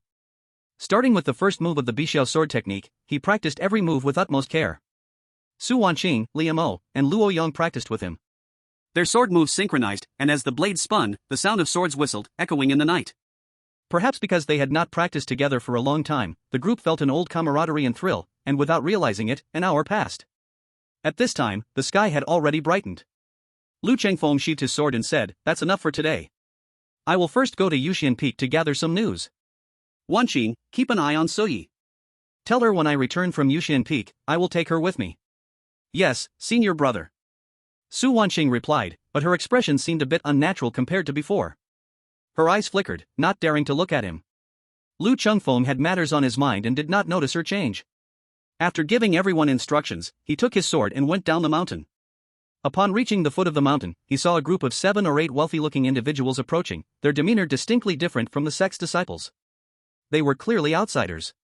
With sudden changes in the sect and outsiders arriving, it really feels like a storm is brewing. He was not interested in poking his nose into their business, glancing a few times before heading to Yuxian Peak.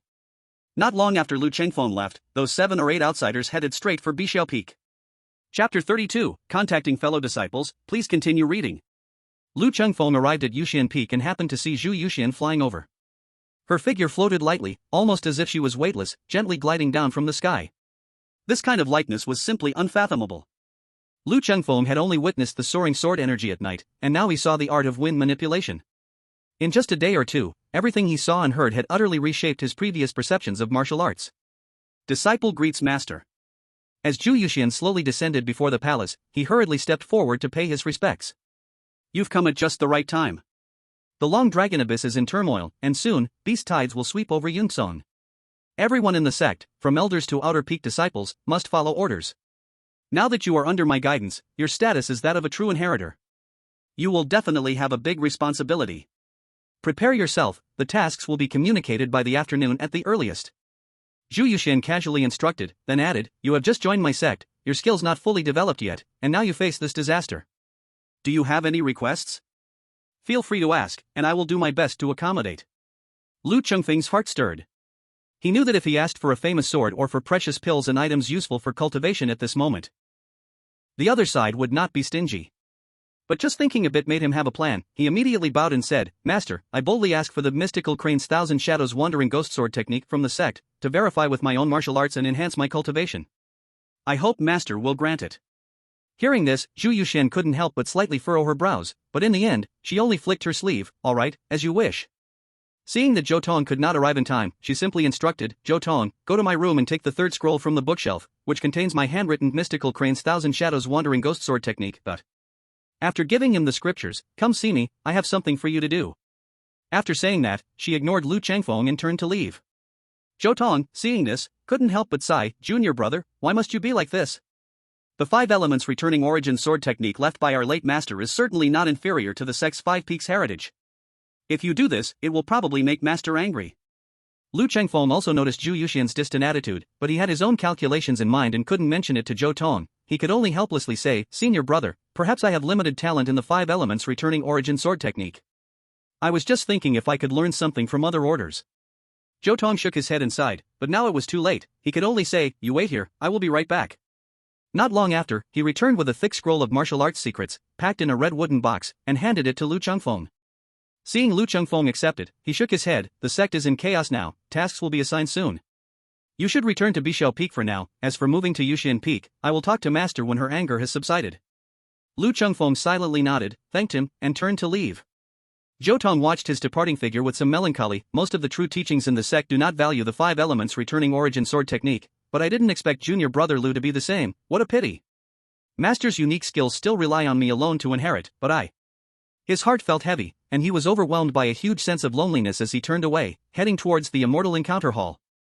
After Lu Chengfeng descended the mountain, he did not go straight back to Bixiao Peak, but went directly to the administrative hall, where all the servants and maids wanting to go up the mountain need to go through the administration's review. The disciples serving there know best about the many trivial matters in the sect. There was a previously departed registered disciple at Bixiao Peak, who used some connections to find a job at the administrative hall. Although his status in the sect was low and the tasks were tedious, it was still stable. Arriving at the administrative hall, Lu Chengfeng went straight to look for a disciple named Kai Zhang, bothering a disciple in the hall to inquire, and shortly after saw Kai Zhang walking out. Upon seeing Lu Chengfeng, his face showed an expression of surprise and joy. Senior brother, is it really you who came to find me? I've heard someone was looking for me, but couldn't figure it out. I thought there were no other familiar faces in the sect, and unexpectedly it was you, senior brother. He was evidently very surprised yet immensely happy. I heard that you passed the assessment to become a true disciple from the inner peak, and an elder personally took you in as a disciple at Yuxian Peak? I knew with your talent, senior brother, you would not remain unnoticed in the sect. Indeed, it hasn't been long, and you've already made a name for yourself across the peaks. Even I heard your news in the administrative hall. Lu Chengfeng smiled slightly, glancing around. Nearby disciples were surprised and looking at him after hearing Kai Zhang's words. Kai, may I borrow you for a moment to talk? Kai Zhang paused a moment and said, Senior brother, wait here for a moment, I will go ask the deacon for a leave, I'll be right back. Upon hearing this, Lu Chengfeng understood that he couldn't say much in this administrative hall. He was merely a runner, needing to ask for leave even for a brief moment. Logically speaking, he shouldn't make others go through extra trouble for his own matters.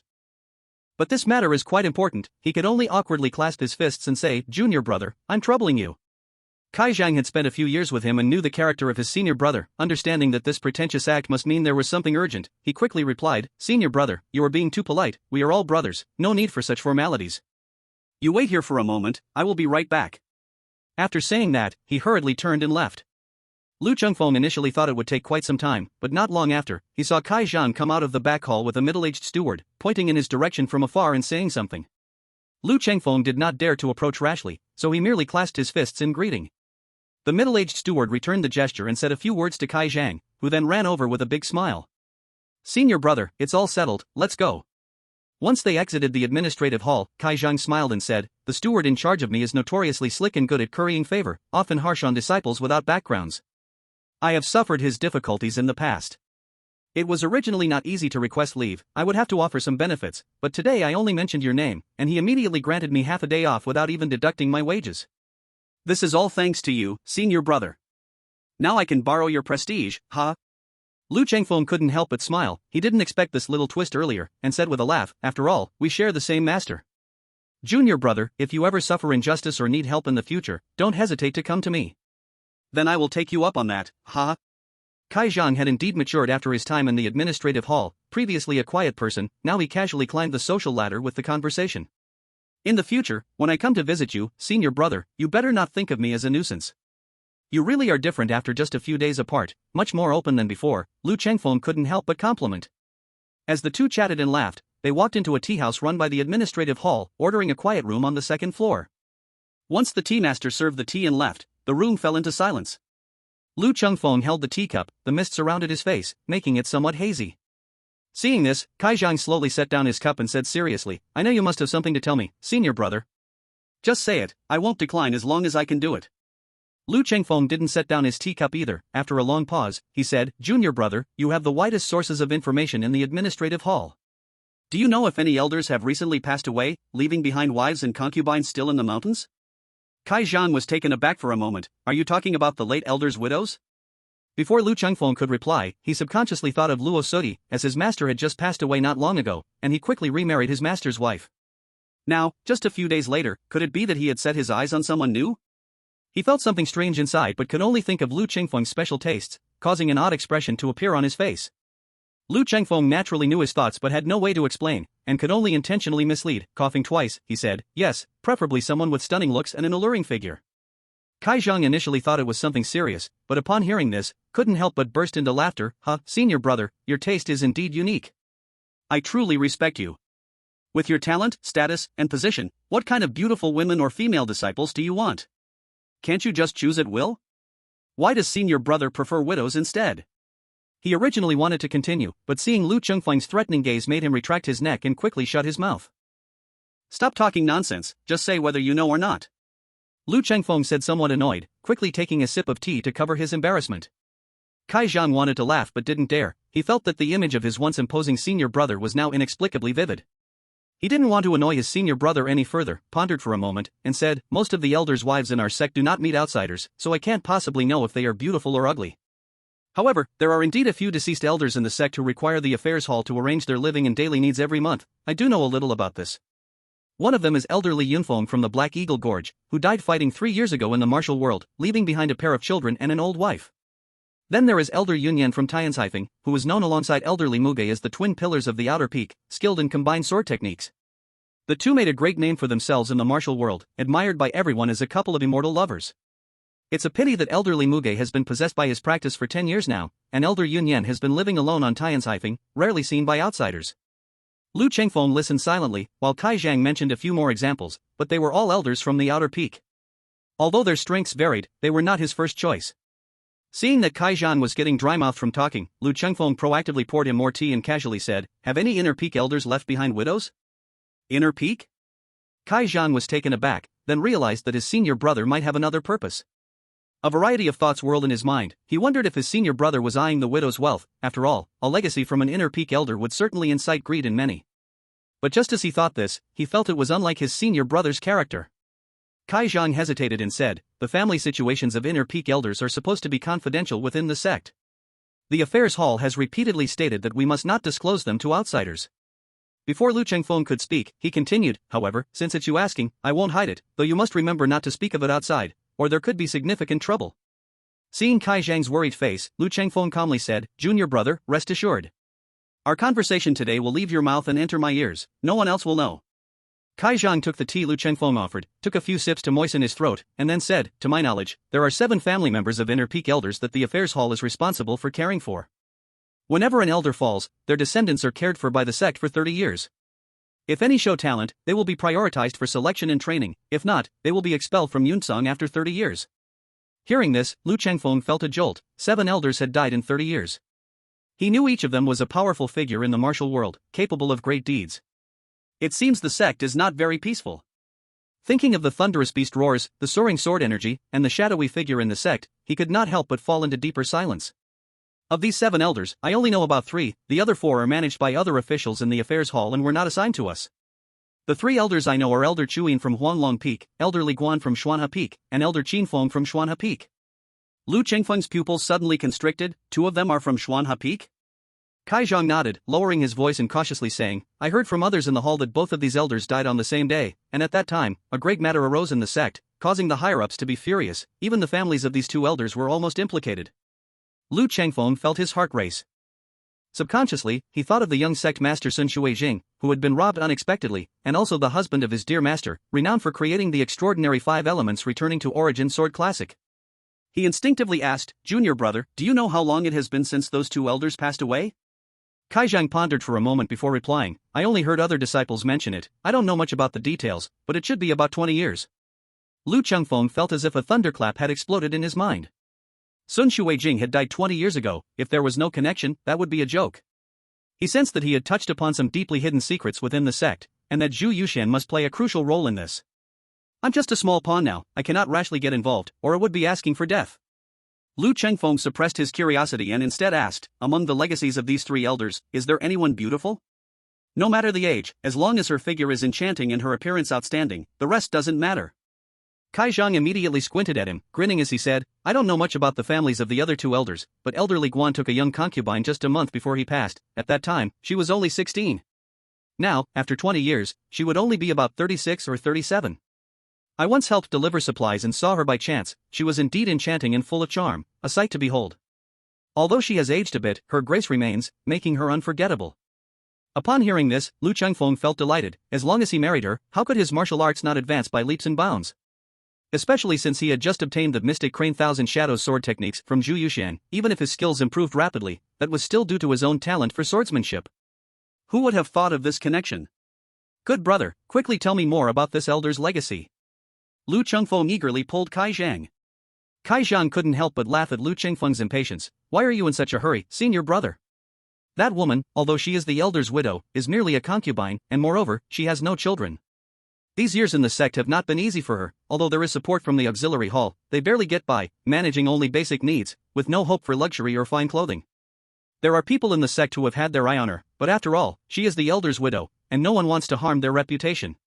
If it were just an affair, that would be fine, but to say they married her, even if she is a concubine, no one would be willing, fearing it would jeopardize their future in the sect. At this point, Kai Zhang's tone grew somewhat solemn. Senior brother, your talent in swordsmanship is extraordinary. At just 20 years old, you have already reached the 10th level of swordsmanship and killed Xue Dulong with one strike, your name resounding through Yunsong. I am proud of you, and even the stewards in the hall will treat me better knowing our relationship. You have a bright future ahead. What kind of woman can't you have? Why chase after such misfortune? Although she has some beauty, if you succeed, you'll inevitably be tainted by scandal and have people pointing fingers behind your back. I hope you think this through. Lu Chengfeng could tell that Kai Zhang's words were sincere. Although there was a bit of selfishness, it was indeed for his own good. Unfortunately, nobody understood his innate talent. If he wanted to progress at an extraordinary speed, he had to marry this woman. Though there were other elders' widows from both inside and outside the sect, the elders from the outer peak had limited power. Even if he married, it would only add a few more martial arts techniques. The methods grew a bit complicated. Moreover, the secret sword techniques of the other inner peak are closely guarded. If he learned them and was discovered by the sect, wouldn't he just be looking for trouble? So for Lu Chengfeng, the best choice was the Frost of the Elder from the Xuanhe lineage. This way, he could openly reveal his progress in the Xuanhe Qianying Tongyu sword technique. With a decision in mind, he sighed and said shamelessly, Junior brother, I feel ashamed to say, I have no other hobbies, I only fancy married women. If I can't have one, I can't sleep at night, and practicing sword feels utterly dull. If I could marry a wife and taste that sweetness, then my heart would be at ease, and practicing the sword would be much more enjoyable. Regarding the widow of the elder you mentioned, I can't help but be tempted. It has quite an appeal. Please help me make the connection, and I would be extremely grateful. Kai Zhang, upon hearing this, felt speechless. He widened his eyes and looked at his handsome and tall senior brother, and despite being brothers for many years, he had never realized he was such a person. Lu Chengfeng, being stared at like that, felt embarrassed, but for the sake of progressing in martial arts, he could only put on a lecherous demeanor. Seeing Kai Zhang remain silent for a long time, he couldn't help but clear his throat twice and asked, "Junior brother, are you having difficulties?" Kai Zhang regained his senses and quickly shook his head. No, I was just thinking about how to introduce the widow of that elder to you. The widow of the Inner Peak Elder resides in a place called Had Lane. All the family members of the disciples who encounter troubles are here. Although it's not a forbidden area, outsiders are not allowed to enter at will to prevent wicked people from harming the families of the disciples. I have only been in there a few times after taking tasks from the affairs hall. Lu Chengfeng thought for a moment and said, "This is easy to handle. How about I write a letter expressing my admiration and promising a concubine's position, then leave a token, and see if she has any interest?" Kai Zhang didn't find this abrupt. After all, the elder's widow was already in her mid-30s, not some naive girl. Over the years, she had also experienced the warmth and coldness of human relationships, seeing through many matters. In front of such a person, it was better to be direct in expressing one's feelings, otherwise, it might lead to misunderstandings. If she thought you had ulterior motives, it would be even more troublesome. "That's fine, brother, your letter must be sincere and not frivolous, to avoid insulting her." "Of course, I will take care of that." Lu Chengfeng called for a waiter, and soon a little waiter hurried in and asked, "What can I do for you, gentlemen?" Lu Chengfeng said, "Please prepare some writing materials for me. If you have envelopes, that would be perfect. If not, please run an errand for me. I will pay you extra for these items." As he spoke, he directly took out some loose silver from his sleeve and handed it over, making the little waiter eagerly accept the money with a beaming smile. "Please wait a moment, I'll be right back." About 15 minutes later, the little waiter returned with a tray, carrying all the writing materials he needed, which he set out on the table. "Here, sir, these are the things you requested. Is there anything else you need?" Lu Chengfeng glanced at the items. They were all ordinary materials, nothing exceptional. However, the important part was the content of the letter, so he didn't insist on higher quality and sent the waiter away. "Junior brother, do you know the name of that woman?" Kai Zhang said. "No one knows her exact name, everyone just calls her Lady Qiu Tong." "Qiu Tong, indeed a beautiful name." Lu Chengfeng ground the ink himself, and after a moment of contemplation, inspiration struck him. He unrolled a sheet of rice paper, dipped his pen in ink, and a line of small seal script flowed smoothly onto the white paper.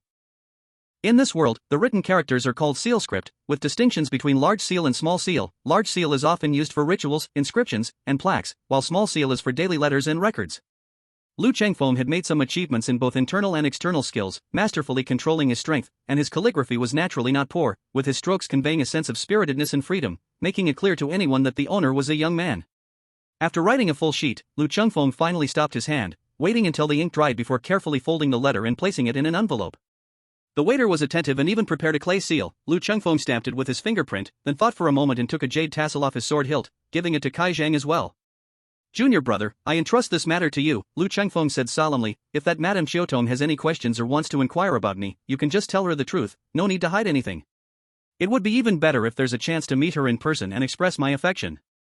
Seeing him so anxious yet so serious, Kai Zhang secretly sighed, feeling helpless as he took the envelope and jade tassel. "Senior brother, don't worry, I will take the initiative to accept the task from the Hall of Virtue when I return, and I should have a reply soon. But senior brother, you shouldn't have too high hopes. If it doesn't work out, that would be normal. After all, she is the widow of an elder, and she will have many concerns herself." Lu Chengfeng simply said, "I hope junior brother will do your best. If that lady is unwilling, please find a way for me to meet her, I will be very grateful. Indeed, it is a hero's difficult task to face a beauty." Kai Zhang sighed, bowed, and took his leave. "Senior brother, rest assured, I will handle this matter." Chapter 35, The Kill Order, Seeking Readers. After Kai Zhang left, Lu Chengfeng continued to sit in the tea house for a long time, silently contemplating many things. Currently, all is not well within the sect. Zhao Changjian's death has drawn many hidden troubles, and even the master he is now apprenticed to likely harbors ulterior motives. To others, he is the suddenly rising genius of the sect, astonishing everyone, having been personally accepted as a disciple by an elder, with a bright future ahead. But only he knows how perilous the current situation is. "This is the best opportunity. Only by marrying that woman can I gain the confidence to turn the tide in this storm and chaos." Lu Chengfeng silently downed the tea in his cup, left the tea money on the table, and turned to leave. Upon arriving at the foot of Bixiao Peak, he noticed a disciple from the killing hall, clad in black armor and carrying a long sword, approaching quickly, and his eyes lit up upon seeing him. "Are you Lu Chengfeng, disciple of Yuxian Peak?" Lu Chengfeng halted, his expression serious. "Yes, I am." "Lu Chengfeng, listen to the order. The disciple in black armor pulled out an iron token engraved with the words "Killing Order" and shouted loudly, "From today onwards, you are assigned to the Killing Hall, participating in the extermination of the beast tide. Without orders, you are not to leave the sect. Anyone who disobeys will be executed." Lu Chengfeng's heart shuddered, hurriedly exclaimed, "Lu Chengfeng acknowledges the order." As soon as he finished speaking, the disciple from the Killing Hall handed the iron token to him. "Junior brother Lu, tomorrow morning, meet me at the Broken Dragon Stone at the entrance of the Bewildering Marsh. I have to convey the killing order to others. Farewell." After saying this, the disciple moved like lightning and quickly vanished into the distance. As Lu Chengfeng held the cold iron token, he immediately sensed the impending storm, the beast tide he had experienced 5 years ago. However, he was still young back then, and his martial arts were weak, so he hadn't been dispatched by the sect. Yet Zhao Changjin, who participated in the extermination of the beast tide, had suffered serious injuries and had to recuperate for more than half a year to recover. For an elder with accomplished internal skills, it took half a year of cultivation to recover. The severity of the injury is unimaginable. He put away the iron order and turned to walk up the mountain. As a true disciple of the sect, he knew he couldn't escape this ordeal. He could not just enjoy all the benefits of the sect without bearing the obligations. Liemo and Su Wanqing are probably also going to be dispatched by the sect. Even if they don't face the beast tide directly, they will still have other tasks. I should go back and ask them if they can provide any support. Thinking of this, Lu Chengfeng felt a bit anxious, and hurriedly used his lightness skill to rush back. However, when he arrived at the entrance of his courtyard, he saw Luo Suyi standing outside, her face full of worry as she gazed into the distance. When she spotted him, she hurriedly ran over. "Husband, something has happened." Seeing the anxious look on her delicate, pale face, Lu Chengfeng's heart sank, but noticing she was unharmed allowed him to relax. He gently said, "Don't worry, take your time to tell me what happened. I'm back, and I'm here." Luo Suyi tightly grasped his sleeve. "Wanqing has been taken away by her own clan." Lu Chengfeng was taken aback, suddenly recalling the group of people he had seen while descending the mountain, realizing they must be from the Su family. No wonder they looked completely different from the disciples of the sect. He then thought about it. Now that the sect was facing a beast tide, it was actually a good thing for Su Wanqing to return to her clan. After all, during such times, deaths were inevitable, and even he could not provide any help. Seeing him appear so indifferent, Luo Suyi's heart was filled with mixed emotions. She hadn't yet had the chance to discuss what she and Su Wanqing had agreed upon with Lu Chengfeng. This man was completely unaware of Su Wanqing's feelings for him, nor did he know that she had already promised Su Wanqing to let Lu Chengfeng take her as a concubine. Though Su Wanqing hadn't explicitly agreed, her attitude clearly indicated her consent. Such misunderstandings were truly frustrating. Especially since after returning to her clan, Su Wanqing would be arranged for a marriage. Who knew how heartbreaking that would be? Remembering how Su Wanqing had looked back countless times as she left, Luo Suyi felt a pang of bitterness in her heart. Thinking of this, she hurriedly took out a handkerchief embroidered with mandarin ducks from her bosom. "Husband, this was left by Wanqing before she left." Lu Chengfeng took the handkerchief in confusion and asked, "What is this?" Luo Suyi then recounted everything she had agreed upon with Su Wanqing. Wanqing couldn't defy her family's orders. She is just a secondary daughter, and her mother has a low status. If she disobeys, her mother would be implicated. That's why she had to leave. However, before she left, she secretly asked me to give you this handkerchief and let you know. If you do not abandon me, I am willing to keep my purity. Even as a concubine, I will have no regrets. This handkerchief symbolizes my vow for life." Hearing this, Lu Chengfeng was completely stunned. He never expected something like this to be arranged in private. After a long while, he bitterly smiled and said, "Why did you have to go and do something like this? The main wife is often very jealous, and yet you are the one actively arranging for me to take a concubine. Don't you feel sad at all?" Seeing him ask about her first, Luo Suyi felt sweet inside, and despite her worries for Su Wanqing, she couldn't help but show a bright smile. "Husband, I know my own body best. I am incomplete and cannot bear children for you. I can never be a mother. That is my greatest regret. You married me as your wife, with true feelings. I cannot selfishly consider only myself. People say among the 7 reasons for divorce, one is having no offspring. It's fair to say that someone like me does not deserve to be your legitimate wife. But I just cannot bear to give you up to someone else, which is why I thought of having Wanqing, this noble lady, marry you as a concubine. We both know each other well, knowing her character and nature, and there will be no conflicts in getting along, and in the future, let him give you a few children. Isn't that perfect for both sides?" Lu Chengfeng sighed lightly, gently holding her in his arms. "With a wife like you, what more could I want?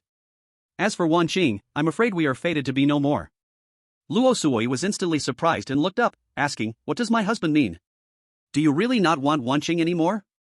Are you going to just watch her marry someone else?" Lu Chengfeng smiled bitterly and said, "It's not that I don't want to, but I truly cannot. You don't know, there is a beast tide breaking out in the sect, and just now at the foot of the mountain, I have already received the order to fight. I must go with the fighting hall to suppress the beast tide. Starting from today, I can't leave the mountain. When Luo Sui heard the name of the fighting hall, her body couldn't help but tremble. The Yun Sung Sword Sect controls the northern region, pressuring Qingzhou, but they are not without enemies, and the fighting hall is responsible for dealing with those enemies. In the northern region, the reputation of the fighting hall is enough to silence children, as they have always gained notoriety for their bloody methods and decisive killings, making people tremble in fear wherever they go. Even among the sect's disciples, few are unafraid of them. In this way, it's really a twist of fate. Luo Sui couldn't help but sigh, her gaze dimmed. The order from the fighting hall is one that no disciple dares to disobey, otherwise, the only end is death. Lu Chengfeng held her and said, "We can only talk about it after the beast tide ends. No matter what, I will go meet her. Regardless of the outcome, I have to make a conclusion, at least to not let our past acquaintance go to waste." Luo Sui nodded silently, but her hands tightly wrapped around his waist, speaking with a hint of fear. "Husband, I'm so worried about you." Lu Chengfeng was silent, suddenly recalling his intention to take a concubine. At that moment, he didn't know how to start speaking.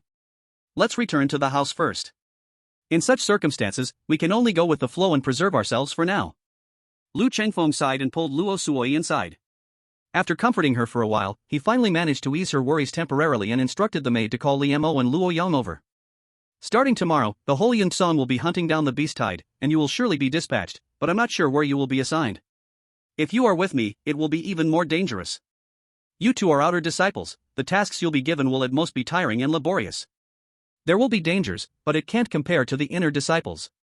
At that time, you must be more careful, be smooth in your actions, and clever.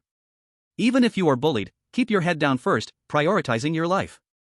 After the beast tide passes, I, as your senior brother, will naturally take responsibility for you." Li Mo and Luo Yang both understood that he meant well. Li Mo was fine, though young. He had faced changes since childhood, all his family had died, so he had been quiet and expressionless over the years, yet behind that exterior, he acted ruthlessly. Lu Chengfeng's words were actually reminders for Luo Yang. Although Luo Yang was over 40, his whole being was still full of blood and courage, harboring a deep hatred for evil. Whenever he saw something unjust, he couldn't help but step forward, but his martial skills were ordinary and he had suffered quite a bit in the past. Previously, when Xue Dulong caused trouble on the mountain, other disciples were unhurt, yet he alone was severely beaten. "Don't worry, senior brother, I'll hold back." Luo Yang knew very well that he was being cautioned. "It's just that my temper really can't be changed." "Even if it can't be changed, you still have to endure it for me." Lu Chengfeng, rarely stern, scolded, "What time is it, and you can still indulge your temper? You've been in the sect for a long time, don't you know how many people die when the beast tide breaks out? Do I have to tell you?" Luo Yang was scolded a few times but was not angry. He merely smiled and said, "Senior brother, you have taught me well. I will go through it and come back safe." Seeing him in such a lazy state, Lu Chengfeng couldn't say much more, just reminded him a few more times that if they really encountered something, just leave a message for the old woman at Bishao Peak, saying that I will come back to visit when I have time. After finishing all the arrangements, I left the two of them here to eat. It was only after dark that I departed. As night fell, within the light veil of the tent, the mandarin ducks nestled together, and the white snake coiled its tail. Time slipped away unnoticed until Jiaoer could no longer endure it and paused. "Husband, I am really worried about you. Can you ask Elder Yuxian to send a message and arrange a less dangerous task for you?" Luo Sudi lay on her man's chest, feeling weak all over, softly murmuring with her nasal voice. Lu Chengfeng held her slender waist with one hand while the other enjoyed the smoothness of her skin. He chuckled, "Silly woman, do you think the sect is like an ordinary government office? Just spending some silver and using connections can excuse you from duties? We, who can learn the sect's teachings and have famous masters guiding us, and the various precious medicines for cultivation, do you think it all comes for free? Ultimately, cultivating disciples in the sect is for inheritance and also to have people to rely on when needed. At such times, wanting to save your life will not only ruin your reputation but the sect absolutely will not agree. After all, if the rules are broken and disciples start to follow suit, how can such a large sect be managed?" Luo Sai sighed softly, her eyes reddening. "I only hope you can come back safe and sound, without any accidents."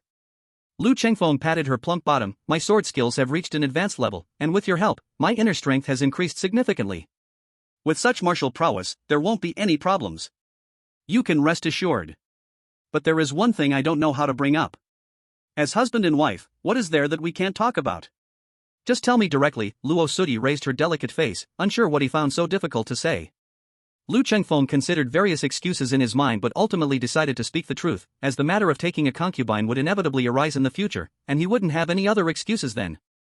Sooty, today I went to find junior brother Kai Zhang, asking him to help me with a match. Luo Sooty was completely stunned upon hearing this. Husband, what are you saying? Lu Chengfeng tightened his hold around her waist, saying, I asked junior brother Kai Zhang to go to the widow of elderly Guan in the inner peak, wanting to marry the beautiful concubine left by that elder. Luo Sooty truly did not expect this, as she was still thinking about keeping Su Wanqing for him to have children, but unexpectedly, this man was proactively arranging to take a concubine. The more she thought about it, the more sour it felt in her heart. She expressed, since you have already made plans and sent someone to speak, then just marry her. As she spoke, she directly turned over from Lu Chengfeng's body, turning her back to him, no longer wanting to look at him. Lu Chengfeng also knew this action was indeed hurtful. They had just married not long ago, which was supposed to be a sweet time, yet he was considering taking a concubine amidst such upheaval, which was truly inappropriate. Unfortunately, the inner matter was not for outsiders to know. Even though Luo Sooty was his pillow partner, he would never reveal a word. Lu Chengfeng embraced her from behind, their bodies pressed closely together. Sooty, the reason I want to take a concubine is not for the sake of beauty. I haven't even seen that woman's face. It's just that elderly Guan originated from Xuanha Peak, which involves some connections that are closely related to my future, so I went to great lengths to want to take this woman as a concubine. If it were for beauty, who else could compare to you? Luo Sooty felt somewhat relieved upon hearing this, snorting softly, who knows if what you said is true? When the time comes to meet a stunning beauty, you might forget today's sweet words and fall at her feet. Lu Chengfeng couldn't help but let out a light laugh. So my dear wife is jealous, huh? Then I need to put in more effort to comfort you. As he spoke, he quickly took action, turning over onto the horse, performing a secret technique from the Six-Yang Seizing Yin, which instantly prompted a soft cry from Luo Sooty. When the night grew deep and the movements finally ceased, the Shirguz tent stopped swaying, and Luo Sooty nestled tightly in his embrace, murmured, Husband, as long as you are good to me, I don't care about anything else. I only wish, you must never leave me. As she spoke, 2 streams of tears fell, but she closed her eyes and refused to cry out loud. Lu Chengfeng spoke soothingly. He hadn't realized that Luo Sooty had already fallen asleep, as the bright moonlight cascaded through the thin curtain, casting a sparse light on Luo Sooty's delicate face, beautiful and captivating. Silly woman, how could I bear to part with you? He let out a slight sigh, knowing that Luo Sooty was so sensitive because he couldn't bear children and his identity was awkward. Their marriage was somewhat illegitimate, and even the family didn't acknowledge it. Someone like Su Wanqing, who knew their background, was fine, but Lu Chengfeng taking in another woman as a concubine touched the strings of her heart. Lu Chengfeng held the beautiful woman, but his gaze was unwavering. That autumn Feng, he must marry her. Chapter 37, Seeking a Sense of Security. Please continue reading. Early the next morning, Lu Chengfeng got up. Although he tried to be careful not to wake Luo Sooty, he still ended up waking her up. Luo Sooty instinctively wrapped her arms around his, murmuring, Husband, don't go. Lu Chengfeng's heart softened instantly. Silly woman, I'm just going to complete a sex task, I'm not leaving for good. Only then did Luo Sooty awaken from her daze, slowly regaining her spirit, and silently got up, picking a fitted dark blue outfit from the wardrobe, found a belt with an iron lion buckle to tie around his waist, and squatted down to help her man put on his boots. Once she was done, she personally helped him wash his face, wipe his hands, comb his hair, and put on a subtle yet sturdy copper crown. Looking at the handsome man in the mirror, recalling their intimate night and his strong body, she couldn't help but blush, but suddenly remembered that soon another woman would enter their home, feeling a sense of unease. But her man was about to go out and face unknown dangers, so how could she add to his worries and throw a tantrum now? Luo Sooty lowered her gaze and softly said, Husband, I'll serve you breakfast. Lu Chengfeng knew she was worried about him and took her hand, saying, All right. Today's breakfast was prepared in advance by Luo Sooty, consisting of beef pancakes, pigeon soup, and a few side dishes, showing her thoughtfulness. After Lu Chengfeng finished his meal, and once the servant cleared the table, Luo Sooty picked a cloak of the same color as his outfit and put it on him. She held out a sword with both hands, offering it to Lu Chengfeng. Master, I'll wait for your return. Since waking up, she hadn't voiced her worries again, but these small actions revealed her concern and reluctance. Lu Chengfeng took the sword with his left hand, wrapped his right arm around the woman, and leaned down to kiss her tender lips fiercely until Luo Sooty couldn't breathe before he stopped. Master, I'm strong, you be good and wait at home, and I'll treat you well when I return. Luo Sooty gasped, taking a while to calm down, her face breaking into a smile. I'll wait for Master to show off his might. You little vixen, just wait until I return to deal with you, Lu Chengfeng teased with a laugh, then lifted the sword and turned to leave. I'll be back soon, don't worry. Luo Sooty watched his departing figure in a daze, until he was far away and she could no longer see him. Then she slumped onto the chair, her eyes already red. Tears swirled in the corners of her eyes. Heaven, please protect my husband and keep him safe. Lu Chengfeng descended the mountain but did not head to the mysterious swamp. Instead, he first went to the administrative hall. Fearing he would waste time, he activated his likeness skill and hurried along, quickly arriving at his destination. Although the sun was just beginning to rise, the administrative hall was much busier than the day before, with disciples coming and going, some calling out loudly as they prepared various supplies. When Kai Zhang appeared, he was already sweating profusely, clearly having started his work early in the morning. "Junior brother, is there any news from over there?" Lu Chengfeng asked directly upon seeing him. Kai Zhang replied, "Yesterday, after bidding farewell to my senior brother, I went to find the steward to receive a task, took a trip to the deference square, and delivered the letter in token. But Miss Jiutong sent a maid to say that with the beast tide just arriving, a mere newly admitted true disciple like him might not survive, so she's planning to take a concubine. Truly lustful." As he said this, his tone became stammering, hesitant, and he did not dare continue.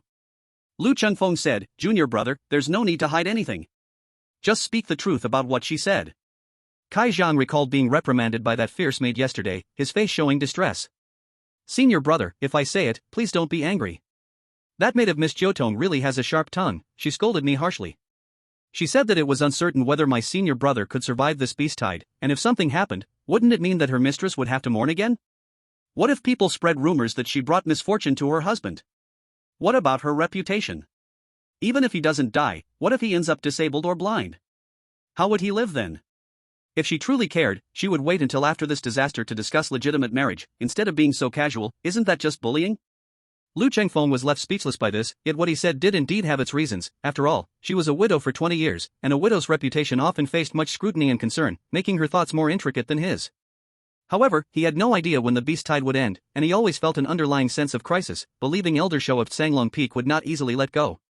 This time, the beast tide brought chaos to the sect, and even if some died in the tide, it would be hard to investigate clearly. Those who harbored ill intentions toward him would likely not miss this opportunity to act. How could Lu Chengfeng just sit and wait for death?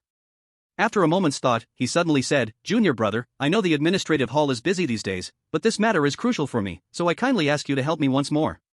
While speaking, Lu Chengfeng bowed deeply in a solemn gesture. This display shocked Kai Zhang, who hurried forward to help him up with both hands.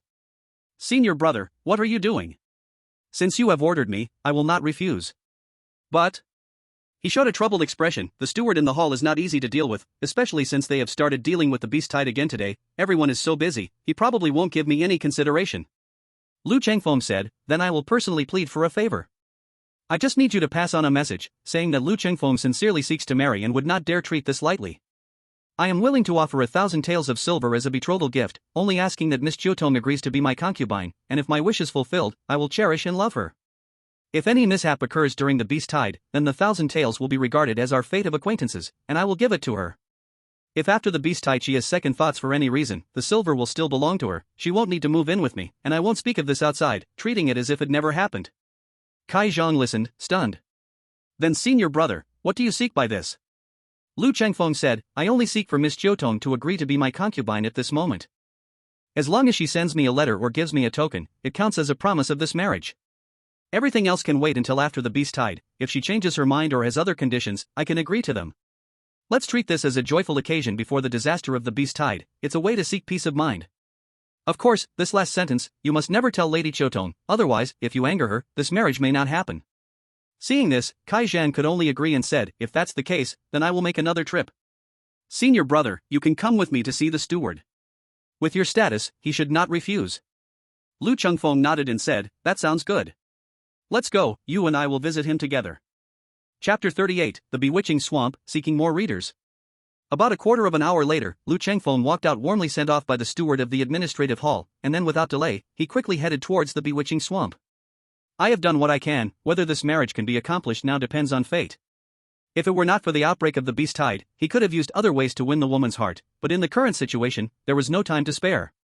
Upon arriving at the entrance of the bewitching swamp, he instantly saw an enormous giant stone, which appeared to be stained with blood, covered in dark red marks, and at the very top, there was a gash, as if it had been split open by a divine weapon. This was the famous broken dragon stone.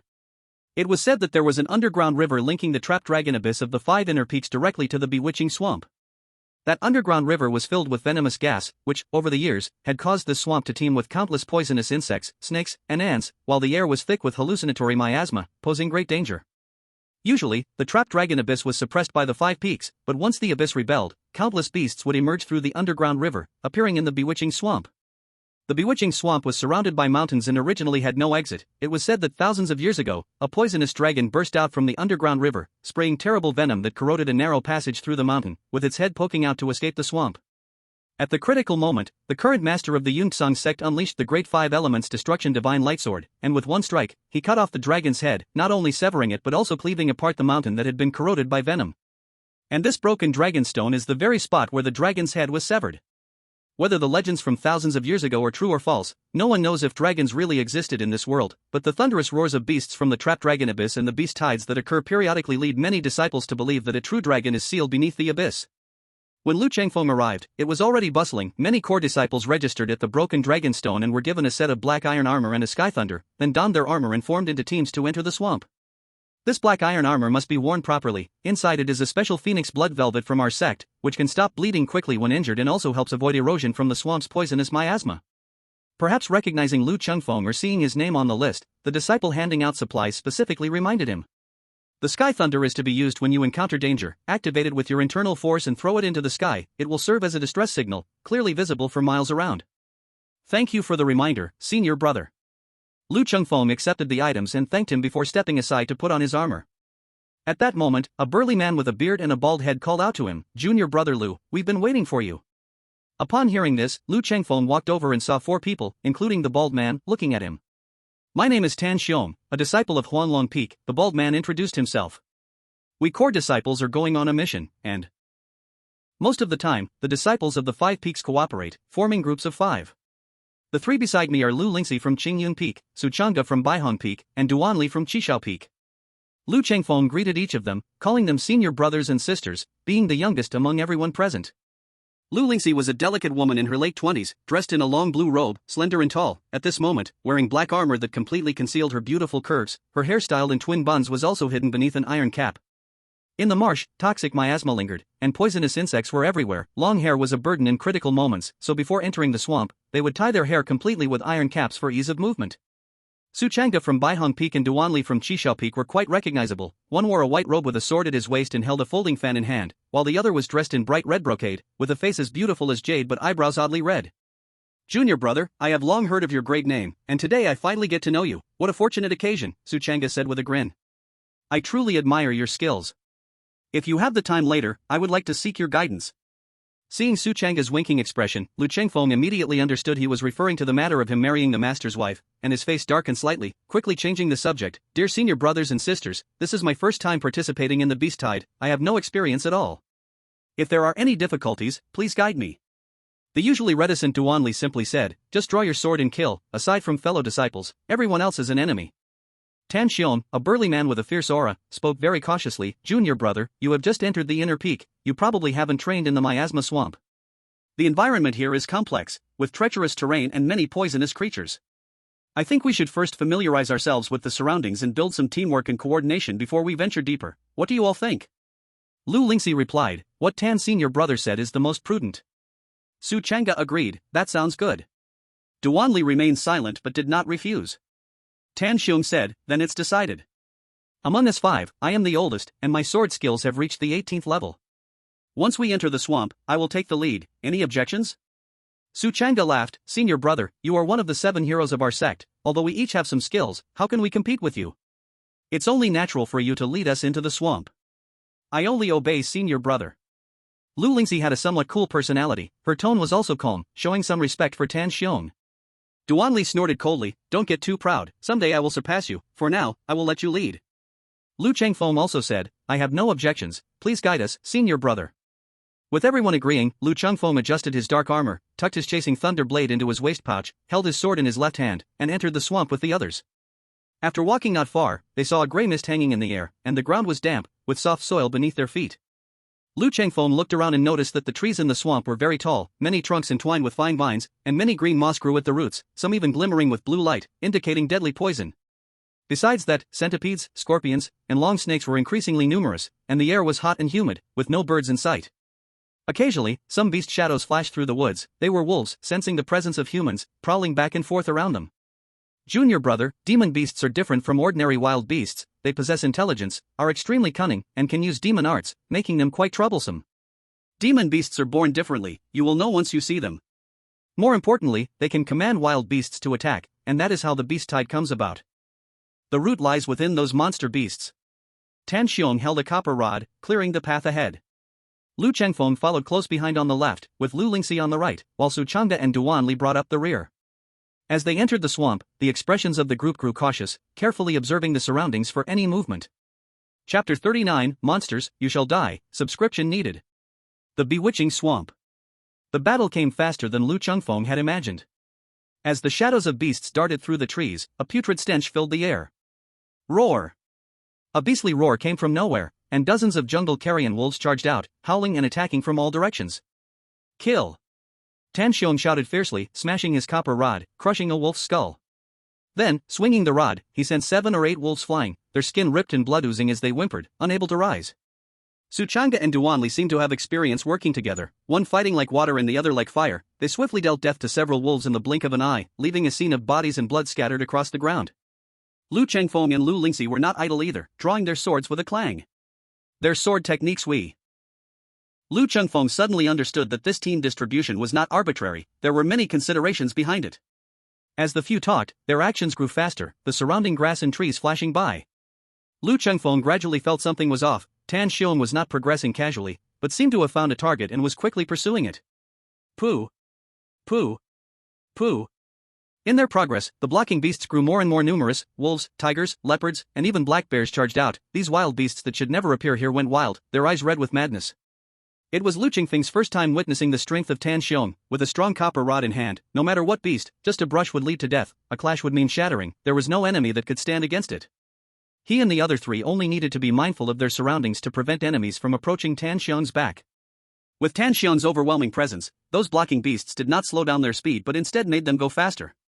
After about half an hour, Lu Chengfeng and the others had killed at least hundreds of ferocious beasts and finally found their target. It was a 2-headed snake, as thick as a bowl and 3 or 4 zhang long, wrapped in a black wind, clearly different from ordinary beasts.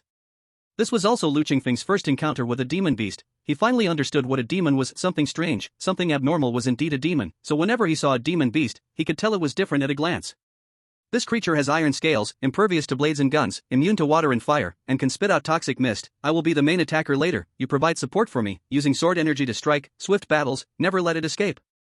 Tan Xiong commanded, then suddenly stepped forward, his figure soaring into the sky. After a few flips, he roared like thunder as he plunged down from the sky. Demon spawn, die. On the copper rod, a layer of faint yellow halo emerged, looking somewhat like sword energy, but different. When the rod struck down, it was like the collapse of a heavenly pillar. Boom! Accompanied by a collision that shook the earth, the rod directly smashed into the 2-headed snake's body. The black scales sparked with electric light, and dozens of black scales were shattered, revealing a bloody wound.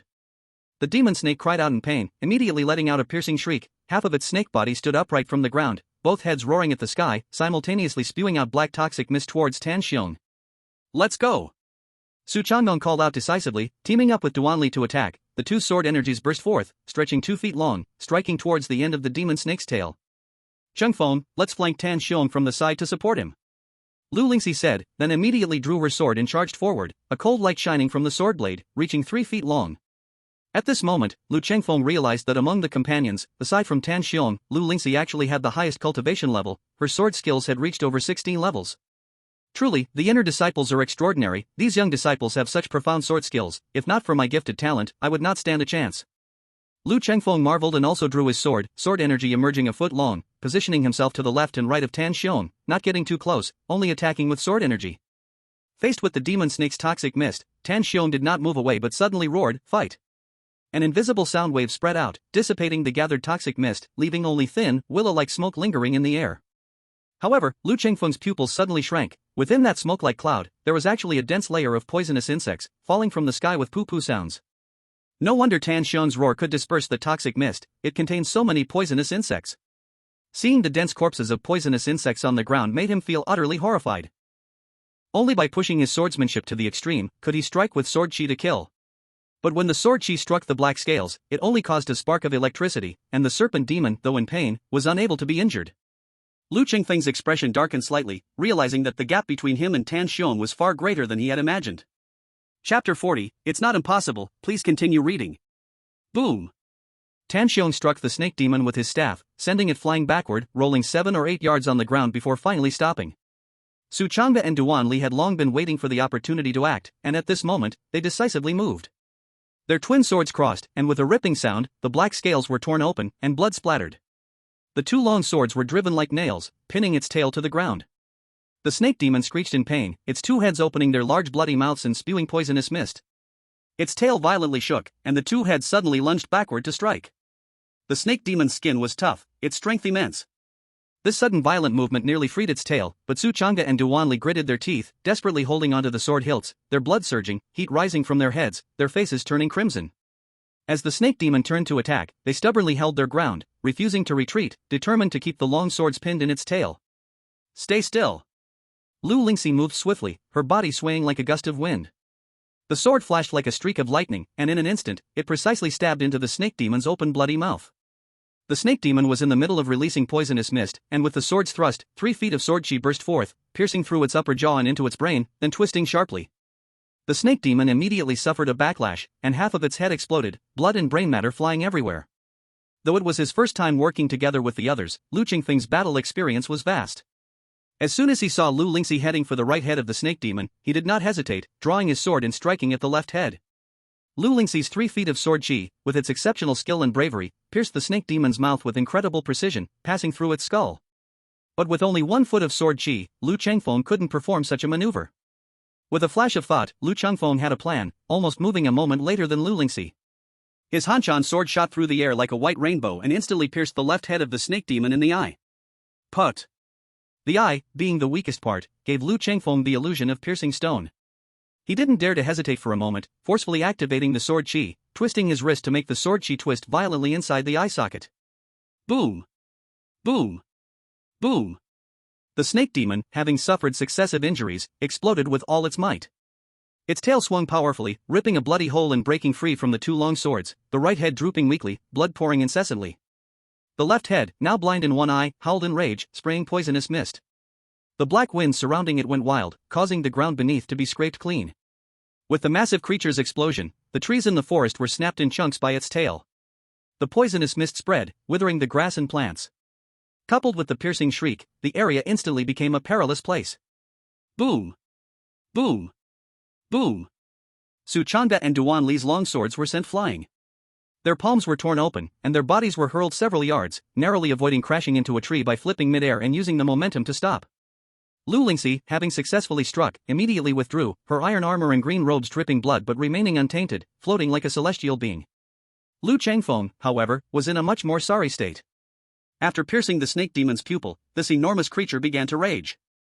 Its head whipped around, sending him flying, his internal organs shaking violently, and everything went black as he spat blood. He rolled across the ground, covered in dirt and blood, looking utterly disheveled. Fortunately, his black iron armor protected him, and his internal strength shielded his organs. Although it looked extremely messy, he had only suffered minor injuries. "You demon, seeking death." When everyone started to act just now, Tan Xiong held a copper rod, building up power all the while. The Huanglong Peak lineage practiced the Huanglong Qianyuan Sangjian Jinjue, a sword technique that excelled at gathering strength. The copper rod in Tan Xiong's hand was indeed a rare treasure, infused with inner power, able to unleash a ferocious and sharp chi, sharper than an ordinary sword. After accumulating power for a moment, a yellow halo enveloped the long rod, seemingly unremarkable but in reality, it contained an endless sharp chi, slicing through the air without a sound. Pooh! This strike was quick and urgent, directly smashing into the big snake's vulnerable spot. With one hit, the skin split, blood spattered, and the giant snake's body was nearly shattered in 2. However, the snake demon's vitality was incredibly resilient. Despite such severe injuries, it still had abundant life force, raising its head to let out a roar, wrapped in black wind, and fled directly into the depths of the swamp. "Leave it to me." With the copper rod swirling in his hands, Tan Xiong smashed it down upon its head. Before the body hit the ground, he swept again, sending it flying backwards. Following that, with an angry roar, the copper rod, surrounded by yellow light, smashed the intact snake head into pulp, blood and bone fragments scattered everywhere. 2 skulls exploded, yet the snake's body continued to twist uncontrollably, with countless tiny poisonous insects crawling out of its wounds. "It really is troublesome." Tan Xiong frowned and said, "You all go find some dry firewood, burn this snake body, or those disciples who come to clean up later are likely to suffer." At this time, Lu Changfeng had also crawled up from the ground, taking a deep breath, activating his inner power. After the azure waves of true energy flowed, he finally felt some relief from the pressure in his chest. "Junior brother, are you okay?" Lu Lingxi stepped forward and asked. Just now, during the battle, this young junior brother's combat experience and exquisite use of swordsmanship surpassed even many disciples who had trained for years. This made her take a fresh look at him. In a few years, this junior brother would surely rank among the 7 heroes, with an unlimited future ahead. She naturally held those who had talent in higher regard. Sister, I'm fine. I just had some internal shock. A moment of cultivation will be enough to feel better, Lu Chengfeng said, taking out a piece of deer skin from his sleeve to wipe the blood off the cold cicada sword blade. With a clang, he returned the sword to its sheath. That's good to hear. You should cultivate and catch your breath first. We'll go collect dry firewood, Lu Lingxi said, intending to take care of him, especially since it was his first time participating in the beast tide encirclement and he was still a novice. Thank you, sister, for your kindness. I'm really okay. Lu Chengfeng glanced at the poisonous insects crawling out of the snake body, feeling a bit horrified. Let's hurry and burn this snake demon's body and the insects. All right. Don't overexert yourself. If you feel unwell, just rest, Lu Lingxi instructed, and then quickly took action. Before long, everyone had gathered a pile of firewood. Unfortunately, the air in the swamp was damp, and even this firewood felt cold and wet. If it weren't for the thunderfire used to kill enemies, they wouldn't have been able to ignite it. When they saw the snake body and the poisonous insects burning fiercely in the fire, hissing sounds emerged, sparks occasionally bursting, and thick black smoke rising, filling the air. We will rest here for a moment. After the firewood burns up and we check the snake corpse, we will leave, Tan Xiong commanded, and everyone spread out beside the bonfire. Lu Chengfeng found a large rock, waved his sleeve to brush away a large area of dirt and insects, and sat cross-legged on top, beginning to cultivate. At this moment, in thick virtue workshop, Kai Zhang had once again met with the maidservant of Lady Chiotone. After conveying Lu Chengfeng's words, this maidservant returned to report. He waited outside, anxious and restless. After who knows how long, a vague and enchanting figure appeared at the window, and a cold voice slowly came through. What an interesting person, but I wonder what he looks like. If I could find a chance to meet him, if we are destined, it would not be impossible. Chapter 41, Longing for Home, Seeking Follow-Up Reading.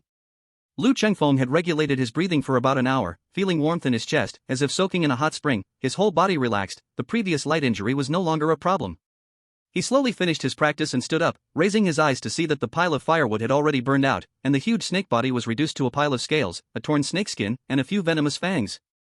The remains of these snake demons had been collected and placed aside, and there was a thick layer of black residue in the fire pit, all left from burning those poisonous insects. Lu Shitty, you're awake? Tan Xiong was at that moment gnawing on dried beef he had prepared in advance, with a gourd of wine in hand, eating and drinking happily. Seeing Lu Chengfeng awake, he took out a few strips of dried beef from his pouch and handed them over. I guess you didn't prepare any food in advance either. The beasts in this forest can't be eaten as they're tainted during the beast tide. Here, have some to fill your stomach. Lu Chengfeng had just fought a fierce battle and used energy to heal his injuries, feeling quite hungry now. He smiled as he accepted it and said, "Thank you, Shixiang, I won't stand on ceremony." The other 3 nearby also had their own provisions, mostly meat, as martial artists consume a lot of energy, and fighting in the jungle consumes even more. So most brought some dried cured meats complemented by some liquor, both convenient and energy replenishing. Lu Shitty, our fiery brew and icy brew are meant to be enjoyed together. A sip of ice and a sip of fire, this taste is not something ordinary people can savor. Su Chang'e said this without caring if Duanli agreed, directly taking a red gourd from him and handing it along with his own jade gourd. Then I must try. Lu Chengfeng's eyes brightened as he took both wine gourds and first took a swig from the fiery brew in the red gourd. At the moment it entered his mouth, it was smooth and long, but once it reached his stomach, it felt like a ball of fire burning inside him, reaching all the way to his organs, turning his cheeks bright red. Ha ha ha, Shitty, don't be stunned. Quickly drink the icy brew. Su Chang'e seemed to have anticipated this and quickly reminded him with a laugh. Only then did Lu Chengfeng hurry to gulp down the liquid from the jade gourd, and the drink was cool and refreshing on his tongue, fragrant with the scent of herbs. Once it reached his stomach, a coldness spread, alternating with the intense heat, the 2 energies swirling around, making him feel utterly tormented. After about a dozen breaths, the scorching heat and chilling cold gradually faded, leaving a lingering warmth that nourished his energy and spirit. Lu Chengfeng felt as if his whole body was soaking in a hot spring, with every part feeling wonderfully refreshed. Good wine, truly good wine. He couldn't help but exclaim. This unique experience was remarkable, but even more rare was that his inner strength had slightly improved. This wine was evidently not mundane, but a precious treasure. Tan Xiong shook his head from the side. Lu Shitty, you must not drink too much. These 2 types of wine should be consumed no more than 3 sips each, and absolutely not more. This fiery brew and icy brew are unique spirit brews from the White Rainbow and Red Cloud Peaks, made from 2 unique spring waters of ice and fire along with various precious medicines. For the disciples of these 2 peaks, they are treasures that assist in internal power cultivation. If someone drinks only one kind, it can throw their yin and yang out of balance, which is harmful. But drinking both together, the taste is unique and has some effect of enhancing inner strength, but it is also quite wasteful, and the aftereffects are long-lasting, making it easy to get drunk. Lu Chengfeng then realized the preciousness of these two wines, quickly handed the wine gourd back. Since it is such a treasure, how can it be wasted so casually? Senior brother, please take it back. Ah, Tan senior brother, what you said is not right. Good wine must be enjoyed with others to have flavor. We fought side by side against the enemy. What is a few cups of wine worth? Su Chang'e, however, did not take the gourd that was handed over. Instead, he advised, Junior brother, you may drink, but only 3 more sips. Otherwise, if you get drunk, Tan senior brother will definitely trouble me. Hearing this, Lu Chengfeng couldn't help but laugh. Drinking alone isn't flavorful, let's drink together. He handed the jade gourd to Duanli, holding the red gourd in his hand, and said to him, Duanli senior brother, I toast to you. Duanli was a silent person, somewhat proud, but not arrogant. After taking the wine gourd, he simply tilted his head back and drank several mouthfuls. Ha ha ha. Lu Chengfeng also drank directly, swallowing another mouthful of fiery liquor, feeling as if his chest was a furnace, so refreshing. The two finished their drink and exchanged the wine gourds, the mingling of ice and fire creating a unique flavor. Tan senior brother, join us.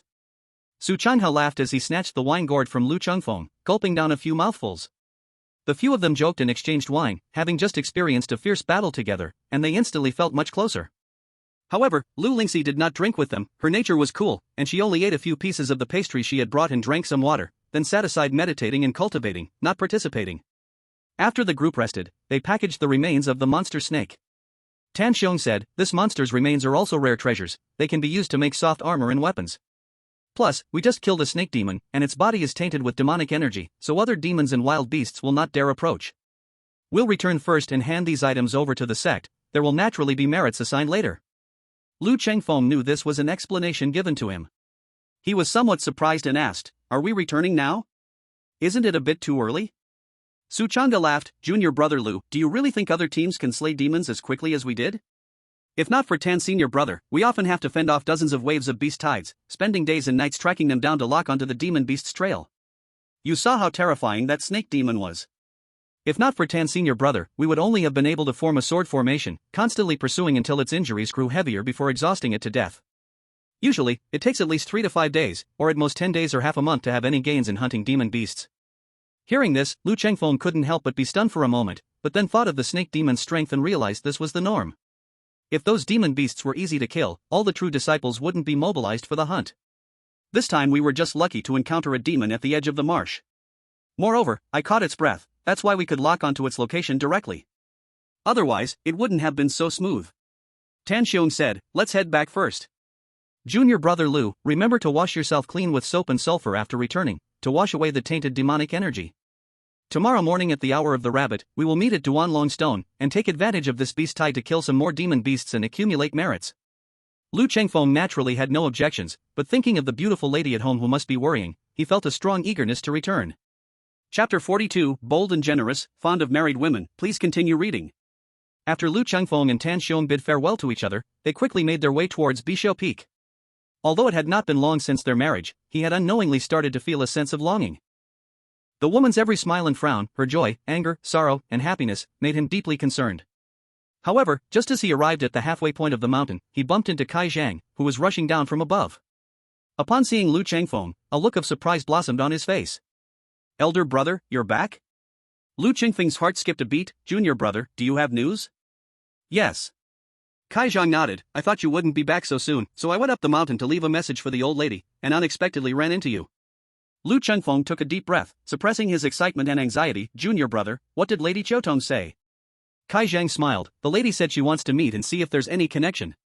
In my opinion, this clearly means she has taken an interest. With your handsome appearance, how could she not be moved after meeting you? Lu Chengfeng couldn't help but feel joy. If she really had no interest, she wouldn't have asked to meet. He hurriedly asked, did Lady Chiotong say when to meet? Kai Zhang replied, she knows you have to participate in the beast tide suppression and asked you to send her a message when you're available, and then set a time.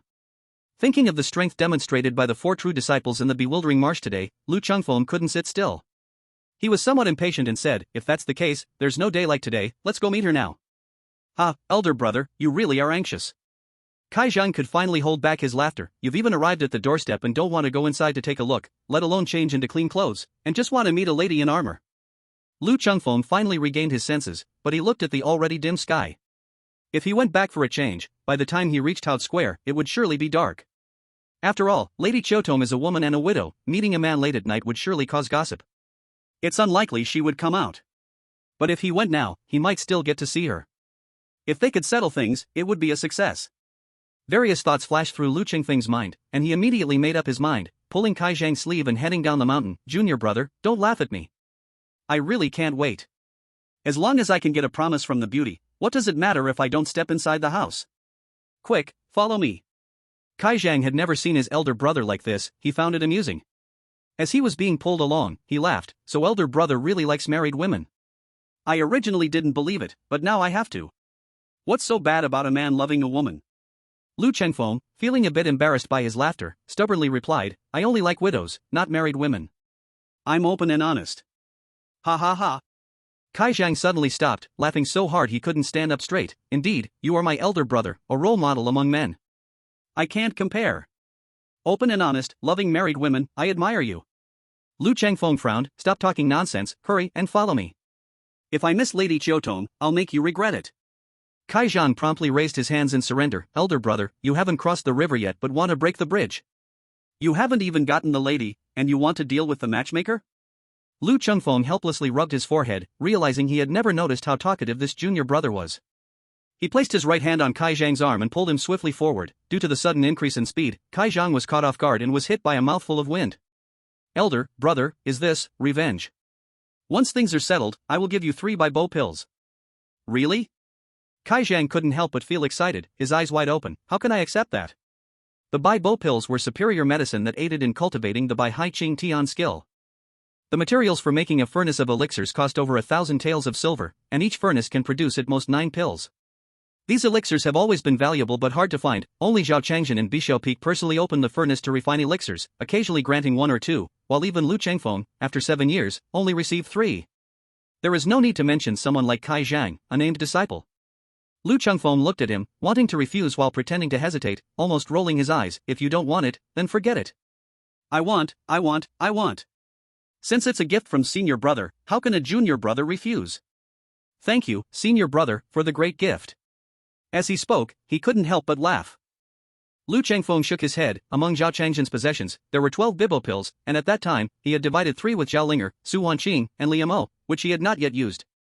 If he could really marry Chotong, what did 3 pills mean? Having received the benefit, Kai Zhang finally stopped talking and obediently followed Lu Chengfeng towards Hodafeng. When they arrived, the sky was still darkening, with only the evening glow coloring the horizon, and occasionally birds flew by, while the evening breeze made the 2 large willows outside Hodafeng dance. Senior brother, you wait here for a moment. I have the token from the Bureau of Mundane Affairs, and I also received Miss Chotong's instructions, so I can enter, but other disciples cannot enter recklessly. Kai Zhang said to Lu Chengfeng, then hurried off towards Hodafeng. Lu Chengfeng watched him leave, took a deep breath to calm his slightly anxious mood, then stepped aside from the corridor and stood under the large willow tree. He wore a full set of dark iron armor, his hair tied back with a bronze crown, and his body was stained with blood and dirt, with some lingering aura of demons, making him appear intimidating. Standing by his sword at this moment, handsome and tall, with a chilling aura that instilled fear, he truly attracted the attention of many passers-by. Most of the people coming and going in Hodafeng were elders of the sect and direct disciples' families. Among them, many young boys and girls looked at him with admiration and longing. Sister, his armor is so impressive, I want to be like him in the future. That's true iron armor that only direct disciples can wear, and it is given only during the extermination of demon beasts. Ordinary people can't wear it. Then I'll become a direct disciple, just like my father. A brother and sister walked past Lu Chengfeng. The sister looked around 15 or 16, while the brother was only 7 or 8 years old. They whispered, and their words drifted to Lu Chengfeng's ears with the evening breeze. Lu Chengfeng couldn't help but glance at the girl's back. Though she was only 15 or 16, she was already charming and graceful, catching attention. Especially when she passed by him earlier, her face was veiled, but her pair of dark blue eyes were particularly enchanting. As he turned his head to look, he suddenly noticed Kai Zhang jogging out from the stone gate. Immediately, his expression changed, and he quickly walked over. Chapter 43, Wutong Locks Autumn, seeking follow-up reading. As Lu Chengfeng approached, he saw that not far behind Kai Zhang was a little girl dressed in a tight blue robe with flowery skirts and a silver hairpin in her hair. The girl appeared fair and clean, her face showing some baby fat, with a pair of big black eyes. Her eyebrows, however, were long and sharp, giving a sense of keen and intimidating presence.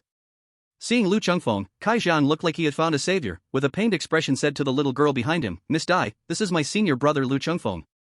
Afterward, he introduced to Lu Chengfeng, senior brother, this is Miss Dai, the personal maid of Miss Chotong. She comes too. Let me speak.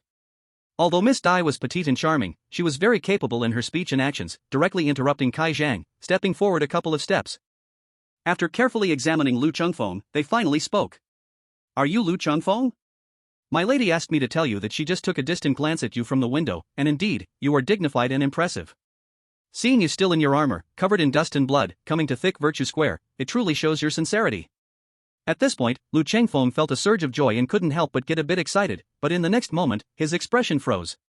Dear then changed her tone and said a bit unhappily, "But you are really quite lecherous. Just a moment ago, you kept staring at Miss Qin. You should know that Miss Qin just turned 15 this year." As she spoke, she cast Lu Chengfeng a somewhat disdainful glance. Lu Chengfeng felt like he had no way to express his grievances. He thought Lady Qiaotong would meet him, but unexpectedly, she only took a glance at him from a distance.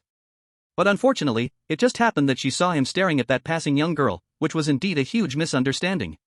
He was just curious about those dark green eyes. He wanted to explain, but Deer's little mouth quickly cut him off, not giving him a chance to speak. "My lady said that marriage is a serious matter, especially as a concubine. You must choose the right family, or you might suffer a lot in the future." Deer puffed her lips, looking at Lu Chengfeng as if she saw a shameless man who only loved women. "Humph, it's a pity my lady doesn't listen to my advice. If it were up to me, someone like you should be sent away immediately. But my lady has a kind heart, and asked me to tell you that as long as you agree to 3 things, the marriage can be settled." In this short moment, Lu Chengfeng's mood really fluctuated dramatically. Hearing this, he quickly spoke, "Whatever Lady Qiaotong requires, please just say it. As long as I can do it, I will not refuse." Although Deer had some prejudice against him, her tone still held some dissatisfaction, yet she still stated Lady Qiaotong's conditions one by one. "The first condition is, if this marriage goes through, you must arrange a separate residence for my lady, not live with your main wife." Deer said, somewhat dissatisfied, "I heard you just married your own teacher as a wife not long ago. If you live together, and their personalities clash, my lady is only a concubine, who knows how much suffering she would endure later. You should arrange for her a different place to stay, then she can choose to visit if she wants." Lu Chengfeng nodded, "That's easy, I have many empty houses on Bixiao Peak. She can choose whatever she likes as long as she is happy." Seeing him agree so readily, Deer's expression brightened a bit. "The second condition relates to what you said before. My lady said if you're eager to settle the relationship, that's fine, but before the beast tide ends, she will not move in with you, and you are not allowed to bother her. She will only move over after the beast tide ends." Lu Chengfeng understood, this condition is still out of concern for his safety during the beast tide. They wanted to avoid too much entanglement during this time. If anything happened, no one else would know, preserving Lady Qiaotong's reputation. "That is indeed my thought. We can settle the relationship first, and regarding everything else, we can discuss it after the beast tide ends. If I meet with misfortune, that's just unfortunate fate, unworthy of being with Lady Qiaotong. As for the bride price, just consider it a gift for our acquaintance." Lu Chengfeng spoke decisively. He was not after her beauty, only the title. Seeing him so straightforward, Deer's dissatisfaction began to fade. She glanced at him a couple of times, hesitated briefly, then said somewhat uncertainly, "As for the last condition, it is rather disrespectful and does not conform to the secular rules, but the lady said that as long as you can agree to this, everything else is up to you." Lu Chengfeng clasped his hands and said earnestly, "If you have any other conditions, just say them. My request to marry Miss Qiaotong is sincere, with no trace of falsehood." Dyer, seeing this, had some change of heart toward him, and her tone softened considerably. "My lady said, after marriage, if you grow tired of her, please allow her to leave." As she spoke the last part, her voice unconsciously dropped a lot, and she blinked her big eyes, carefully observing Lu Chengfeng's expression. "You must know that according to the rules, marriage involves the concept of divorce, but concubinage does not. Once you enter the door, you are part of the family in life and a ghost of the family in death. Even if the master, in a moment of whimsy, gave the concubine to someone else, one could only accept obediently, without any room for refusal. In a sense, a concubine is merely a plaything." If others heard Miss Qiaotong's words, they would likely erupt in anger, deeming it an insult and leaving without hesitation. Even Lu Chengfeng felt somewhat displeased. If his concubine were to leave while he was still alive, it would be a matter of ridicule, as generally only a woman who elopes would behave this way. His face slightly darkened, he took a deep breath to suppress his feelings of annoyance. "As long as Miss Qiaotong enters the door, I will naturally treat her sincerely and ensure she is not wronged. But if one day she truly wishes to leave, then let her, a forced fruit is not sweet. However, I must say it clearly beforehand, she must observe the duties of a wife and not bring shame upon my face, otherwise." "That will never happen," the little girl Dyer quickly swore. "My lady is absolutely not that kind of person." "All right, I agree to these 3 conditions. Would your lady accept this marriage?" Lu Chengfeng asked directly and straightforwardly. Dyer carefully took out a jade pendant shaped like a lot from the pouch hanging by her waist, threaded with a red cord. This is a longevity jade lock that my lady has worn since childhood. It was specially crafted by artisans at the request of her parents. My lady's name is Cho Tong. Wearing this lock symbolizes locking time, preserving beauty, and living a long life. As she spoke, she cupped the jade lock with her delicate hand. Once you take this jade lock, the marriage is settled. Lu Chengfeng let out a sigh, feeling as though a huge stone had fallen from his heart. His heart could not help but start pounding wildly. At the moment he took the jade lock, Lu Chengfeng could clearly feel the golden light deep in his mind burning like flames. Compared to the last time, this flame was extraordinarily intense, even causing a slight burning and stinging sensation in his brow. A wave of uncontrollable joy and excitement surged within him. A treasured gift from the elder of Xuana Peak would allow his strength to soar in a short time.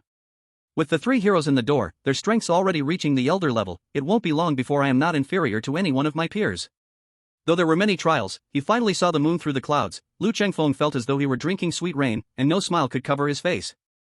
The little girl Dyer observed his happiness after receiving the jade pendant. Her baby-faced features could not help but show a smile, thinking, it seems this guy really likes Miss Chiu. It's a pity he's a bit too lecherous. On the side, Kai Zhang looked at his senior brother's delighted expression after receiving the pendant and felt somewhat helpless. He realized his brother had an extreme liking for married women, and he was already so happy even before having her. Since the token has been exchanged, you have now become the son-in-law. The little girl said in a crisp voice, today the sky is already late, young master, you should go back to rest early, conserve your strength to deal with the beast tied at the door. After the agreement was reached, Dyer's attitude towards Lu Chengfeng noticeably softened a lot. She was no longer aggressive and sharp-tongued, but added a touch of respect and caring. Lu Chengfeng finally came back to his senses, carefully tucked the jade pendant into his sleeve, then cupped his fists in salute. Thank you, Miss Dyer. Please convey my regards to Madame Chiotong. Just tell her that once I finish my tasks at the door, I will come to take her home. Young master is too polite, this is all within Dyer's duty. Dyer smiled slightly, with shallow dimples on her face. From now on, young master can just call me Dyer. I will convey your words to Madame word for word, just rest assured. Lu Chengfeng took a deep breath, forcing himself to calm down, then thank you, Miss Dyer. It's getting late, you should hurry back, I will take my leave now. Dyer bowed to him, smiled faintly, and then turned to leave. Lu Chengfeng watched her silhouette gradually disappear into the dim night. A strong wind blew over, yet his chest felt burning hot, his eyes filled with fervor. Senior brother, snap out of it. Kai Zhang called from the side, Senior brother, you won't have your eyes on the little girl too, will you? You've been staring at her back. Lu Chengfeng flicked his fingers, hitting Kai Zhang on the forehead. What nonsense are you talking about? I only have the widow's wife, ha ha ha. He could no longer suppress his joy and laughed loudly. Senior brother, you're tearing down the bridge after crossing it. Kai Zhang covered his forehead, muttering gloomily. Ha, you go back to Bixiao Peak tomorrow by yourself. I will instruct Sui to leave the elixirs for you in advance, you just need to go and collect them. Lu Chengfeng said, turning around and taking big strides towards Bixiao Peak. How can I be worthy of this? Kai Zhang pretended to be polite, but before he finished speaking, he heard Lu Chengfeng say, if you don't want it, then I'll take it back. I want it, of course I want it. This is a testimony of your good fortune in marriage. If I don't take it, wouldn't I be letting you and Madame Chiotong down? Kai Zhang hurriedly said. You. Lu Chengfeng shook his head and smiled. This guy could come up with any absurd reasoning, completely different from the dull person he used to be in the mountains. You have been busy for me these past few days, going back and forth, owing quite a bit of favor, especially during the beast tide. The door was so busy, and you still rushed for my personal matter, I am well aware. We are fellow disciples, growing up together. A few elixirs are just a token of thanks. In the future, if you have leisure time, come to Bixiao Peak more often, and if you encounter any difficulties, just come seek me. Lu Chengfeng's words were sincere, although it was getting darker and Kai Zhang couldn't see his expression clearly. He also knew that his senior brother remembered his kindness. Senior brother, you're being too modest. As you said, we are fellow disciples, running errands is nothing. Kai Zhang felt a little happy too. He had no close friends in the door, and instead, it was his senior brother Lu Chengfeng who cared for him a lot when they were learning craft together at Bixiao Peak. After this incident, their friendship deepened, bringing him an indescribable joy. The two chatted for a few more words before parting ways at the Hout Square, each heading to their own place. At this moment, Lu Chengfeng truly felt eager to return. He could barely wait to go back to his room for secluded meditation, rapidly starting to digest the gifts from the elder of Zhuangkelong Peak. Without sparing his strength, he exerted his lightness skill to the utmost, rushing against the slightly cool night wind. When he reached the foot of Bixiao Peak, the night had completely fallen, and Lu Chengfeng saw a faint yellow light in the distance. He slowly stopped, feeling a bit dazed. Although it was night, he could still see a woman in a red dress, covered by a white satin-embroidered gold butterfly cloak, holding a lantern, standing gracefully at the foot of the mountain in the guest pavilion, gazing into the distance. At this moment, the night wind had picked up, making her skirt flutter loudly, even the cloak billowed, and the lantern in her hand swayed, casting an unstable, dim light. Lu Qingfeng's original impatience vanished without a trace, replaced by a warm current rising in his heart, his eyes suddenly feeling a bit hot. He gathered his energy and quickened his steps, rushing over. "Husband, you're back?" As Lu Chengfeng approached, Luo Sodi also saw him, and her charming face immediately revealed a look of surprise as she took a couple of quick steps forward. Lu Chengfeng first took the lantern with his left hand, then embraced her tightly, heart aching as he said, "Why did you wait for me at the mountain foot so late? It's cool at night, and it's not safe. How can I feel at ease with you doing this?" Luo Sodi was tightly held in his arms, the chilly night wind blocked instantly, feeling the warmth of the man's chest, like a stove, making her a bit reluctant to let go. "I heard senior brother Luo Yong say he saw you returning to the mountain, but then you went with junior brother Kai Zhang. I thought you would definitely come back tonight. It's late, do you have a lantern? The mountain path is hard to walk, and I was worried about you," she said, resting her face against his shoulder, arms wrapped around his waist, snuggling close to him. "Silly woman, my inner strength is already at the 10th level, even at night, I can see clearly. You needn't worry about me." Lu Chengfeng felt her affection and knew the matter of the beast tide had still caused her worry, gently comforting her. I just missed you." Hearing the soft words of the woman next to him, Lu Chengfeng could no longer speak, handing the lantern to Liu Mo, who was nearby protecting Luo Sodi. He had noticed this junior brother earlier but had no time to speak. Then he swept his delicate wife off her feet, letting her wrap her arms tightly around his neck, holding her close. "Junior brother, thank you for protecting Sodi, I'll head up first." His friendship with Liu Mo was the strongest among all the brothers, so there was no need for pleasantries, they just exchanged greetings and continued up the mountain. Chapter 45 Absorbing Gifts, Seeking Follow-Up. When they returned to the courtyard, Luo Sodi had already instructed the maid to prepare hot soup. After getting down from the man's arms, she personally helped him take off his armor, assisting Lu Chengfeng in bathing. When she saw the dark red bloodstains on the armor, her face slightly changed as she hurriedly grabbed Lu Chengfeng's hand and asked, "Husband, you're not hurt, are you?" Lu Chengfeng gently patted her soft hand, smiling as he said, "Don't worry, it's just some beast's blood, I'm not injured." Only then did Luo Sodi let out a sigh of relief, lightly patting her chest, which immediately trembled, causing a stir. "That's good. You fight outside, make sure to be careful. Protecting yourself is the most important. As long as you are safe, that is the greatest blessing." As she chattered on, she helped her man take off his armor, as well as his outer robe and inner clothes. Once everything was removed, Lu Chengfeng entered the bathtub himself. The water temperature was just right, instantly relaxing his entire body as he leaned against the edge with half-closed eyes. He had been busy and rushing since early morning, fought all day, and had even gone to Huo Defeng in the evening. Even though his inner strength had improved, he felt a bit tired now. Seeing her man lying in the bathtub, a look of undeniable fatigue on his face, Luo Sodi felt even more heartbroken. She removed her outer robe, leaving only her close-fitting moon-white inner garment, and personally helped her man wipe his body. Lu Chengfeng was being served by her soft and smooth little hands, and his body gradually relaxed. Suddenly remembering Tan Xiang's instructions, he said to Luo Sodi, "Sudi, we killed a monster today, and there's some residual demon energy on me. Please prepare some soap pods and sulfur for me." Luo Sudi answered and rang the bell in the room. Soon, the old lady responded from outside. "Old Wang, please prepare some soap pods and sulfur for me." Luo Sodi didn't open the door, just spoke to the outside. There were soap pods in the yard as a regular supply for the servants who often used them to wash clothes and clean their bodies. There was also some sulfur left in the storeroom. Since there were many snakes and insects in the mountains, sulfur had the effect of repelling them. Before long, the old lady brought the items in. Luo Sodi placed the soap pods and sulfur into the bucket and carefully wiped the man from head to toe. By the time she finished her busy work, she was dripping with sweat, and her thin clothing was completely soaked, revealing large areas of her snow-white skin. Such service was not the first time. At first, Lu Chengfeng wanted to stop her, feeling pity for her, but Luo Sodi was very insistent. Unable to persuade her, and enjoying it himself, he stopped insisting. "My husband, I'll dry you off, you go rest on the bed first, and I'll wash up right away." Luo Sodi gently and carefully attended to her husband, making sure he was comfortable, and only then did she go to wash herself.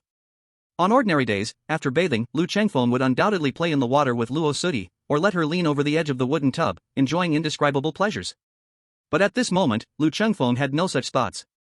First, he was indeed a bit tired, and second, he was still thinking about the gift. After getting into bed, he knew that Luo Sodi always took a long time to wash up, at least half an hour. Unable to hold back, he closed his eyes, lightly touching the golden light at his forehead.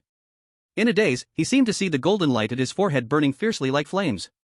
As his thoughts stirred, it transformed into layers of pale golden ripples, engulfing his whole body.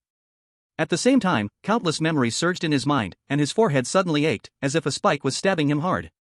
Lu Chengfeng guarded his mind, not daring to look at those fragments of memory at this moment. He only embraced the unity, allowing the golden light to spread and the memories to surge. The last time he absorbed Zhao Changjin's gift was quick, taking only a few breaths. However, it took several days to fully digest the gift afterward. But this time, absorbing the gifts from an elder of the inner peak took a full tea break. It was only after that time that the golden light at his forehead dimmed, transforming into a dark star still floating at his spiritual center. Lu Chengfeng slowly opened his eyes and rubbed his still aching forehead. It seems that the more powerful and abundant the gift, the greater the burden it brings me. If I were to receive a gift from an extraordinary figure, with my current inner strength, I'm afraid my head would burst from it. At this moment, he felt a bit of fear. He was still slowly exploring many details of his talent. He realized that he couldn't recklessly receive anyone's gifts as he had imagined.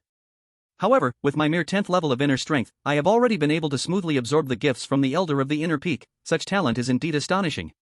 Once I digest this gift and step into the realm of the elder of the inner peak, I believe there are few gifts in this world that I cannot absorb, right? Thinking of this, Lu Chengfeng felt a wave of clarity within, sensing a promising future. All his impatience, anxiety, and the deep-seated crises and worries within were gradually dissipating. After a brief pause, he began to examine the memory fragments of elderly Guan, but after only a short investigation, Lu Chengfeng felt a bit overwhelmed. Compared to Zhao Changjin's memory fragments, elderly Guan's memories were clearly much more vast and complex. With so many memories, it will likely take some time to sort through them all. I should first find the Mystic Crane Shadowless Soul-Piercing Sword technique, and slowly go through the rest later. With a thought, Lu Chengfeng, guided by his innate index, soon located all the memories related to the Mystic Crane Shadowless Soul-Piercing Sword technique.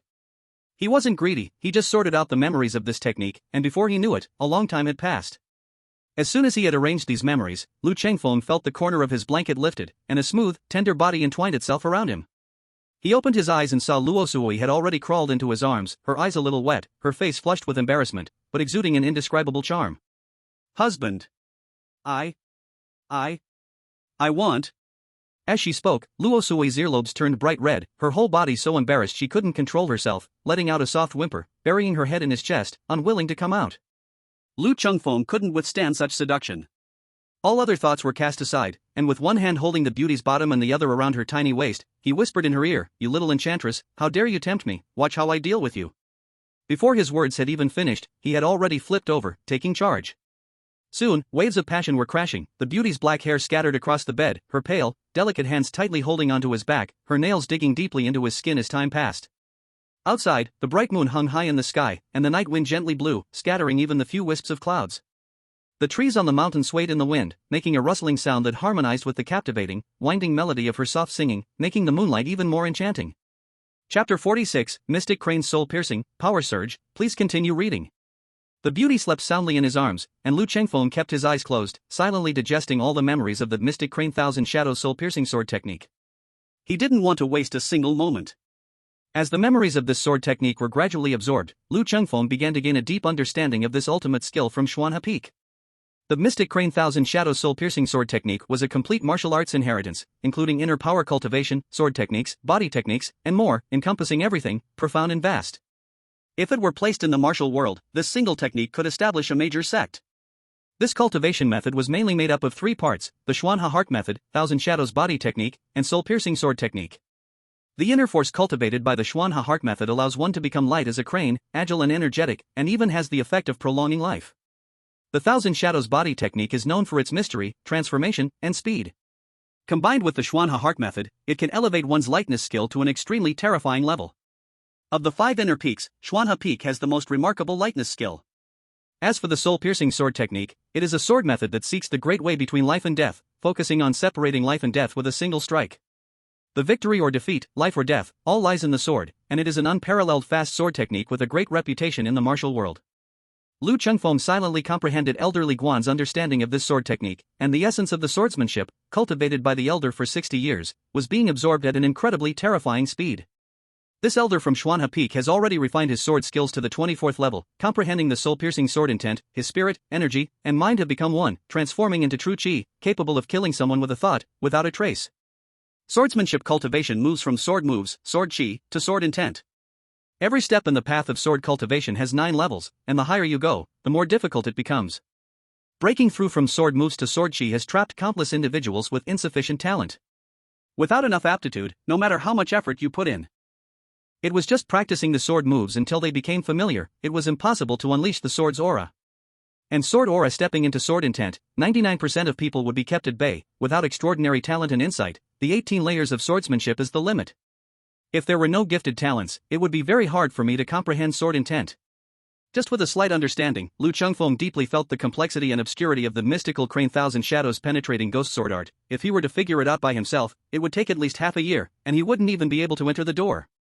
A night passed, and Lu Chengfeng got out of bed to dress under the service of Luo Sui. After breakfast, he continued towards the bewitching swamp. In the blink of an eye, more than a month had passed, and the beast tide's extermination within the sect had gradually come to an end. Most of the beasts that had escaped from the confined dragon abyss had been slaughtered, leaving only a few remnants hiding deep in the swamp. Lu Chengfeng and Tan Xiong, among others, almost every 2 or 3 days could slay a demon beast. During this period, they had killed a total of 12 demon beasts, accumulating a large amount of merit within the sect. However, during the beast tide, what caught everyone's attention was Lu Chengfeng's speed of progress in swordsmanship. In just over a month, his swordsmanship had flown forward, consecutively crossing 2 realms. The Azure Sky Sword technique had already reached the 15th level, unleashing a 2-foot sword aura, not inferior to Duanli and Su Chang'e. His hunting experience against demon beasts had greatly improved as well.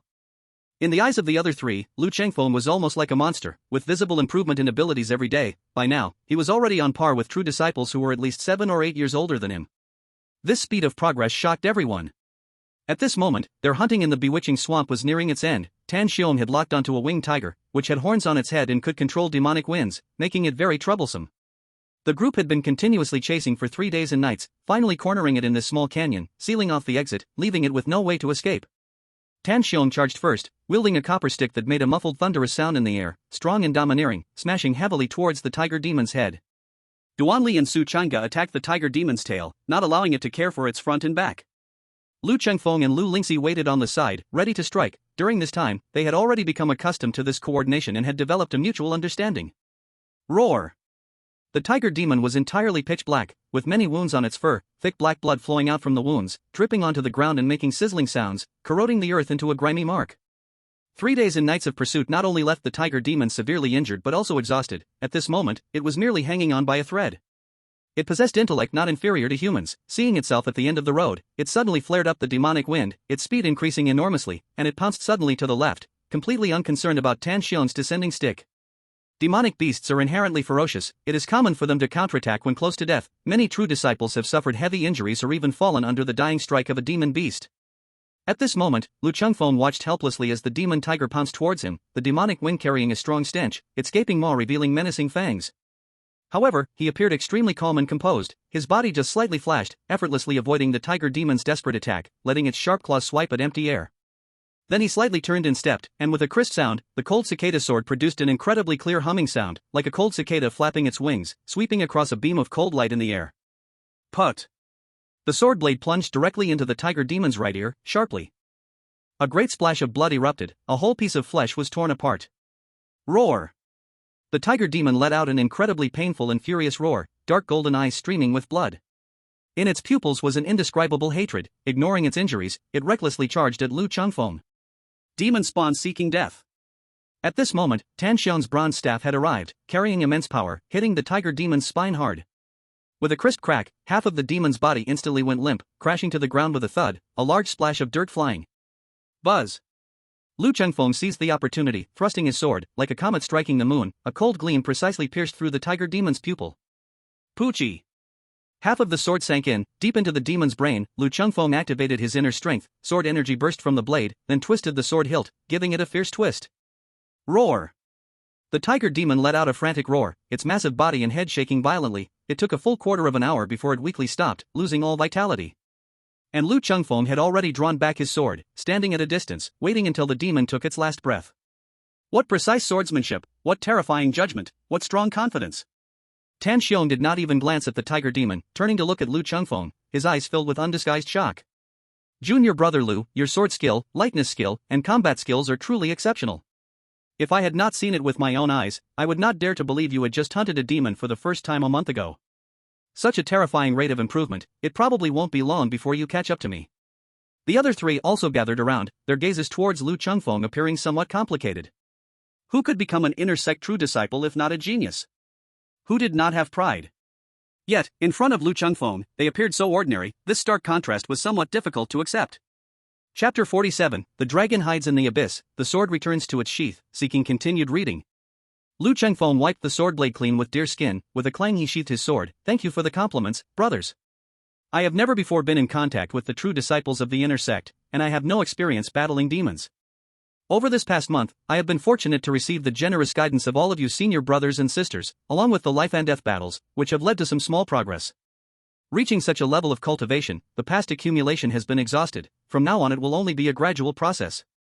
His words were very humble, and he expressed great gratitude towards the 4 fellow disciples, which made the previously complicated expressions of Su Chang'e and Duan Li much better. Being able to form a good bond with such a gifted junior brother is certainly a good thing. With his talent, he may very well become an elder of the sect in the future. Only Lu Lingxi remained silent to the side, not saying a word, but if anyone among them truly understood Lu Chengfeng's strength, it would certainly be her, who had cooperated with him. Lu Chengfeng's strength is definitely more than what is revealed. This child is at ease when facing monsters, every move precise, exerting not a bit of extra effort. This clearly shows he has the situation completely under control. His swordplay's finesse and sharp vision are certainly not inferior to Tan Xiong's, and he must still have some reserve. She had cooperated with Lu Chengfeng many times, and whenever she gave her all, he still appeared calm and composed. This feeling initially was not obvious, but in the last half-month, it had become increasingly prominent. No matter what unexpected events occurred during the encirclement of the monsters, Lu Chengfeng could effortlessly resolve them with seemingly ordinary means. This composed demeanor even reminded her of the elders in the sect. This child is a gifted prodigy, who understands that the dragon hides in the abyss and the sword returns to its sheath. Possessing talent is one thing, but he is deep in thought, savvy in understanding human relationships, and has a way of doing things with skill and method. In the future, he will surely become a giant in the sect. It might even be possible for him to reach that position. Perhaps no one present knows that Lu Lingxi holds such a high opinion of Lu Chengfeng. Once everyone swiftly dismantled the corpse of the tiger demon and cleaned up the remaining scene, Tan Xiong finally breathed a sigh of relief and smiled at everyone, saying, "My fellow brothers and sisters, after more than a month of fighting and running, we can finally take a break. I have received a message from the sect. We can complete our mission and settle our achievements at the House of Affairs. The remaining demon beasts will be chased down by the hunting hall." As soon as these words came out, smiles appeared on everyone's faces. Such a long and intense hunt had not only greatly depleted their physical strength but also kept their spirits high. Now that it has finally come to an end, everyone couldn't help but breathe a sigh of relief, and the atmosphere relaxed. Ha ha ha. With this tiger demon, we have hunted a total of 13 demon beasts. I doubt anyone in the entire inner peak can compare with us. Su Chang'e couldn't help but laugh. The achievements we've built up this time should allow us to exchange for a huge batch of pills, further advancing our internal skills. For those of us in the inner peak, the improvement of martial arts skills can be done step by step, far surpassing the outer peak disciples, but only the cultivation of internal skills is quite difficult. It not only requires diligent practice every day but also consumes many rare materials and even precious pills to make any progress. After all, the sect's resources are limited and cannot be provided infinitely. To obtain divine weapons and precious secrets, one must exchange their achievements in the sect. And usually, without the beast tide, it is impossible to earn so many achievements without a year or two of hard work, so it's no wonder Su Chang'e looked so pleased.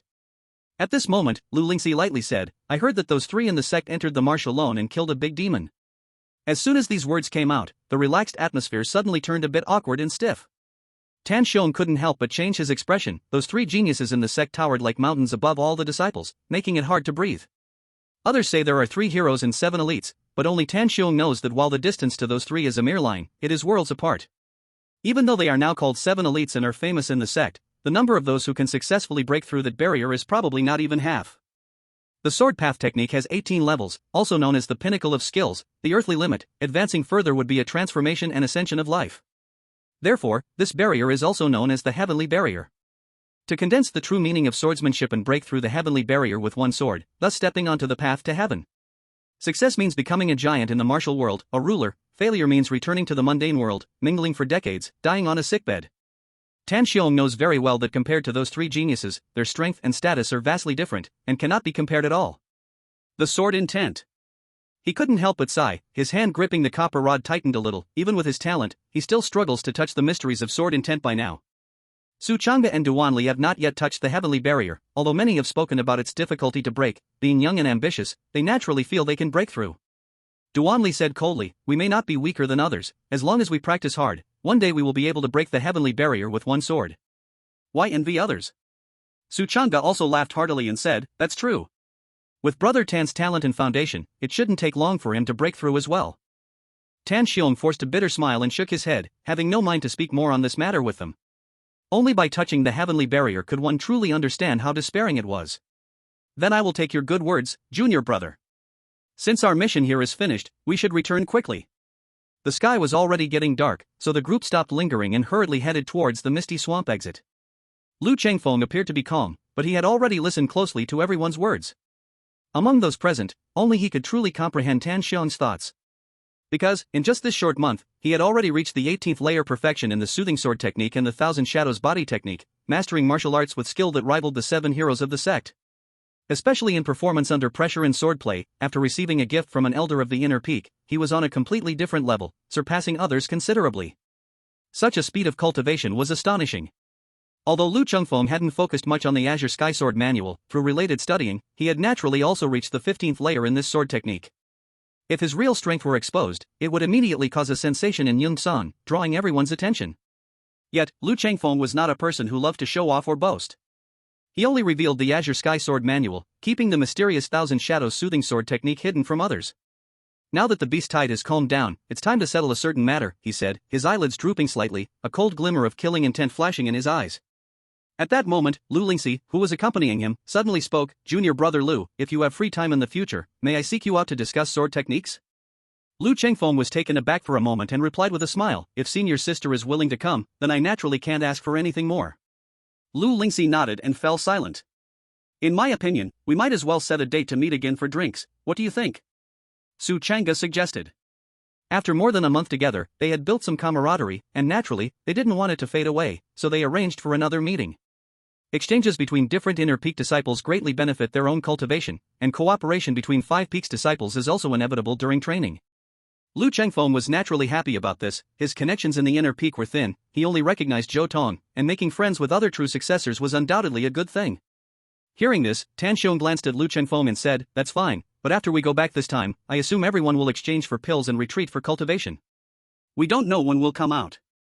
How about we plan to meet again after we exit our retreats?" The others naturally had no objections, they just didn't want to cut off their friendship entirely, and when they would gather again was not critical. The group hurried on, finally exiting the misty swamp before sunset, returning the dark iron armor at the dragon breakstone. They agreed to meet for a feast another day before taking their leave. At this time, the sky had completely darkened. Lu Chengfeng walked alone under the night sky.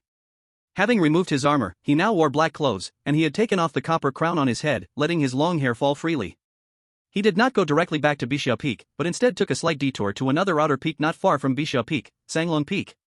He had once accompanied Zhao Changjin to visit Elder Shou at Sanglong Peak and remembered clearly its location and Elder Zhao's residence.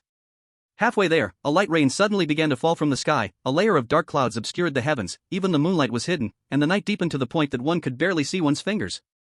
By the time he reached the foot of Sanglong Peak, Lu Chengfeng drew his sword and slashed a piece of cloth, directly covering his face.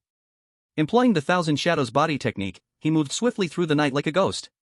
His body technique was now perfected to the 18th layer. At that moment, in the darkness of the night, it was truly like a ghost. When they reached halfway up the mountain, due to the rain, 2 disciples guarding the mountain were sheltered in a pavilion, with a dim yellow lantern swaying gently in the wind. Lu Chengfeng swept silently through the darkness, making not a single sound, and the 2 guarding disciples were unaware of any disturbance. In the pitch-black night, with the rain growing heavier, Lu Chengfeng was completely soaked, his hair clinging wetly to his face, yet his eyes remained indifferent. Following the path stored in his memory on this rainy night, he accurately located Elder Zhao's residence. This place was easy to identify, as the head elder of Sanglong Peak, his residence was the most exquisite and luxurious 3-story wooden building on the entire Sanglong Peak. When he arrived, the 3-story building was still brightly lit, and faintly, the sound of women's laughter could be heard. Bang! The door was suddenly flung open, and a gust of wind mixed with raindrops rushed in, leaving the 2 night-guarding disciples stunned. What kind of damn weather is this? Even the door is blown open. One of the disciples cursed as he walked over. Just as he was about to close the door, his entire body suddenly froze in place, his words caught in his throat. A fine blood streak appeared on his throat, gradually robbing him of breath, his pupils gradually fading, reflecting the shadow of a figure in black. What time did he draw his sword? This was the last thought of his life. Who says otherwise? The master is up there having fun, while we can only listen from here. It's really damn frustrating. The other disciple took a swig of alcohol, murmuring discontentedly. Tap. Tap. Tap. As he was drinking, he suddenly heard a series of footsteps. The footsteps were very light, but there was a sound of water continuously dripping, making him curiously turn his head. Buzz. A flash of sword light appeared from nowhere, precisely piercing through his brow. He still held the wine gourd in his hand, slightly turning his body to look towards the door, but a blood streak had already formed on his forehead, his body stiffening in the chair, unmoving. Lu Chengfeng was completely drenched, half of his face covered by a black cloth, leaving only a pair of indifferent eyes exposed. Thump! At that moment, the corpse standing at the door finally fell to the ground. Lu Chengfeng walked slowly to the entrance, firmly closing the door behind him, locking it from inside, and then he slowly headed upstairs. The second floor was where the maids and servants lived. Most people had long gone to bed after a tiring day, with only 3 or 4 maidservants still attending on the third floor. In the dark, quiet corridor, suddenly there were faint footsteps, accompanied by the sound of water droplets hitting the ground, giving it an extremely eerie quality. Perhaps they were in such deep sleep or perhaps too afraid to come out upon hearing the sound, but Lu Chengfeng walked all the way to the third floor without any maidservants emerging to check. Arriving on the third floor, the sounds of laughter and indulgence were even clearer in his ears. From the sound alone, Lu Chengfeng determined that 3 women were accompanying Elder Shao in pleasure. The lewd sounds emanating from within made one's face flush. Just thinking about it was enough to know how unbearable the scene was. Creak! The door was opened, yet the people inside showed not the slightest reaction, continuing their revelry unabated. Instead, 2 maids preparing soup in wooden tubs looked up curiously towards the door. PCH. PCH. A flash of sword light passed, and 2 corpses fell instantly, not a trace of fear visible in their pupils even until the moment of death. Everything came too quickly, their deaths were even more sudden, the sword light not even leaving a mark in their eyes before it had severed their lifeline. Who is it? At this moment, Elder Shao finally noticed something was off. He kicked away the woman beneath him, then pushed aside the 2 women in his arms, swiftly flipping over to grab the sword hanging in front of the bed. However, the next moment, his body froze completely, no longer daring to move even a little. A sharp blade was held against his neck, the chilling coldness sending shivers of fear through his body. Please spare me, brave man. If you want anything, take it. Just spare my life, Elder Shao hurriedly said, fearing that the person before him would immediately sever his head. Which of these women is your concubine? The man in black suddenly asked this strange question. Elder Shao was stunned for a moment but quickly reacted, grabbing a naked woman to his left and dragging her over, saying, "This is my new concubine, named Xiuzhu. She looks pure, but she is a seductive body in the bed, capable of enchanting and destroying one's soul. As for the other 2, they are my personal maids, but they were recently changed. They are a pair of sisters, quite special. If the brave man likes, you can take them with you." "No, master, please." The woman named Xiuzhu was so frightened that her face turned pale, her delicate face drained of color, and she curled up, tears already flowing. The other 2 women huddled tightly together, trembling all over, their teeth chattering so much they couldn't speak. "So, you're sending her to me? From now on, she'll be my woman?" Lu Chengfeng slowly asked. Naturally, naturally. Elder Shao said with a forced smile. Lu Chengfeng nodded and suddenly asked, "You recognize me, don't you? Or rather, recognize my sword?" Elder Zhao's pupils shrank, his face changed drastically, but before he could react, his perfectly fine head was severed, and blood spurted out like a fountain. The blood splattered onto Xiuzhu's smooth body. "Ah!" She let out a piercing scream. With a thud, a head rolled off and landed right in her lap. The woman was so terrified she fainted immediately. The cold sword flashed again, and 2 more heads flew up, their pupils still filled with the fear of death. The headless bodies fell to the ground, blood gushing out. The floor was soaked with blood, creating a terrifying sight. Lu Chengfeng leisurely walked up to Xiuzhu, ignoring her pale, tempting body, slightly crouching down, and grabbing her throat, forcing a tight grip that caused the woman to gasp for air, waking her up violently. He loosened his hand a little, and Xiuzhu coughed violently, gasping for breath, too scared to look up at Lu Chengfeng, her body trembling uncontrollably. Unknowingly, she had wet herself, releasing a foul odor. "She is indeed a beauty, isn't she?" Lu Chengfeng said calmly. "The man named Shao sent you to me. What about you? Would you be willing to be my concubine?" Upon hearing this, Xiuzhu's eyes suddenly gleamed with wild joy, and she hurriedly nodded, saying, "I am willing, willing. As long as you don't kill me, I will do anything."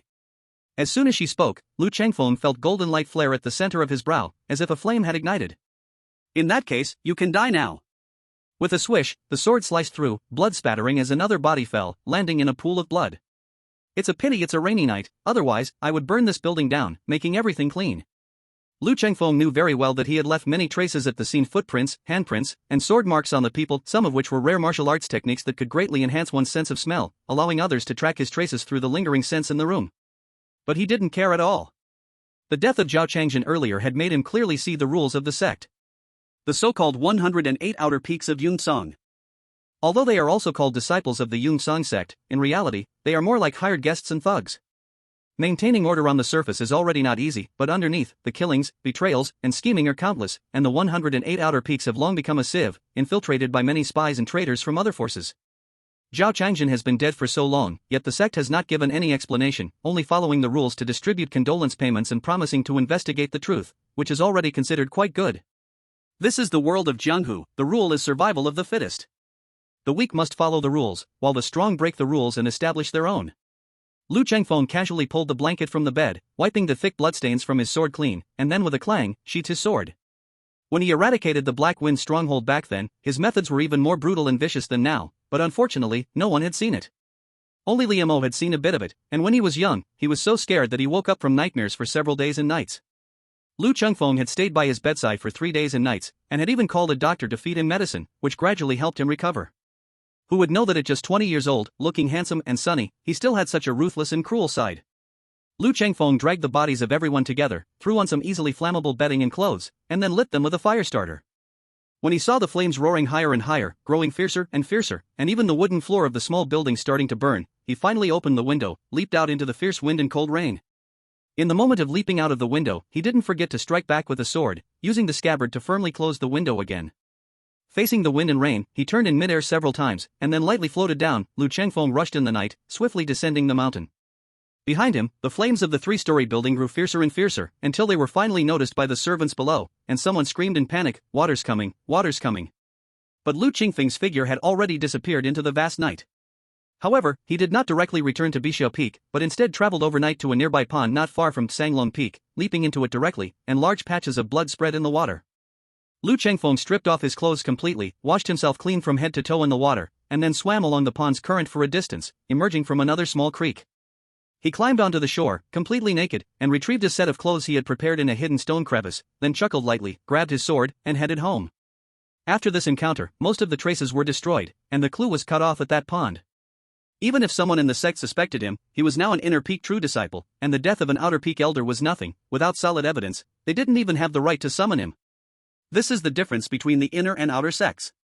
This trip of Lu Qingfeng's was not a spur-of-the-moment decision, he had already secretly planned it half a month ago. The time, route, and method of leaving had all been carefully considered. The pond, the hidden river, and the clothes were all part of his preparations. Now, under the cover of night, the killing was naturally done without a single mistake. Lu Chengfeng walked through the wind and rain with his sword, spending over half an hour, and finally returned to Bixiao Peak.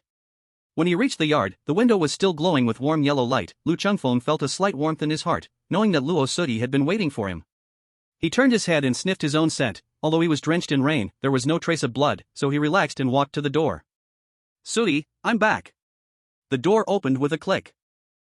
Hearing the noise, Russell rushed over joyfully. "Husband, you are back?"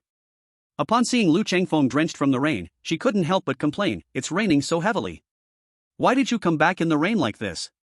Even if you can't avoid the rain, you could at least get an oiled paper umbrella or a raincoat." As Lu Chengfeng listened to her nagging, even the chill from the rain on his body gradually faded. "Isn't it because I missed you?"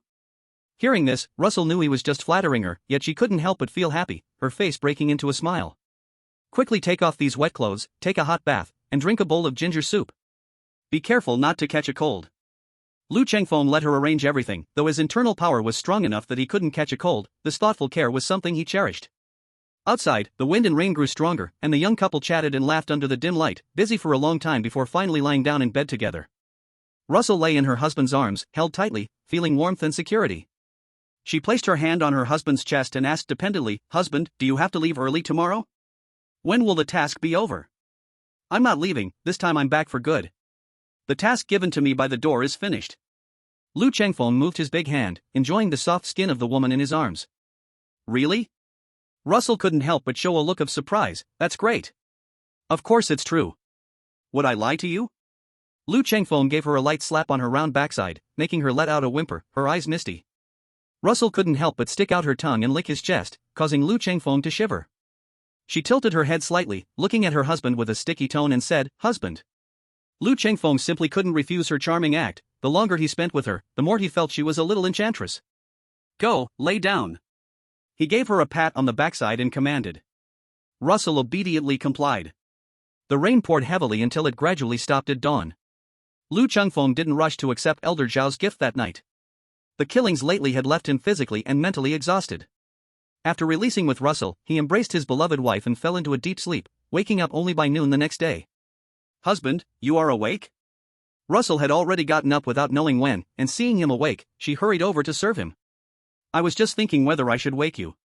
Brother Zhou Tong came to look for you, the servant just brought tea to tell me." "Zhou Tong? Why did he come at this time?" Lu Chengfeng said with some confusion, yawning and feeling refreshed. "Stay here, Sui, I will go take a look." After putting on his robe, Lu Chengfeng stopped Russell from fixing his hair further. "It's not good to keep Brother Zhou waiting outside, and since he's our own brother, no need to be so formal." Russell took a warmed handkerchief and wiped his face. "But you have to wash your face first, right? Otherwise, wouldn't it become?" Lu Chengfeng enjoyed her teasing and loved her cute little appearance. He kissed her on the lips. "Stay here and wait for me to come back." Russell agreed and helped him tidy his clothes. "All right, go quickly." Lu Chengfeng smiled and walked out the door. When he reached the front hall, he saw Zhou Tong sitting in a chair, tea beside him, but he remained completely still. "Ah, Brother Zhou, why do you have time to look for me today? How was the harvest from this beast tide?" Lu Chengfeng asked with a laugh as he walked over quickly. However, Zhou Tong showed no smile on his face and said in a somewhat stiff tone, "Junior brother Lu, find a quiet place. I have something to tell you." Lu Chengfeng looked him over for a moment. Only then did I notice that Zhou Tong's face looked terrible, and the expression in his eyes was very complex, his fists unconsciously clenched tightly. He couldn't help but be stunned, knowing that something must have happened, so he immediately said, "All right, senior brother, follow me." Lu Chengfeng led the way in front, and Zhou Tong followed behind. In the past, he was very open and cheerful, but this time he didn't say a word on the way. His face was dark, showing obvious repression. When they arrived at the bamboo forest where he and junior sister Zhao Linger had built the bamboo hut together, Lu Chengfeng finally stopped. The place was very quiet, and usually, no one would come here. Especially now that there were fewer people on the mountain, aside from Lu Chengfeng sometimes coming over to repair the bamboo hut, no one else came. "Zhou senior brother, what exactly happened?" Lu Chengfeng turned around and asked Zhou Tong with confusion. "The head of Sanglong Peak, Shao Qi, died last night. Along with him, a maid, 2 personal maids, and 2 direct disciples also died." Zhou Tong didn't even look at Lu Chengfeng, speaking in a somewhat cold tone. "The murderer was very rampant, coming in the night during the rain, killing all with one sword, heads rolling on the ground, blood flowing like a river. Before leaving, they set a fire to destroy the bodies and wipe out the evidence." "Oh?" Lu Chengfeng showed a shocked expression. Who was so bold as to do such a thing? As soon as he finished speaking, a cold smile appeared on his face. "But it's good that he died. Shao Qi has always held a grudge against me, and he even wanted to harm me. If it weren't for senior brother saving me, I would have definitely died back then. Now that someone has killed him, it couldn't be better. Otherwise, if I succeed in swordsmanship in the future, I would have to cut off his head with my sword." Zhou Tong slowly turned his attention back, meeting Lu Chengfeng's gaze. "Shao Qi, you killed him, didn't you?" Hearing this, Lu Chengfeng was taken aback, then sneered. "What nonsense are you talking about, Zhou senior brother? You also know that a month ago, I was almost killed by Shao Qi. Even though my swordsmanship has improved a bit this month, I could never have killed him with one sword, right? Besides, I was deep in the bewildering swamp last night, fighting beasts with senior brother Tan Xiong and the others, and after coming back, I was exhausted and slept until the sun was high before waking up. Where would I have the time or energy to kill Shao Qi?" Saying this, he became somewhat unhappy. "I know I have grievances with Shao Qi, and I even wish I could kill him with one sword, but senior brother, you needn't suspect me like this." Zhou Tong stared at him closely, remaining silent for a long time, before finally speaking in a dark tone. "Last night, I was outside of Shao Qi's room." Upon hearing this, Lu Chengfeng's heart raced, but he put on a facade of calm. "Zhou Tong, what exactly do you mean? You say I killed Shao Qi, but do you have any evidence? Why did you go to Shao Qi's residence in the middle of the night?" Zhou Tong sighed. "Shao Qi has committed countless evil deeds over the years, and he is involved in a secret matter within the sect. I have been secretly investigating for many years. If it weren't for wanting to uncover the big fish behind him, I would have killed him long ago. You can kill him, but why spare no other innocent people? His 2 direct disciples are complicit and deserve to die, but what crimes do that maid and those 2 personal maids have?" Lu Chengfeng's heart sank. Zhou Tong's demeanor didn't seem like he was doubting him. Instead, it felt like he had truly witnessed the scene, otherwise, he couldn't be so certain. "I thought I had another junior brother to inherit the master's teachings, and I truly admire your talent." Zhou Tong's expression was very complex. "But I didn't expect you to hide it so deep. With such exquisite swordsmanship and such profound lightness skill, even among the 7 elites of the sect, it could only be like this. At the age of 20. With such talent and martial prowess, even the 3 heroes of our sect wouldn't compare to you back then. I should be proud of you, but I never expected you to be so cruel and ruthless, resorting to any means necessary. Now I even doubt, who truly caused Zhao Changzhen's death? Senior brother. Lu Chengfeng furrowed his brow tightly. But before he could speak, Zhou Tong raised his right hand to interrupt him. You don't need to say much. Zhao Changzhen's death has nothing to do with me. I won't report last night's events to the sect. You probably expected this. Without solid evidence, the sect won't do anything to you. However, what goes around comes around. Aren't you afraid of your guilty conscience? After saying this, he suddenly swung the hem of his garment, and a burst of sword aura shot out from his fingertips, ripping apart half of his clothing, which fell into the dust. I've come to find you today to make it clear, the sect is not a lawless place where you can kill and set fire without restraint. In the future, I will keep a close watch on you. If this happens again, I will risk my life to slay you beneath my sword. From today onward, we shall sever ties and live our own lives. You, take care of yourself. After saying this, he waved his sleeve, turned around, and left without looking back. Lu Chengfeng stared blankly at his departing figure, his eyes momentarily dark and cold, but it quickly faded. How could you know what I have been through? If the grass isn't uprooted, there will surely be endless troubles. I understood this truth 10 years ago. Zhou Tong, your naivety will one day lead to your death. He whispered coldly, as if speaking to Zhou Tong, yet also warning himself. Lu Chengfeng stood there for a long time, suddenly drawing his sword from its sheath. The blade's sharp light flashed, and the sword aura surged, cutting through 7 or 8 green bamboos nearby. He felt inexplicably dissatisfied, sheathing his sword as he walked toward his courtyard. Just as he entered, he heard the maid say, "Master, a guest has arrived," claiming to be the direct disciple of the Grand Elder of the Law Enforcement Hall. Lu Chengfeng's expression turned icy. What a fine day today, so many people coming to me. Chapter 51, 5 Peaks and 8 Halls, please continue reading. Lu Chengfeng stood at the door, taking a deep breath, hiding all his emotions, and putting on a smile. When he reached the door, he laughed heartily. In this humble mountain dwelling, I didn't expect such noble guests to visit. Please forgive my rudeness, senior brother. Inside the hall sat a man wearing a brown white robe, with a thin and dark face. He appeared to be in his 30s, currently seated, sipping tea. Upon hearing the laughter, he put down his teacup and stood up to look outside, seeing Lu Chengfeng dressed in a white robe, his long hair flowing freely, exuding a carefree and unrestrained demeanor. Indeed, junior brother is a carefree person. This leisurely attitude truly makes one envious, unlike us who have busy lives, running around all day without rest. Lu Chengfeng smiled and waved his hand, saying, "Senior brother is being too humble. I am lacking in ability and experience, unworthy of great responsibility, so I have been let to wander. To serve in the law enforcement hall, being valued by the sect, who isn't skilled in martial arts and capable. Senior brother, this is the merit of the capable." Ha ha ha. The visiting Li Qian couldn't help but reveal a smile at his words. Everyone loves to hear good words, especially from such a gifted junior brother. After exchanging a few jokes, they took their seats, and Lu Chengfeng called for the maid to replace the tea before asking, "I wonder why senior brother has come to find me?" Li Qian pondered for a moment and said, "I came today at the behest of my master, wanting to invite junior brother Lu for a chat." Oh? Lu Chengfeng's expression changed. I didn't expect the Grand Elder to seek me. Could senior brother tell me what the matter is? Li Qian took a small sip of tea but revealed nothing. Master is a person of action. It has never been something we could measure, but junior brother has gained quite an accomplishment during this beast tide. Reportedly his swordsmanship has advanced by leaps and bounds, even I have heard of it. Master has been paying attention to your news for some time now. It seems he has taken a liking to your talent. I am only fortunate to have benefited from senior brother Tan and several other senior brothers and sisters. I did not expect even the Grand Elder has heard of my achievements, Lu Chengfeng said with a wry smile. The Grand Elder oversees the law enforcement hall, dealing with countless affairs daily. I never thought I would be remembered by him. Why must junior brother be so modest? Li Qian shook his head and said, I heard that junior brother has recently unleashed a 2-foot sword energy. With such swordsmanship, when you were younger, I was far beneath you. If you have no other urgent matters now, could you accompany me for a visit? Lu Chengfeng spoke respectfully. Since it is the Grand Elder's order, I naturally dare not disobey, but meeting an elder without proper attire would be inappropriate, so please allow me to tidy myself. Li Qian said, this is but a small matter, master does not care about such things, but junior brother's respect for the elders and the virtuous is commendable. Go ahead, I will wait for you here. Thank you, senior brother, for your understanding, I will make haste. Lu Chengfeng called for a maid, instructing her to serve well and not neglect their esteemed guest before heading to the back courtyard. Upon reaching the room, Luo Sui, looking a bit puzzled, asked, Husband, is something wrong? Why are senior brother Zhou Tong and the law enforcement hall personnel looking for you today? Lu Chengfeng smiled and replied, it's nothing serious, I happen to have some achievements during the beast tide, and a senior elder from our sect has taken notice and sent someone from the law enforcement hall saying they wish to see me. Quickly help me find a suitable outfit. Once I'm dressed properly, I will head to the law enforcement hall. Hearing this, Luo Sudi finally breathed a sigh of relief, a smile stretching across her face. It's good that nothing's wrong. With your talent, it's only a matter of time before you stand out in the sect.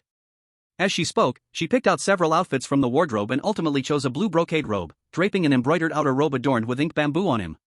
Lu Chengfeng, with his handsome face and tall figure, looked even more remarkable in this brocade robe, resembling the son of a noble family.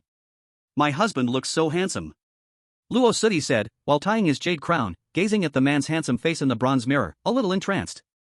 Lu Chengfeng chuckled at her adorable demeanor. After she finished styling his hair, he swept her into his arms for a long kiss, only releasing her when she was breathless. Are you satisfied now?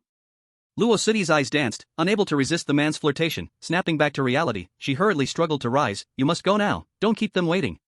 Only then did Lu Chengfeng set her down. As he was about to leave, he casually said, if I haven't returned by evening, just send Liamo to run an errand to Jade Immortal Peak. Luo Sudi paused. Why is that?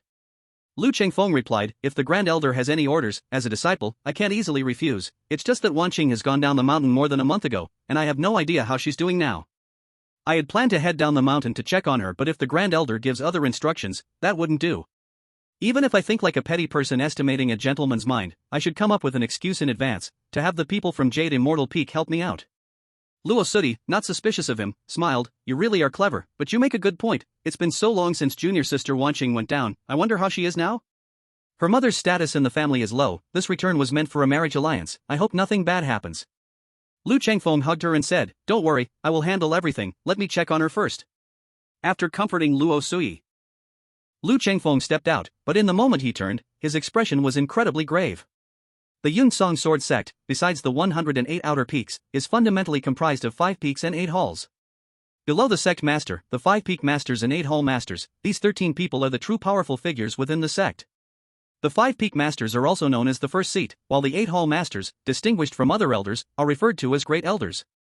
Among the 8 halls, the dual hall, law enforcement hall, and transmission hall are the most esteemed. In terms of power and status, they rival the first seat of the 5 peaks. For such a high-ranking figure to suddenly call for a genuine disciple who just entered the inner peak, if there were no issues, that would indeed be a joke. Lu Chengfeng did not think that the great elder would be detrimental to him, but he had to be cautious. If anything unexpected happened, Yuxian Peak would surely react. If even his own beloved disciple's matter went ignored, then his reputation in the sect would be utterly ruined. As all thoughts flashed through his mind, Lu Chengfeng finally stepped out the door. Li Chen had waited for quite a while and showed no signs of impatience. When he saw Lu Chengfeng come out, he immediately praised, indeed, a graceful young man. Junior brother's demeanor is so impressive that even I am in awe, not to mention those young ladies. Lu Chengfeng exchanged a few pleasantries and then walked with him to the law enforcement hall. The 8 halls each have their own designated territory within the sect. The law enforcement hall site is at the Heavenly Punishment Peak, which has 2 peak tops separated by a steep cliff, looking as if split by a sword. It is said that in ancient times, a demon king fled here, and heaven's punishment came. Thunder fell like a guillotine from the sky, slaying the demon king on this mountain, even splitting the peak in 2. That's why it was named thus. The law enforcement hall site is here, embodying the sect's laws like heavenly might, warning the sect's disciples. Lu Chengfeng followed Li Qian up Heavenly Punishment Peak, but instead of climbing further, they turned into a canyon. Looking up, both sides were sheer cliffs, with waterfalls crashing down, gathering into a pool in the depths of the canyon. Beside this pool stood a thatched hut, and in front of it, a figure dressed in a raincoat was fishing at the water's edge.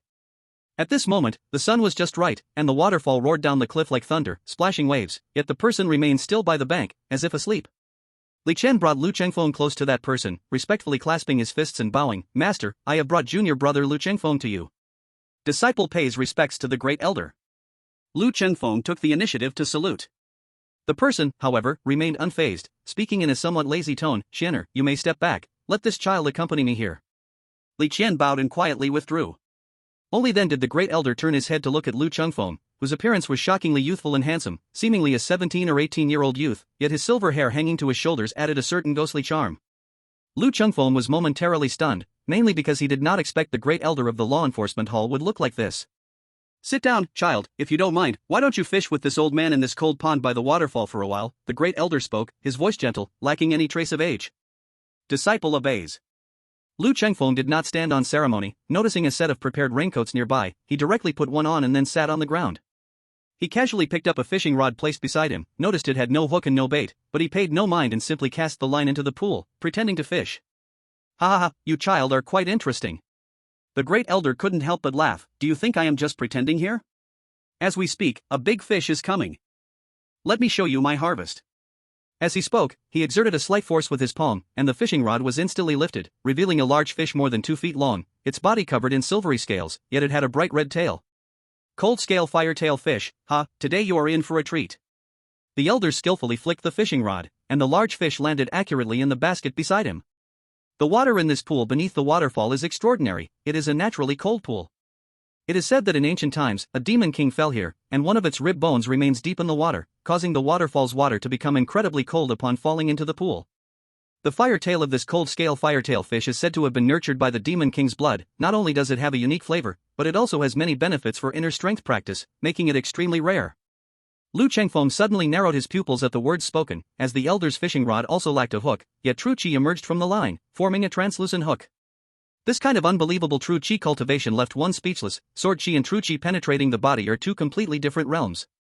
Moreover, manipulating true qi with such finesse was almost a miraculous feat of nature. How could it not be astounding? At this moment, Lu Chengfeng realized that the elder practiced in such a manner and sighed. Elder, your skill is beyond nature. I am indeed shallow. Ah, you are quite honest, child. The elder laughed, but I suppose you are most curious about why I called you here, right? Lu Chengfeng replied calmly, I indeed have this question, I hope the elder will clarify. The elder continued to lower the fishing rod, sighing, I assume you have started learning the 5 elements Return to Origin Sword Classic, right? But you do not know that Sun Xuejing and I are in the same school, both of us are disciples of the previous generation's leader. I am second among the disciples, while he is 5th. Therefore, you should address me as Senior Uncle. Lu Chengfeng complied readily and called out, Senior Uncle. The elder spoke with a complex tone, the 5th junior brother is a natural genius. The master once said that he is the most extraordinary talent in 1,000 years, destined to lead our Yun Song sword sect to unprecedented heights. Thus, he was early on appointed to the position of junior leader and even allowed to study the Great 5 Elements Annihilation Divine Light Sword Classic, a text only comprehensible to the leader. He does not disappoint the master's expectations. At a young age, he already possesses sword intent that pierces the heavens, nearly half a step away from the path of heaven and man, and he even created the unique 5 Elements Return to Origin Sword Classic. If he can establish the foundation with the 5 Elements Return to Origin Sword Classic, it will make comprehending the obscure Great 5 Elements Annihilation Divine Light Sword Classic much easier. It's just a pity. Lu Chengfeng remained silent. He knew that there was surely a heavy secret behind Sun Xuejing's death, and he didn't know how many people were entangled in this situation. At this moment, he wouldn't speak. The elder continued, back then, junior brother Sun suddenly encountered misfortune, his whereabouts were leaked, and he was ambushed and killed by experts from other sections. By the time the master arrived, he had already fought bravely to his death. You must understand that junior brother had already reached the level of sword intent piercing the heavens and had comprehended the Great 5 Elements Annihilation Divine Light Sword Classic, capable of rampaging through the world. However, those who participated in the ambush were all ancient masters from various sects, hidden giants of the martial world. Some even seemed to be dead to the world yet suddenly appeared in the ambush. That day's battle changed the skies. 20 of the 23 supreme experts involved in the ambush were immediately killed, only 3 fled in haste, and soon after, one of them also died from serious injuries. Lu Chengfeng understood from this that the battle that day was extraordinarily shocking. Those who took part in this ambush were all unparalleled masters from various sects. But the final outcome was indeed tragic. It's obvious that this is a carefully designed trap. The enemy has already laid out a web, just waiting for our junior brother to walk right into it, the elder said coldly. If there were no traitors in the sect, it would be impossible to reach this point. It's a pity that when our junior brother fell, the sect became chaotic, and several elders lost their lives in this turmoil. Our master suppressed the incident to quell the chaos in the sect. As a result, even today, the name Sun Xuejing has become a taboo. Very few disciples are aware of it. At this point, he paused slightly and sneered, but I can't accept this. I've been secretly investigating this matter for many years.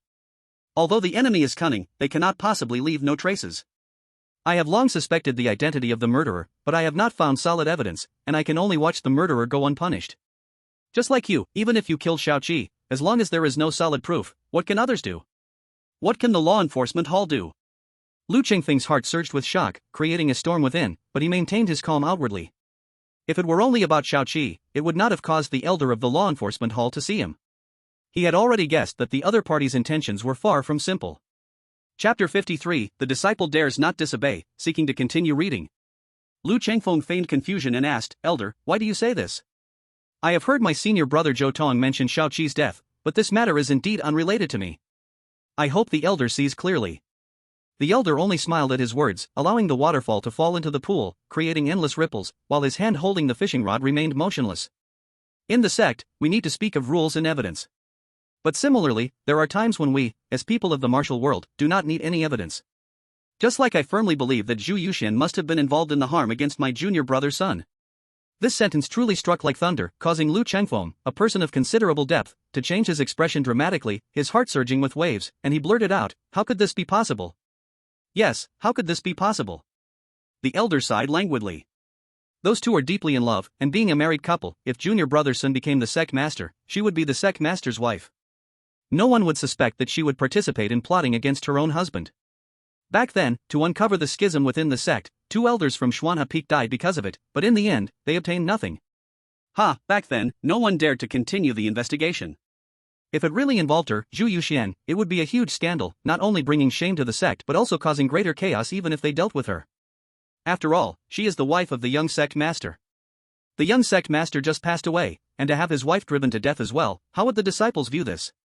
How would the world view this? The elder's tone was heavy, occasionally issuing cold laughs. Although no evidence was found back then, suspicions about Zhu Yuxian lingered in the upper echelons of the sect.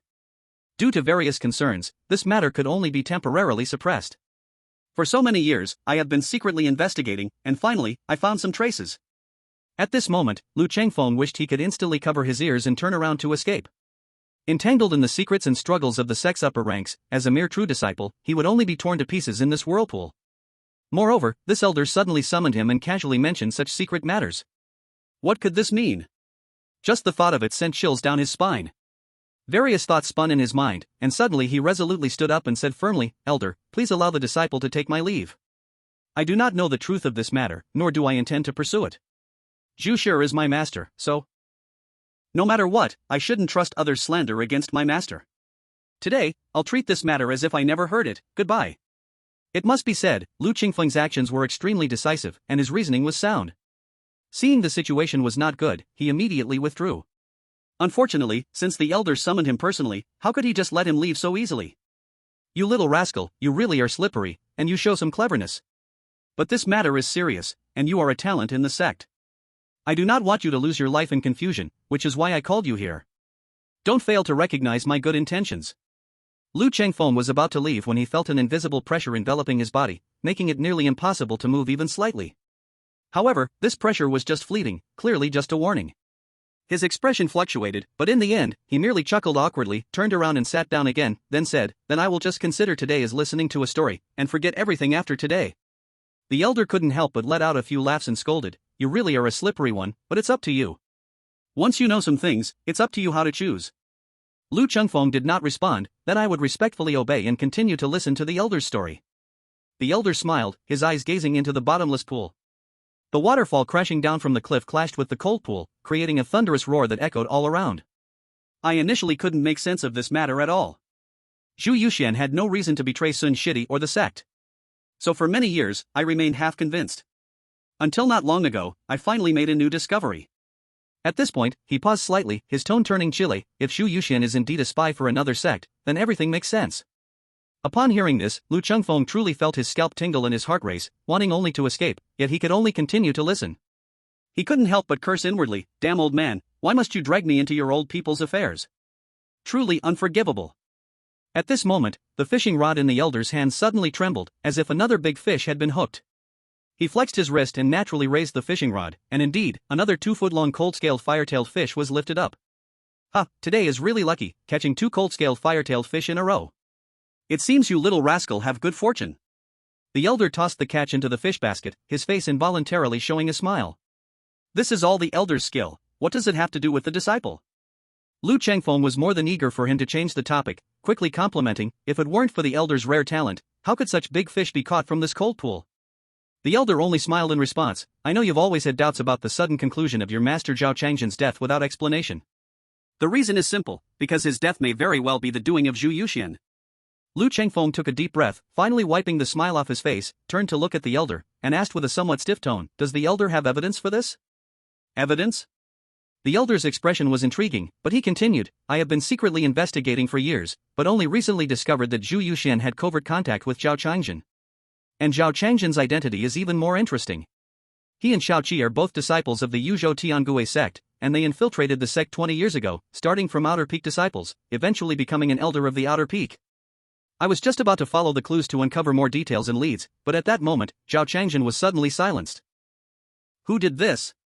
Lu Chengfeng fell silent, refusing to speak further, just as the great elder had said, for many matters in the martial world require no evidence. Xiao Qi is an elder of the Outer Peak, yet he is a spy for other sects, harboring evil intentions and committing numerous crimes. He deserves to die, the great elder said. Moreover, he harbored malice and murderous intent towards you. Killing him is justified. But you disregarded the rules of our sect. To silence him, you killed all 5 people, including his disciples, concubines, and servants. This has violated the regulations of my law enforcement hall. I punish you to be confined on Bixiao Peak for half a year. Are you willing to accept? Lu Chengfeng remained silent for a moment and said, Xiao Qi's death has nothing to do with the disciple. However, I dare not disobey the great elder's admonition.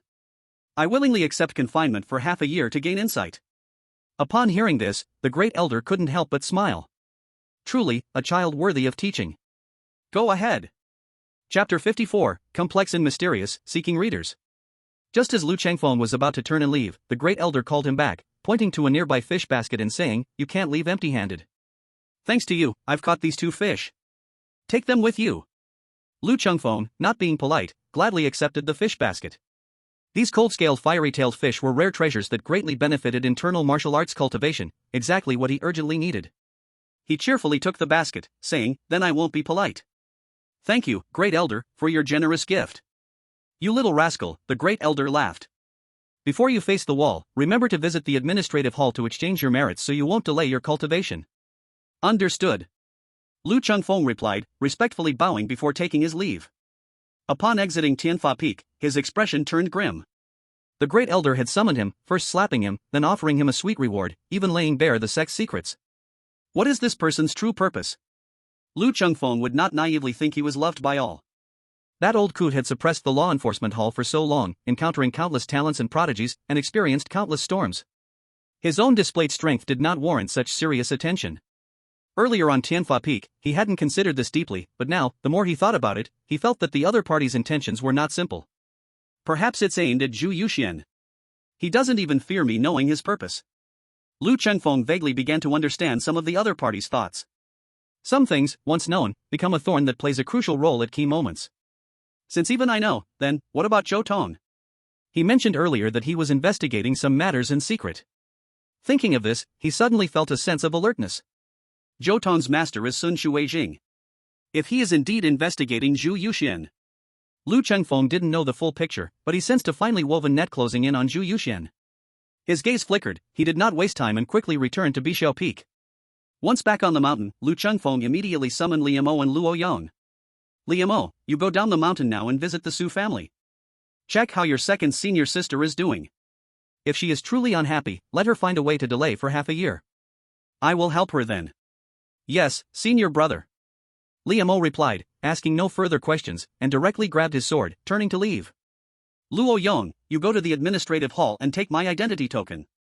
Exchange all the merits I've accumulated during the beast tide for 5 Qi Chaoyuan Dan. Lu Chengfeng said, tossing his identity token over. Luo Yang caught it and accepted the task. Lu Chengfeng then called over Luo Sui, held her hand, and said, Sui, I will be entering seclusion for a while, and I do not yet know when I will emerge. But previously I arranged a marriage with Zhou Tong from Haud Workshop, and now it's time to bring her into the sect. You are the main wife. The decision regarding the concubine should be up to you. Please choose a suitable place on the mountain for her to live. At that time, we will have someone tidy things up and arrange everything properly. There are no strict rules for taking a concubine, just have the maid prepare the betrothal gifts and the sedan chair to bring her back. Now that I am confined by the enforcement hall, I cannot personally welcome her. If she feels neglected and refuses to enter, then let it be, there's no need to force her. Luo Sui eagerly grabbed his hand and asked, Why were you suddenly confined by the enforcement hall? What happened? Don't worry, they say it's confinement, but actually I'm still on Bixiao Peak. As long as I don't go down the mountain, it won't have any impact. I just need to seize this opportunity to enter closed-door training for a while. Lu Chengfeng comforted her. Upon hearing this, Luo Sui felt relieved. She even thought this might not be a bad thing. During their wedding period, Lu Chengfeng had been busy every day, and they seldom had time together. Although the matter of taking a concubine had to be arranged by herself, she felt somewhat displeased. However, hearing Lu Qingfeng's tone, it seemed that the woman was not particularly important to him, so she couldn't help but feel a little happier. These secret thoughts of a girl, she certainly wouldn't reveal, only obediently agreed to everything. After Lu Qingfeng arranged everything, he went to the quiet room for closed-door training. Once he entered the room and closed the door, everything around him dimmed. He sat cross-legged on the mat, took a deep breath, and slowly closed his eyes. In the next moment, with a thought, all the gifts belonging to Shao Qi surged into his mind. This time, he skipped over the martial arts techniques and carefully searched for the useful memory fragments. In a daze, he saw scenes from Shao Qi's childhood living in the Tengu Gate, where his parents were disciples of the Tengu Gate, having raised him there with unwavering loyalty to their sect. With a shift of the scene, he saw Shao Qi infiltrating the Yun Song Sword sect as an undercover agent, continuously sending information back to the Tengu Gate, and even laying traps to kill many outer sect geniuses. With the resources from the Tengu Gate's support, his cultivation soared, far surpassing his peers. Later, he teamed up with other undercover agents in the sect to open a brothel in Liangzhou City, seeking beautiful maidens to bolster himself. With this resource supply, he surprisingly became an elder among the outer peaks with mediocre talent, even ranking as the first. Lu Qingfeng was absorbed in those memory fragments. Although most were shattered, he could still extract a lot of extremely useful information. For example, the identities of other undercover agents that he hadn't seen in Zhao Changzhen's memories before. There is one more person, it is the elder Unismoke from Tianji Peak mentioned by Kai Zhang. The real elder Unismoke and her husband Li Muge had already died 10 years ago, the current elder Unismoke is just someone impersonating them. Lu Qingfeng's gaze became deep. Besides, there is another person, astonishingly, they are a true inner peak disciple and also came from the enforcement hall. This is quite interesting. Various thoughts flashed through Lu Qingfeng's mind as he continued to search for news about the Black Shark Hermit's ruins, realizing that some extremely key information was indeed hidden in these memories. The news about the Black Shark Hermit's ruins, Shao Qi actually learned from Zhao Changzhen. The five of them teamed up to investigate and initially only tried, but unexpectedly gained great rewards. What Zhao Changzhen obtained was the soul grasping claw, and what Shao Qi got was a terribly sinister 5 organs qi. Cultivating this method requires swallowing the 5 medicine pills harmonized by the 5 organs. The lower tiered ones are birds and beasts, while the upper ones are the human 5 organs. It not only aids in internal cultivation but also allows one to emit a thunderous sound to shock enemies, possessing extraordinary abilities. As for what the other 3 obtained, they were Black Evil Palm, Soul Confounding Smoke, and Swimming Shark Step, but the most crucial internal cultivation method was not found. Shao Qi believed that someone among the other 4 had secretly hidden the most critical internal cultivation method, and the one most suspicious was Zhao Changzhen, who was the most familiar with the Black Shark Hermit's ruins. He sent Xue Dulong several times to provoke and test, hoping to force out Zhao Changzhen's true details, but unexpectedly, Zhao Changzhen was suddenly killed. This shocked Shao Qi, making him realize that the inner power method might belong to someone else. This move was meant to kill and seize credit, to gather all the inheritances of the Black Shark Hermit and recreate the unmatched skill of Black Sha Duohan Qi. Panicking, he shifted his suspicion towards the true disciple of the enforcement hall. Among the 5, his martial arts skills were the most profound, and only he could kill Zhao Changzhen with 3 swords and make the enforcement hall's investigation fruitless. This is interesting, the Grand Elder of the enforcement hall said Zhao Changzhen was killed by Zhu Yushan, yet Shao Qi believes it is related to the true disciple of the enforcement hall. And that person from the enforcement hall is none other than Li Qian, the Grand Elder's own disciple. I wonder whether the Grand Elder knows about this or not. Lu Qingfeng only felt irony and found everything elusive. The higher-ups of the sect each had their own plans, and they were not fully united. It was even more perplexing that Zhao Changzhen knew about the Black Shark Hermit's relics. He recalled seeing Li Qian and the Grand Elder before. A thought suddenly flashed through his mind, causing all his hair to stand on end, desperately suppressing his idea, not daring to think any further. Forget it, these matters are not something I can control at the moment, the key is still my own cultivation. If I can comprehend sword intent, any trouble can be severed with a single sword. But in reality, Lu Qingfeng knew very well that since he apprenticed under Zhu Yushan and was summoned by the Grand Elder of the Enforcement Hall, he had already been inevitably drawn into this whirlpool. In fact, since he became Zhao Changzhen's disciple, he had already been unable to extricate himself. Chapter 55, Half a Year of Hard Cultivation, Snow Falls on Cloud Song, Seeking Updates.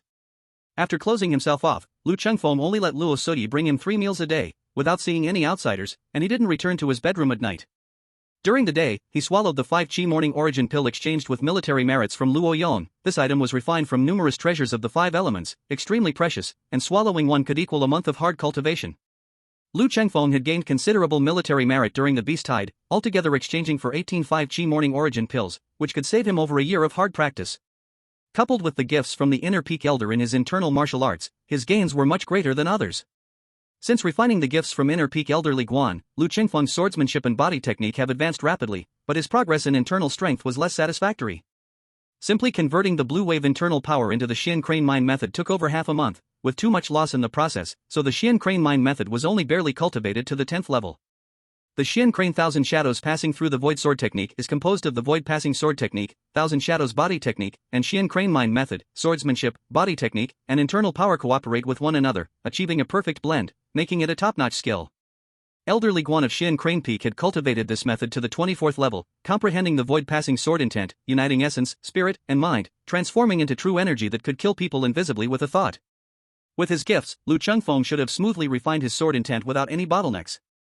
However, to cultivate sword intent, one must refine their essence, spirit, and mind into something round and flawless, with external skills reaching their peak. Only with such internal and external harmony would the essence, spirit, and mind merge and elevate, transforming into true internal energy capable of nurturing pure sword intent.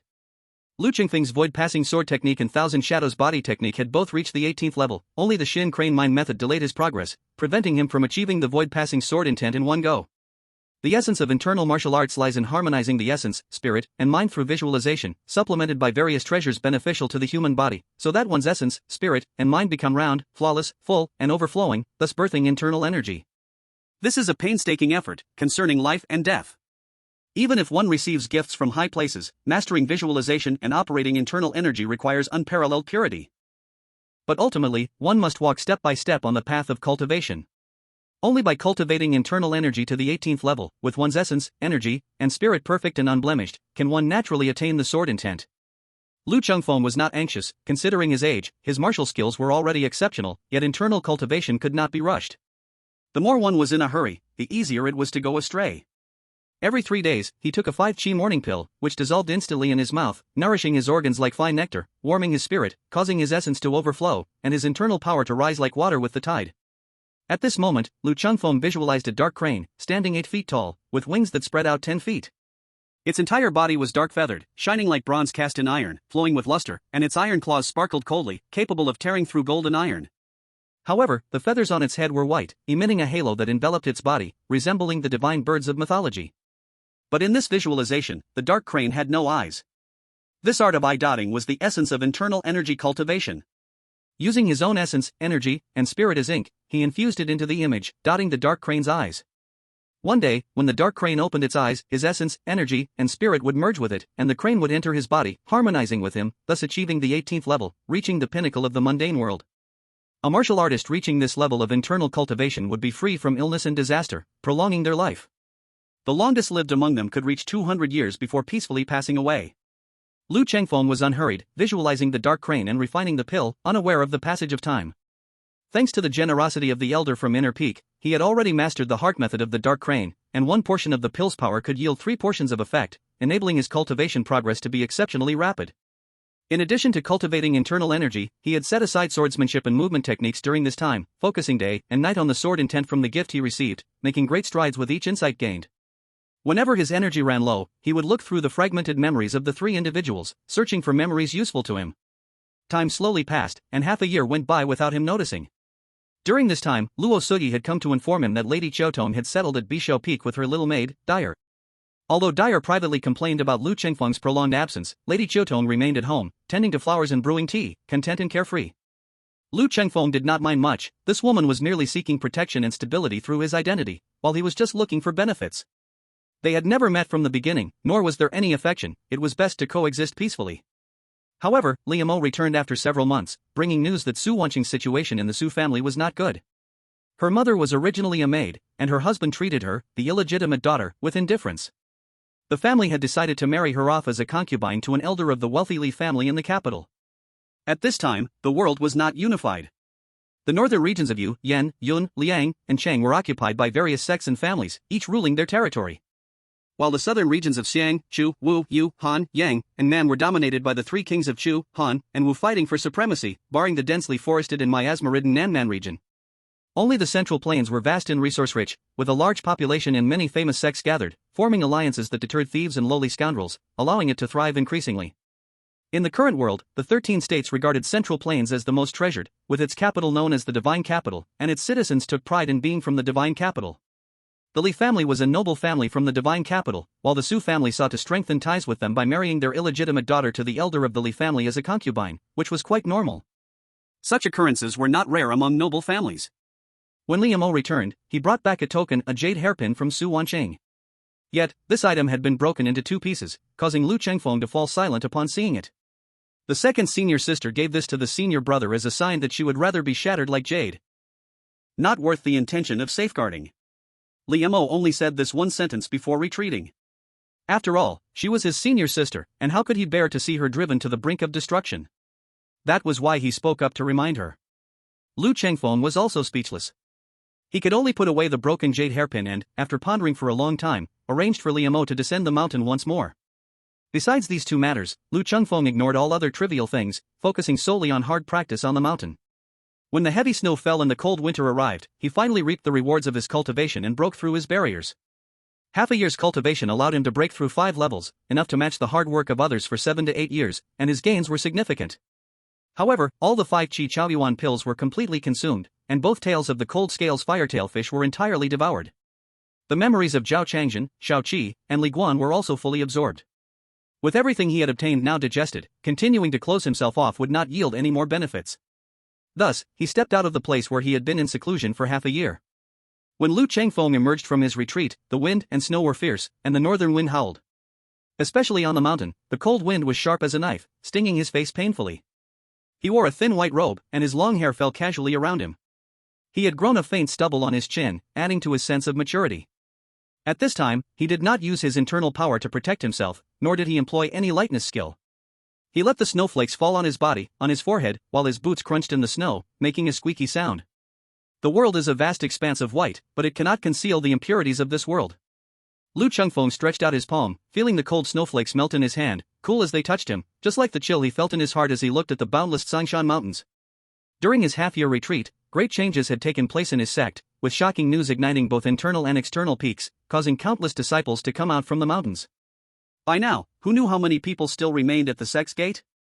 Chapter 56, Senior Brother, I beg you, please keep reading. Lu Chengfeng stood in the wind and snow, not in a hurry to return home.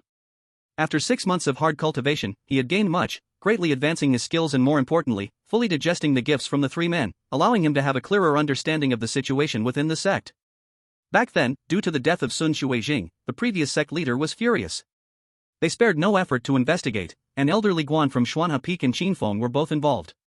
Both of them had reached the end of their lifespan. Tempted by elixirs for extending life, they secretly leaked information about Sun Xuejing.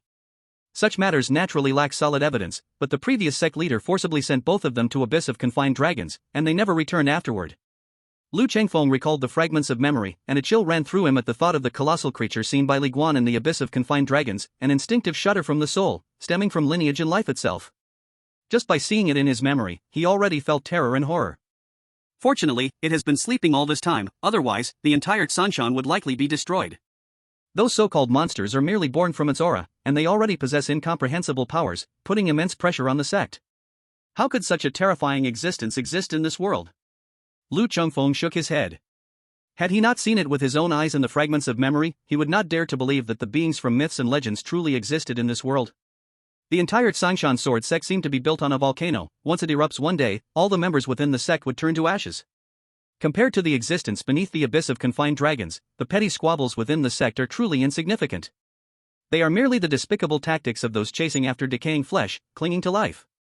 Li Guan, as a witness to the disturbances 20 years ago within the sect, held information within the fragments of his memory that had long become a taboo for the younger disciples of today.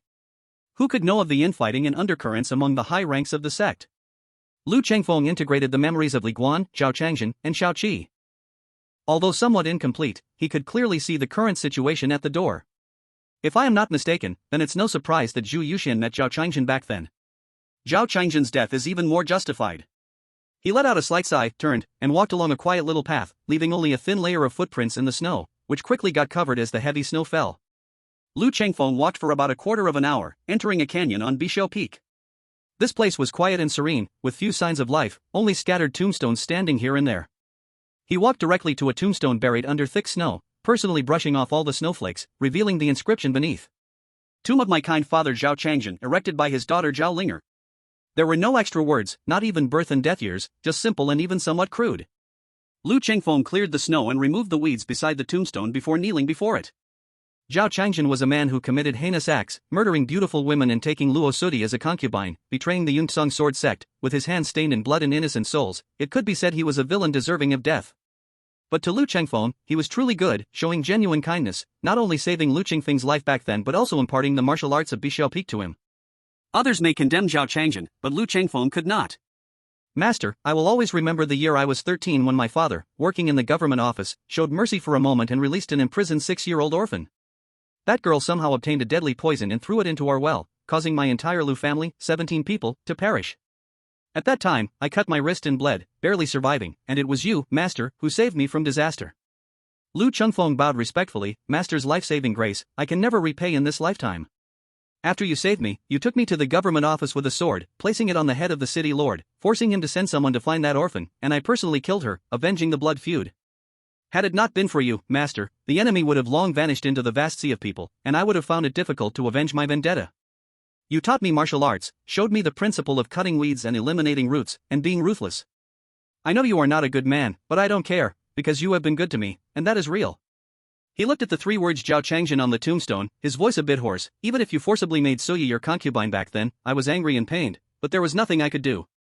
Who let you be my savior? Who let you avenge my parents? Who let you pass on your teachings and treat me like a son?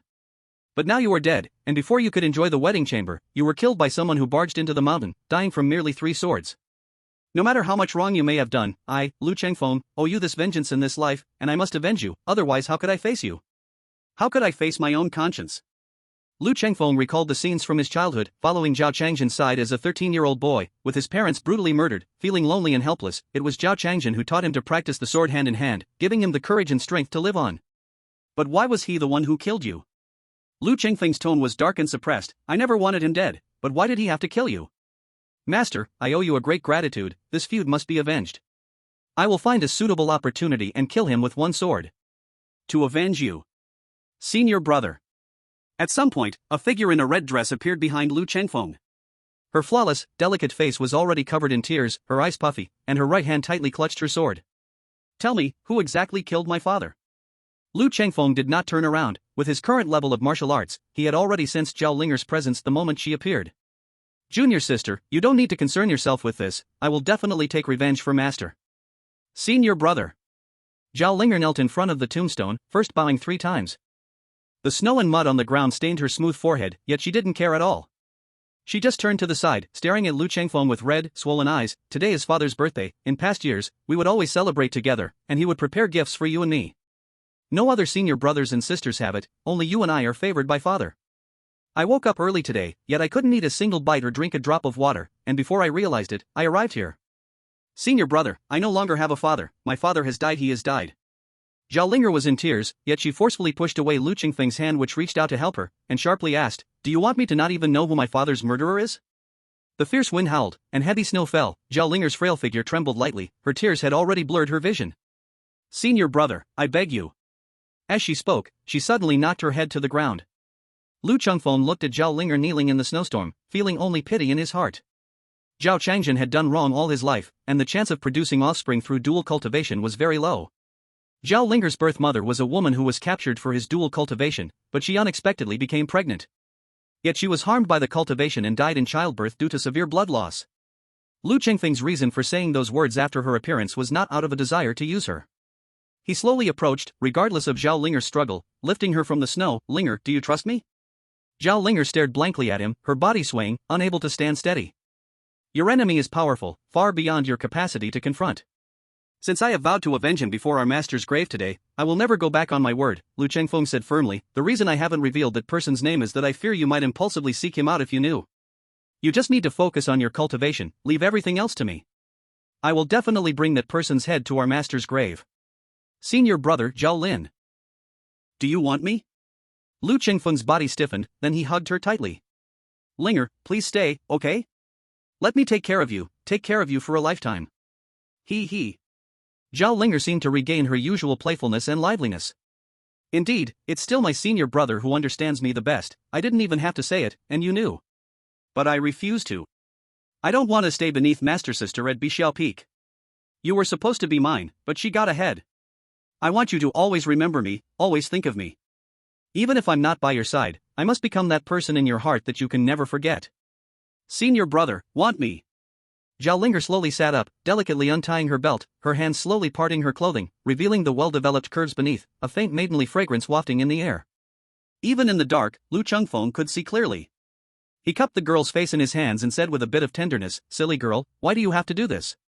Senior brother, there will never be room for anyone else in my heart for the rest of my life. Do you want me to live as a widow for you forever? Zhao Linger moved slowly, revealing her jade-like upper body, pure and clean, her curves graceful, exuding a unique charm. Or do you think I'm less alluring than Lu Suoi? Lu Chengfeng suddenly kissed her, silencing all of Zhao Linger's words, pressing her down. The wind and snow howled, and the thatched hut seemed to sway dangerously. As the new melon broke, the tender girl was soft. Lu Chengfeng only took a small taste, but Zhao Linger was unwilling and actively sought more, like a rouge horse, entirely different from her usual self. One night passed, and by dawn the wind and snow finally stopped, leaving a thick layer of snow on the thatched roof. Zhao Linger lay on Lu Chengfeng, held tightly in his arms. Senior brother, am I good? How do I compare to Lu Suoi? Lu Chengfeng felt a headache. He never expected the girl to be so bold and proactive in this regard. Such a question was truly hard to answer, no answer felt right either. He simply slapped the girl's bottom. What nonsense are you saying? Where's that sort of thing to compare? You are unique and need not compare yourself to anyone. But Zhao Linger fiercely bit his chest, leaving a deep set of teeth marks. Girl, are you a dog? Lu Chengfeng grinned in pain. Humph, you better not use internal energy to erase it, I want Lu Suoi to see it. Zhao Linger said triumphantly. I want her to know that she can never compare to me. Lu Chengfeng really couldn't help but laugh and cry. If it weren't for this little girl being somewhat unable to resist, he might have really wanted to give her a good lesson. They were affectionate for a long time again, and Zhao Linger took the initiative to get up. Senior brother, help me put on clothes and tidy my hair, remember to style it into a woman's bun. Hearing this, Lu Chengfeng couldn't help but feel a blockage in his heart. A woman styling her hair into a bun meant she would no longer be a girl. This was something typically done after marriage. Zhao Linger was unmarried, yet she styled her hair like a woman. He didn't know how many people would whisper behind her back about it. But looking at her bright sparkling eyes, how could he refuse? They sat at the head of the bed, Zhao Linger facing away from him, while Lu Chengfeng used a bamboo comb left in the room to gently style her dark hair. I've heard that the second senior sister said that in some southern customs, the bride must have her mother style her hair before marriage. 1 comb to the end. 2 combs to have white hair to the eyebrows. 3 combs for many children and wealth. The girl whispered, as in this small dark, dilapidated bamboo hut, she styled her hair for this man. Zhao Linger left, leaving without hesitation, not like when she came, crying and reluctant, clad in red, with her hair styled like a woman, exuding an indescribable charm. It was only the next moment that Lu Chengfeng realized that his once little junior sister had truly grown up. He watched the red dress walk away, until her figure completely vanished from sight. Suddenly, he came back to his senses. Let's go back for a while, some things need to be decided. As his voice fell, he turned and headed towards his home. Chapter 58, Enjoying the Snow, Pruning the Plum, please continue reading.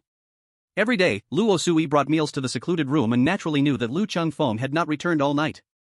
However, she did not ask anything. When she saw her husband return, she was overjoyed and asked, "Husband, does this mean you have officially finished your retreat?" Lu Chengfeng smiled and nodded, indeed.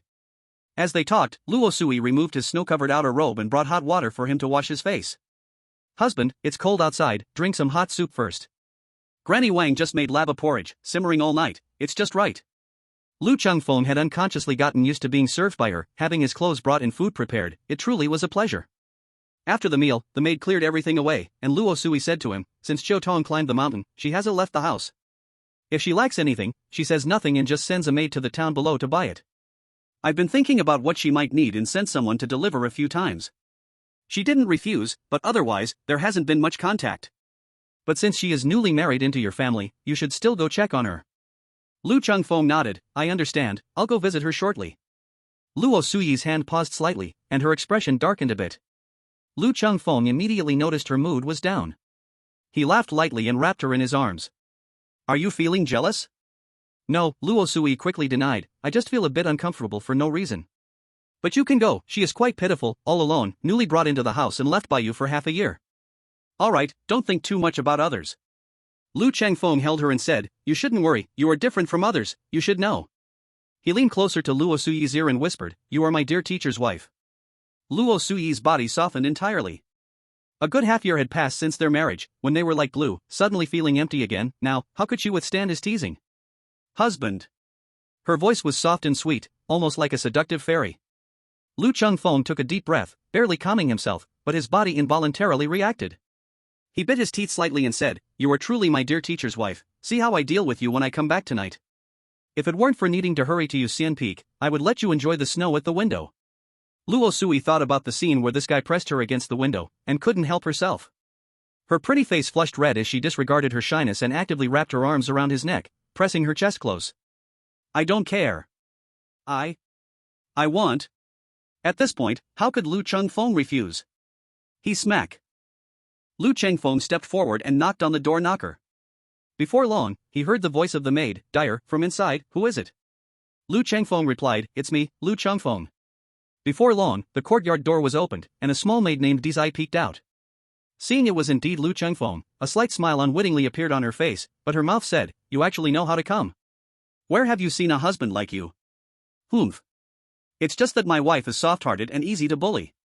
If it weren't for that, she would have long abandoned you, the heartless man." Lu Chengfeng listened to her sharp-tongued scolding but didn't refute. He only smiled and asked, "This is my fault. Where is your young lady now? I'm going to apologize to her. You still have a little conscience. Come with me." Dyer closed the courtyard door tightly before leading Lu Chengfeng into the courtyard. The snow in the courtyard had been cleared away for the most part, and beside it were brooms and other tools, clearly indicating that Dyer had just been busy with snow removal. This courtyard has 2 entrances and is not small. If it's just the 2 of you, it feels a bit empty.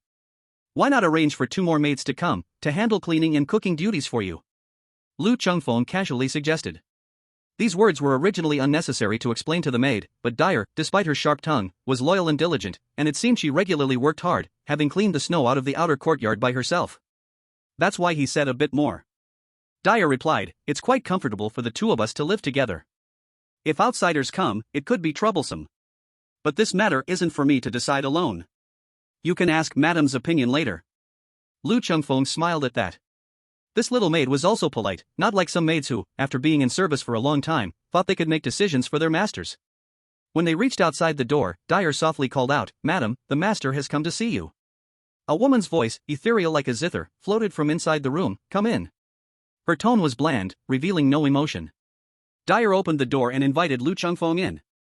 As Lu Chengfeng walked in, he saw a beautiful woman dressed in a fitted pale yellow gown, covered with a mink coat, her hair styled in an elegant fashion, kneeling by the window beside a table. On the table lay a potted plum blossom, and she was focused on pruning it with scissors. This scene was like a painting, breathtakingly beautiful, and Lu Chengfeng couldn't bear to break this tranquility. "Master, please sit." "I will be done soon," Madame Xiaotong said without turning her head, as if the plum blossom before her was more important than anything else. "All right." Lu Chengfeng walked over and sat opposite her, carefully observing the beauty before him, feeling she was like a painting, with an extraordinary temperament, possessing an elegance that was simply natural. It must be said that Luo Sui's beauty was enchanting. Zhao Linger was full of youthful playfulness and vitality. Su Wanqing seemed like a refined lady, but the woman before him looked as if she had stepped out of a painting, possessing an unmatched allure.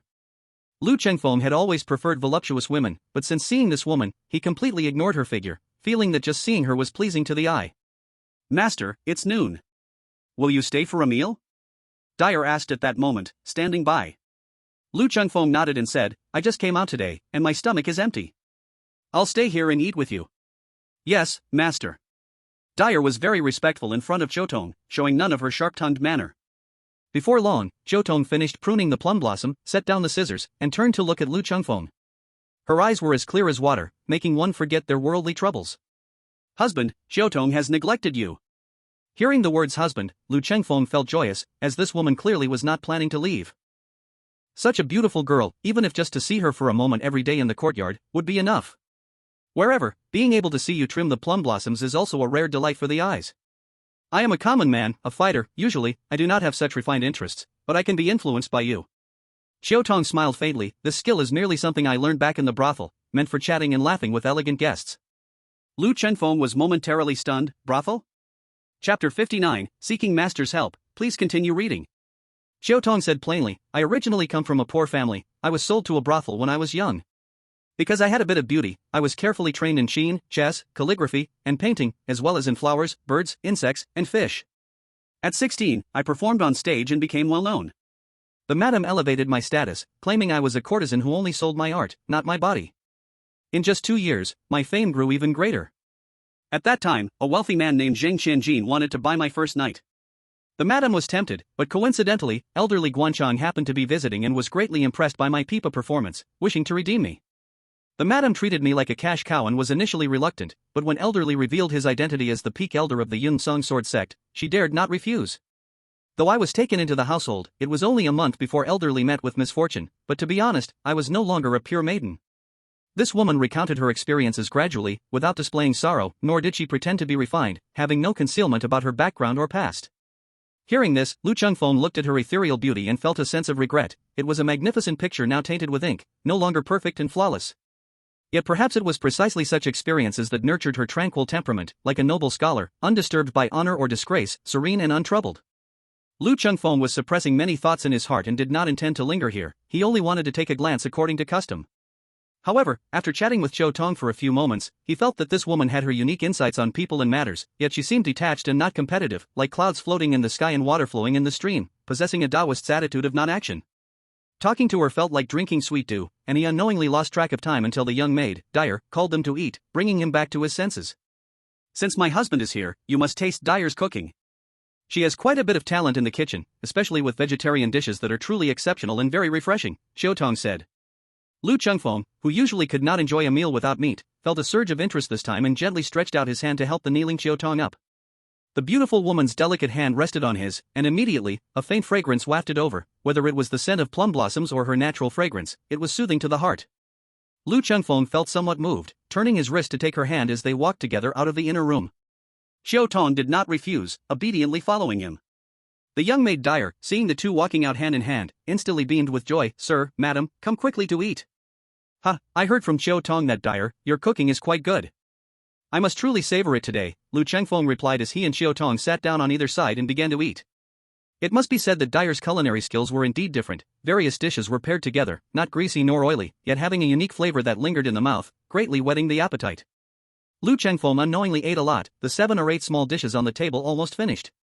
If you like, next time Dyer will cook for you again, Dyer happily said while clearing the dishes, her big eyes crinkling into crescent moons, showing her dimples on her slightly chubby little face. Lu Chengfeng said, you were watching us eat just now, but haven't eaten yourself, right? Was there any food left over? Dyer's big eyes lit up with a smile. Sir, there is some left. You and madam talk, I'll go brew some tea for you. Lu Chengfeng waved his hand and said, there's no rush, let's not hurry yet. I am about to set off for Yuxian Peak to pay my respects, having just emerged from seclusion for half a year. Dyer hurriedly said, Master, are you leaving already? You haven't been here long. Dyer, Zhou Tong gently said, and Dyer immediately stopped talking, swiftly clearing the items off the table and exiting the room. Lu Chengfeng felt that this little maid was quite polite. She was sharp-tongued to outsiders but measured in her speech and actions indoors, courteous and diligent. It's important for my husband to go see his master. Normally, he should have gone as soon as he came out of seclusion. Now that it's past noon, it is a bit late, so we shouldn't delay any longer. The sooner you leave, the sooner you return. Zhou Tong always maintained her calm demeanor, and there was no hint of reluctance in her words. Lu Chengfeng nodded and said, I'll go to see my master first. I will arrange for 2 maidservants to help with cleaning and chores for you. If you need anything, just instruct them to fetch it from the storeroom on the mountain. If there's anything not in the storeroom, just send someone to tell me, and I will arrange for it to be replenished. These days, the door is not too peaceful, and Dyer is a lovely young girl. It's not very safe for her to go down to the town alone to buy things, so please don't let her go. What my husband says is right, I will listen to your arrangements. Zhou Tong replied, and then there was no more conversation. Lu Chengfeng stood up, then I'll leave now. When he reached the door, he turned back and said, I will visit you again another day. Zhou Tong nodded, take care, my husband. It has just snowed, and the roads on the mountain are slippery. Lu Chengfeng smiled and turned to leave. Once he was out of the courtyard, he couldn't help but look back, recalling every movement of that woman, feeling as if she were a snow lotus on a high mountain, beautiful yet untouchable. It was not that she wasn't beautiful, but her cold demeanor made one dare not to be disrespectful. The tender embrace is a hero's grave. Just at first sight, I was already lost, unable to leave.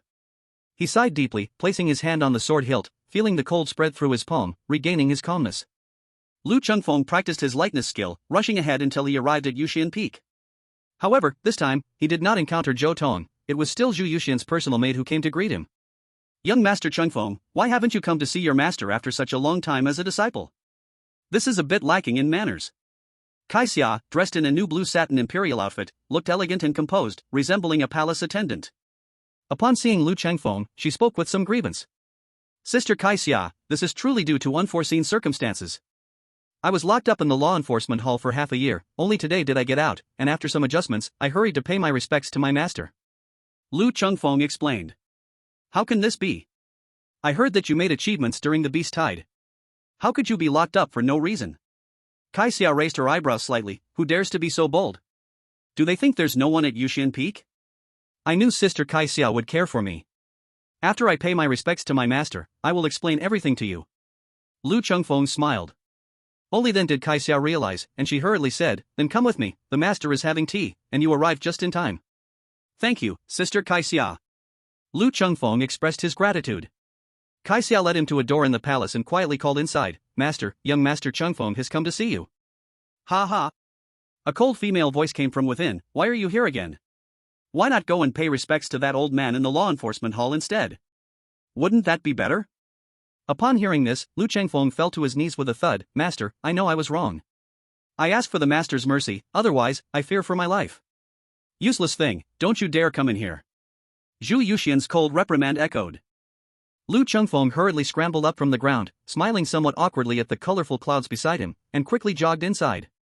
As soon as he entered, he saw Zhu Yuxian lying beside the jade couch, dressed in a semi-transparent black veil dress, which made her skin appear even whiter, like a beautiful snake. On the table in front of the bed, a maid was brewing tea, her movements flowing gracefully, pleasing to the eye at first glance. All right, Yulua, you can go down now. Zhu Yuxian instructed, and the maid stopped her actions, placing 2 perfectly brewed teacups on the table before quietly retreating. Seeing there were no outsiders, Lu Chengfeng wasted no time and knelt down with a thud. Master, save me. Zhu Yuxian didn't let him get up this time. Instead, she sneered and said, I thought you had met that old man Li and obediently followed his orders for half a year, forgetting all about your master. How did you turn into a head-knocking worm now? Lu Chengfeng expressed his grievances. Before I went to the law enforcement hall, I felt there must be problems here, who knows they might harbor malicious intentions against me. So I instructed my wife, Sui, that if I didn't return home too late, she should directly ask master for help at Yuxian Peak. Who would have thought that in Tianfa Peak, I would be caught by the Grand Elder of the Law Enforcement Hall? He wants to punish me with 6 months of closed-door training. I dared not disobey. In these 6 months, I reflected deeply, realizing that I had acted too recklessly, forgetting that there was still a master who could make decisions, and because of that, I was at the mercy of others. Hence, as soon as I came out of seclusion, I hurried to pay my respects to my master. Zhu Yuxian remained non-committal, slightly leaning against the soft couch, lifting a cup of tea from the table before her with one hand, and gently blowing her lips, causing ripples to rise in the tea. Then why are you yelling for me to save you? Lu Chengfeng didn't hide it and spoke frankly. Though I was in seclusion, I heard that our sect recently discovered the ruins of the Black Shark Man, led by the Inner Peak Elders. Many of our disciples have gone out to explore the ruins. I have a vague feeling that something bad might happen, combined with the fact that the Grand Elder has my leverage, and if something happens in the sect next, I will be subjected to others. That's why I sought my master's rescue. Upon hearing this, Zhu Yuxian's eyes flashed with a glint, and she seriously looked at Lu Chengfeng for a while. You are quite clever. Get up, don't kneel anymore. My disciples' knees are not that soft. Of course, I just bow to my master. In front of the Grand Elder, I stand tall. Lu Chengfeng got up, awkwardly smiling, and without waiting for an order, sat at the table opposite Zhu Yuxian. Master, I ask for a cup of tea to calm my nerves. Lu Chengfeng said playfully, already picking up the remaining cup of tea and taking a slight sip before Zhu Yuxian could reply. He felt the tea was mildly bitter, yet a cool breath shot straight to his brow, even making the celestial stars floating above his brow shine a little brighter. He was suddenly surprised and said, Master, this tea truly is extraordinary. It seems that I have stumbled upon a treasure this time. Zhu Yuxian, with a satisfied expression, said, It's good that you have an eye for it. This is Cloud Ladder Bitter Vine Tea, a supreme treasure for nurturing the spirit. I only have a few ounces left, and it's precious on ordinary days. You lazy boy are so shameless, taking what I cherish. Lu Chengfeng laughed and said, Thank you, Master, for the gift. After saying this, he gulped down the tea in one go. Zhu Yuxian couldn't help but scold, Giving you this tea is truly a waste, it's like a cow chewing on peonies. Lu Chengfeng put down the teacup. How could I have such elegance as master? I was just asking for a sip of tea to quench my thirst. Zhu Yuxian, not knowing what came over her, suddenly took an interest and gulped down the tea as well, then lightly licked her red lips. This way is also quite enjoyable. Seeing Lu Chengfeng staring at her lips, she snorted coldly and reprimanded, Take care of your eyes, or I might just dig them out. Lu Chengfeng quickly calmed himself, lowered his eyelids, and dared not provoke his master again. Now tell me, what news do you actually have? I can't believe you would come to me for help just because you heard something about ruins. Zhu Yuxian put down her teacup and asked. Lu Chengfeng thought for a moment and said, I do not dare deceive my master. When the Grand Elder of the Law Enforcement Hall summoned me, he spoke ill of you, master, in many ways that were simply unbearable. Although I have not been your disciple for long, I do not believe my master would be that kind of person. Moreover, you and I are one, so I cannot side with outsiders. The Grand Elder targets you, and first, he starts with me. When I left seclusion, many experts suddenly appeared, leaving the sect empty. Only then did I vaguely feel something was wrong. If someone with ill intentions suddenly acted out at this time, the sect would surely not be at peace, so I came to ask for your rescue. Zhu Yuxian asked, then tell me, how did that old bastard slander me? Lu Chengfeng slightly lowered his head and said, I do not dare to speak. It's not what you said, what are you afraid of? Zhu Yuxian scolded lightly, just tell me the truth. Lu Chengfeng then somewhat angrily said, the Grand Elder actually said that the death of Master Sun 20 years ago was plotted by you colluding with outsiders. He even claims you are a spy from other sects, and even my previous master Zhao Changjin, he said you killed him. Such words are simply slander. If not for my insufficient strength, I would surely draw my sword and confront him. Zhu Yuxian instead showed a smile on her face. Oh, you're not afraid that I really am an internal spy? What if what he says is true? Wouldn't you be walking into a tiger's den? Lu Chengfeng immediately raised his head and said firmly, I absolutely do not believe what that old bastard said. How could I doubt my own master and instead believe an outsider? Furthermore, even if what he said is true. After a slight pause, Lu Chengfeng said word by word, so what? I only know you are my master. I do not need outsiders to teach me the principle of being one with my master. Regardless of life or death, fortune or misfortune, I will stand by your side. Zhu Yuxian asked without giving a clear answer, then what about your master Zhao Changjin? If he was killed by me, would you still recognize me as your master? Lu Chengfeng instead sneered, among all the slanders, this one is the most laughable. With my master's martial skills, why would it take 3 swords to kill Zhao Changjin? I once personally witnessed the figure of the person who stormed by Shao Peak, it could not have been my master. The Grand Elder casually slandering my master's innocence must have ill intentions, how could I believe even a single word he said? Zhu Yuxian looked at him for a long time and then sighed, you have some cleverness, you see people and matters clearly, unlike some foolish ones who are simply irredeemably stupid. Zhu Yuxian glanced at Lu Chengfeng, who seemed respectful. Just from today's incident, she realized her apprentice was as cunning as a fox, full of schemes, and she did not believe his honest appearance. However, many old matters within the sect were already taboos, and many elders might not be aware. Since this little guy dared to firmly stand by her side, he should have some sincerity. If he was suspicious of her, he would only keep a distance, not be so open and honest in his reports. I suppose you have been wondering why I took you as my disciple back then, haven't you? She suddenly brought up this topic, which caught Lu Chengfeng off guard, so he spoke frankly, I indeed have some doubts, and I am still quite puzzled. Zhu Yuxian sneered, as soon as I heard this, I knew you definitely haven't practiced the 5 elements returning to Origin Sword Classic. I'm afraid that after getting this secret manual, you'll just throw it aside and ignore it. What are you talking about? Although Lu Chengfeng felt guilty, he put on a wronged expression and said, I have contemplated and reflected many times, but unfortunately my talent is limited, and it is truly difficult to grasp its subtleties. Heh, stop pretending in front of me. Zhu Yuxian lightly flicked her jade fingers, and a gust of finger wind hit Lu Chengfeng's forehead, making him instinctively hold his head in pain. You sly boy think you can hide this from me? Long before you became my disciple, I happened to see you with Zhao Changjin. Zhu Yuxian shot him a sidelong glance, though you have some talent in swordsmanship, you're still not qualified to enter the inner door. But I noticed that your physique is special, with a concentration of the 5 elements, balanced yin and yang energies, plus an immortal bone sprouting in the center of your brow, truly extraordinary. With your kind of physique, practicing the 5 elements return to Origin Sword Classic would be like a fish in water, and you could certainly advance by leaps and bounds. Even my late husband might not have progressed as quickly as you in this technique. You still want to fool me? Isn't that ridiculous? It's simply asking for a beating. Lu Chengfeng felt a slight shiver at her words, especially the mention of the immortal bone sprouting on his brow, which made his heart race. Fortunately, Zhu Yuxian didn't see through his true foundation, so he secretly let out a breath. However, he was indeed a bit surprised and quickly asked, is what the master said true? Do I really have such talent in the 5 elements return to Origin Sword Classic? Zhu Yuxian said coldly, otherwise, why do you think I would be eager to accept you as my disciple as soon as you qualify to enter the inner peak? Even risking my late husband's merit to push Yunimo back. Only then did Lu Chengfeng start to understand, feeling utterly ridiculous for relying on the fragmented memories of Zhao Changjin to grasp its shadows. He pretended to be casual and asked, Master, with your status, how could you have seen me before? Zhu Yuxian directly swung her sleeve over, hitting Lu Chengfeng so hard that he was stunned, and he asked in confusion, why did the master hit me? Am I that old? Zhu Yuxian glared at him fiercely. In his heart, Lu Chengfeng cursed wildly. This woman was truly fickle and unpredictable, changing her expression in an instant. It was simply madness.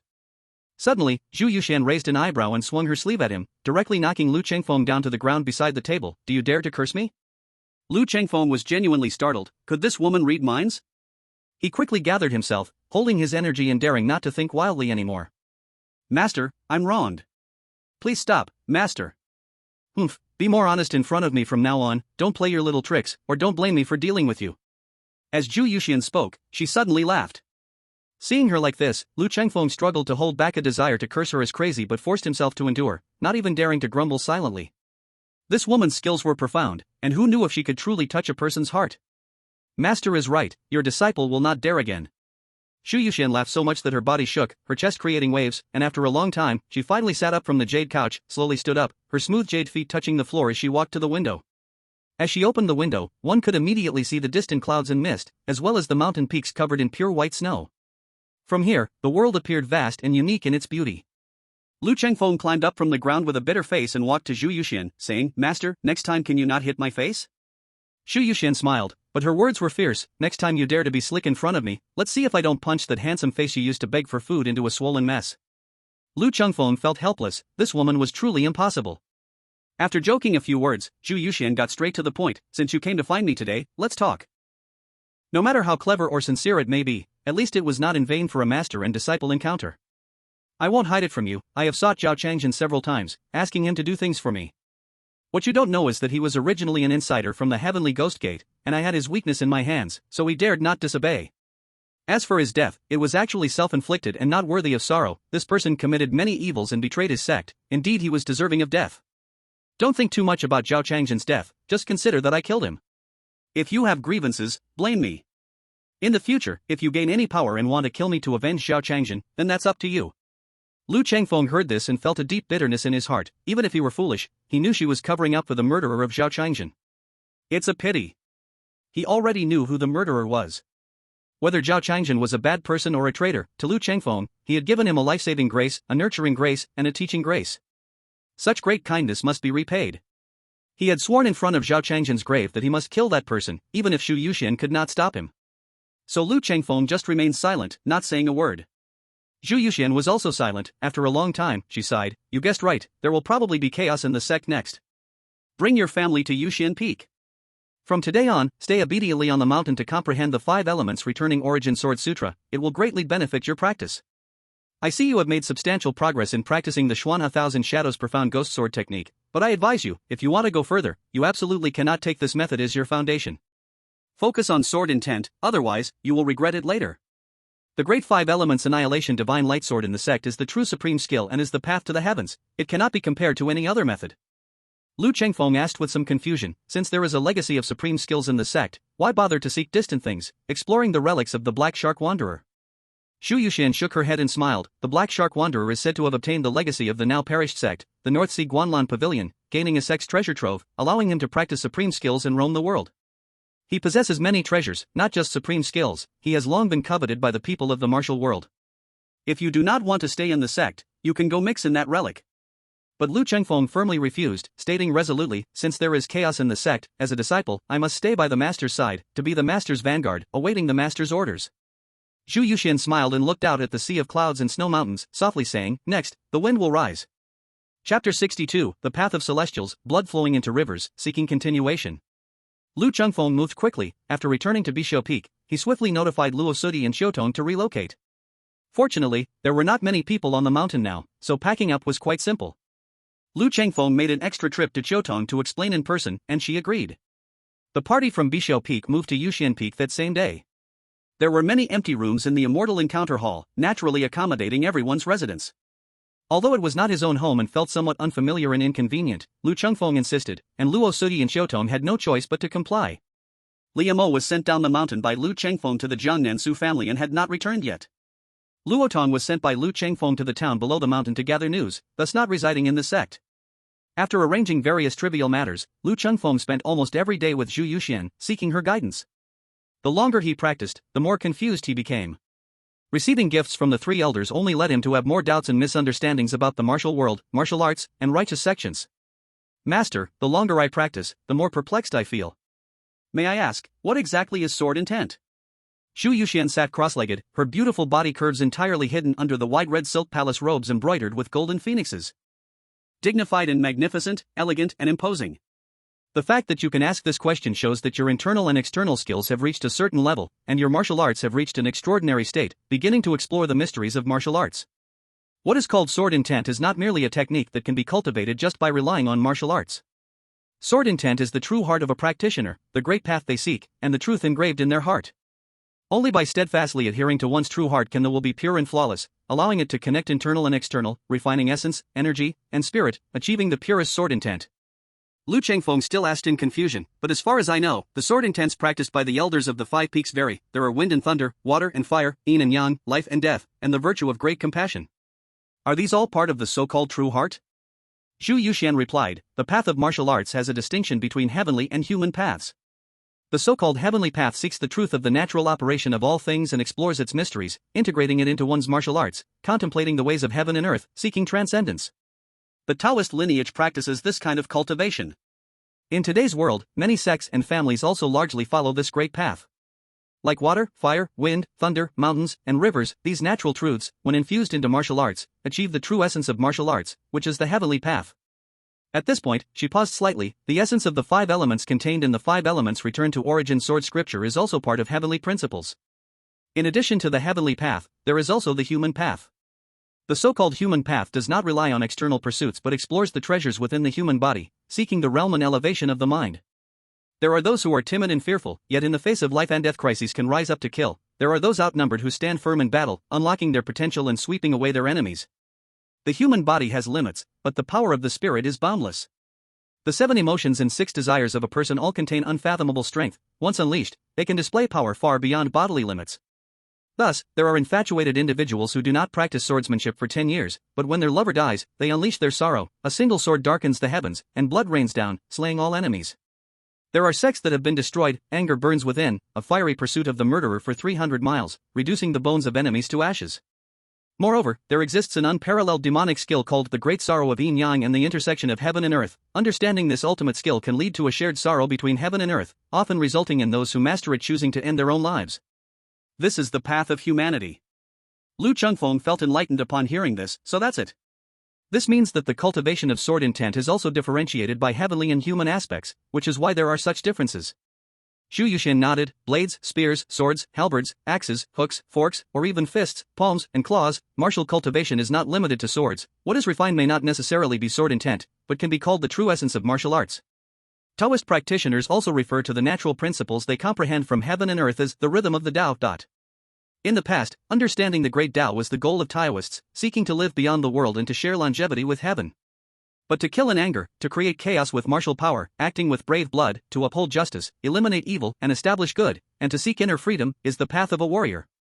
However, 300 years ago, the world was unified. The Great Zhou dynasty established its rule, gathering the teachings of various families, merging martial and scholarly paths, and establishing the 36 heavens of martial arts, thus beginning a flourishing era of martial learning. Lu Chengfeng couldn't help but nod. While Li Guan's martial arts were profound, many memories were incomplete. Although he had accepted their gifts, he sometimes only knew the surface without understanding the deeper meanings. Now enlightened by Zhu Yuxian, he suddenly felt a clear understanding. You have remarkable talent, with abundant essence of the 5 elements within you, harmonized yin and yang, and a faint celestial light emanating from your forehead. This is an extraordinary appearance, qualifying you to pursue the path of heaven and humanity. The so-called heaven and humanity means governing heavenly principles with a human heart, thus possessing various unfathomable supernatural powers, like the earthly immortals. The so-called sword immortals and divine beings in popular legend are mostly powerful heavenly beings. Although the 5 peaks' unique skills are excellent, they are not yet worthy of the extremity of heaven and humanity, while the 5 elements return to origin sword scripture, though incomplete, has extremely high aspirations and lays the foundation for the path of heaven and humanity from the start. Therefore, I advise you to cultivate sword intent using this method. This is the road to heaven. A teacher is someone who passes on the teachings, imparts knowledge, and clears doubts. Since moving to Jade Immortal Peak, Lu Chengfeng has daily shamelessly asked for guidance, and Zhu Yuxian has been completely open with her answers, giving her full effort in teaching. This is how they finally formed the bond of a teacher and student. Lu Chengfeng greatly benefited. Although his martial skills didn't show immediate improvement, his understanding of martial arts became clearer and his foundation more solid. In the blink of an eye, 3 days had passed. On this day, after answering Lu Qingfeng's doubts, Zhu Yuxian took out a stack of letters and said, "These are some of the letters I exchanged with my late husband. They contain his own understanding of heavenly principles and human nature. If you carefully study them, you will surely gain something." Lu Qingfeng carefully and respectfully put them away. Just looking at the yellowed paper, he could tell that these letters had been around for some time. His master had kept them carefully, clearly cherishing them. At this moment, she was willing to lend them to him, which showed her true sincerity. Although there had been some misunderstandings at the beginning when he became her disciple, over time, he found that Zhu Yuxian was truly a person with a childlike heart, her emotions always moving with her heart, without concealment, frank and natural. "This might be the way of humanity that my master follows, and it may be related to her sword intent," Lu Qingfeng speculated. After he put away the letters, Zhu Yuxian slowly stood up, her large palace gown trailing on the floor, and her celestial-like face showed a cold expression. "So, it has really come." Her gaze seemed to pierce through the palace, looking beyond the mountain gate. At this moment, outside Cloud Song Mountain, 3 groups of people suddenly stormed in. Each group had hundreds of people, totaling over 1,000, all elite martial artists skilled in combat. They charged into the mountain from different directions, killing anyone they saw. The disciples guarding the mountain and those patrolling were no match for them, and in the blink of an eye, they were slaughtered, the ground covered in blood. Buzz! Buzz! Buzz! The bronze bells in the mountain rang 7 times, signaling to all disciples that a great enemy was invading. Splash! Splash! Splash! Blood splattered, heads rolled, and corpses lay everywhere. In just the blink of an eye, this sect, which had suppressed the northern lands, was left in ruins, with countless outer peak disciples wailing and fleeing for their lives. The 3 groups that had broken in did not bother with the outer peaks, instead, they gathered together and attacked the inner peak from 3 directions. Chapter 63, What exactly are you still planning to do? Please continue reading. Jade Immortal Peak. Lu Qingfeng suddenly stood up upon hearing this, his face turning serious. "Master, are you saying that there is an external enemy invading?" Buzz! Buzz! Buzz! At this moment, the dull ringing of the bells echoed through the mountains. Zhu Yuxian said coldly, 7 rings of the bell. A great enemy is invading. It has been many years since our sect faced such a calamity. Truly, they are bold beyond measure. Will you stay here, or come with me to face the enemy? Lu Qingfeng firmly said, "Naturally, I will follow you, master. Otherwise, wouldn't I become a coward hiding in a shell?" Zhu Yuxian said, "At least you have some backbone. Otherwise, you should forget about practicing swordsmanship and go hide under the covers to have children. Come with me."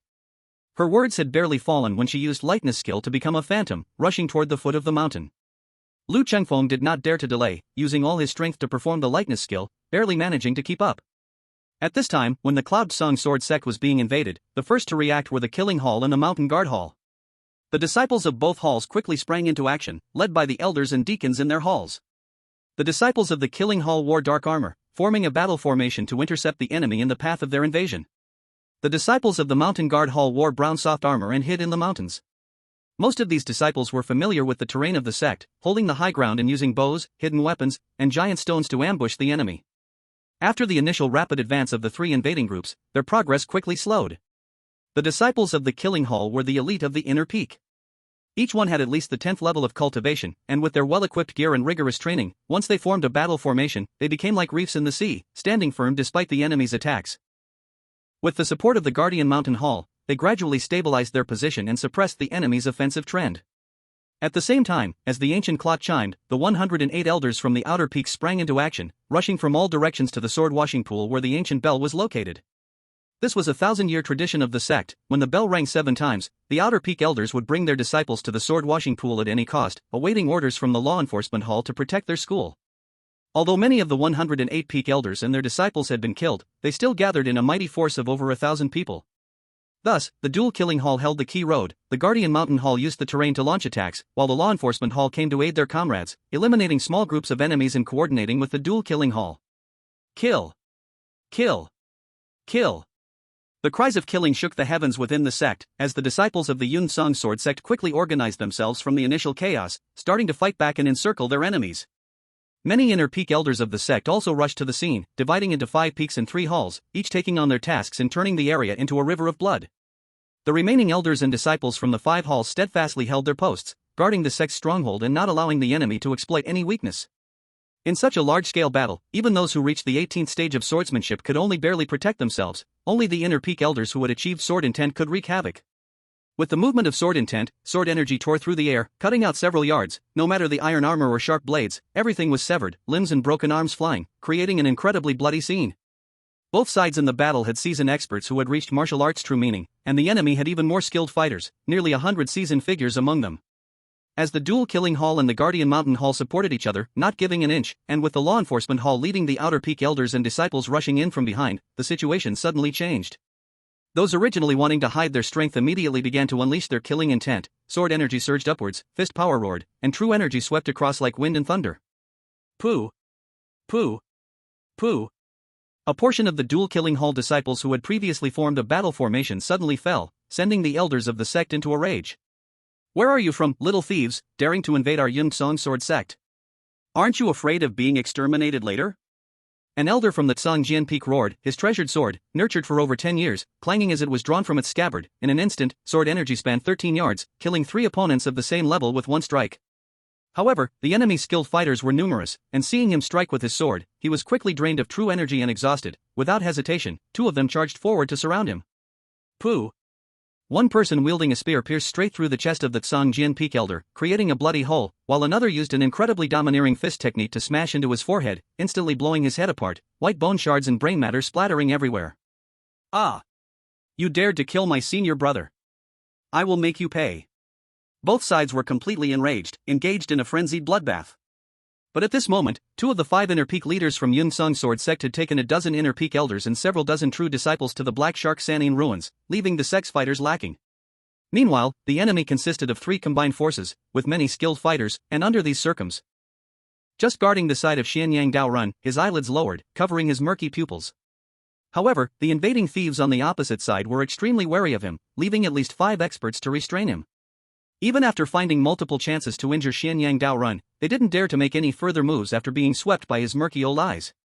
A group of disciples heard this and began to retreat, leaving behind a ground full of corpses and blood.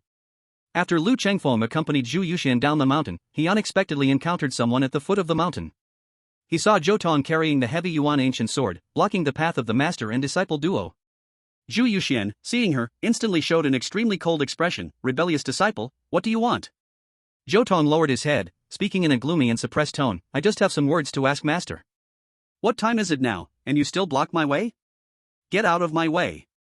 Zhu Yuxian raised her brow, her aura incredibly cold, her words as chilling as ice shards. Even now, you still want to play act? Zhou Tong suddenly raised his head, his eyes full of bloodshot, looking completely red and terrifying. Do you really think I don't know? Who spread the news of the Black Shark scattered people's ruins? Who made the experts leave the sect, making it empty? What exactly do you want to do?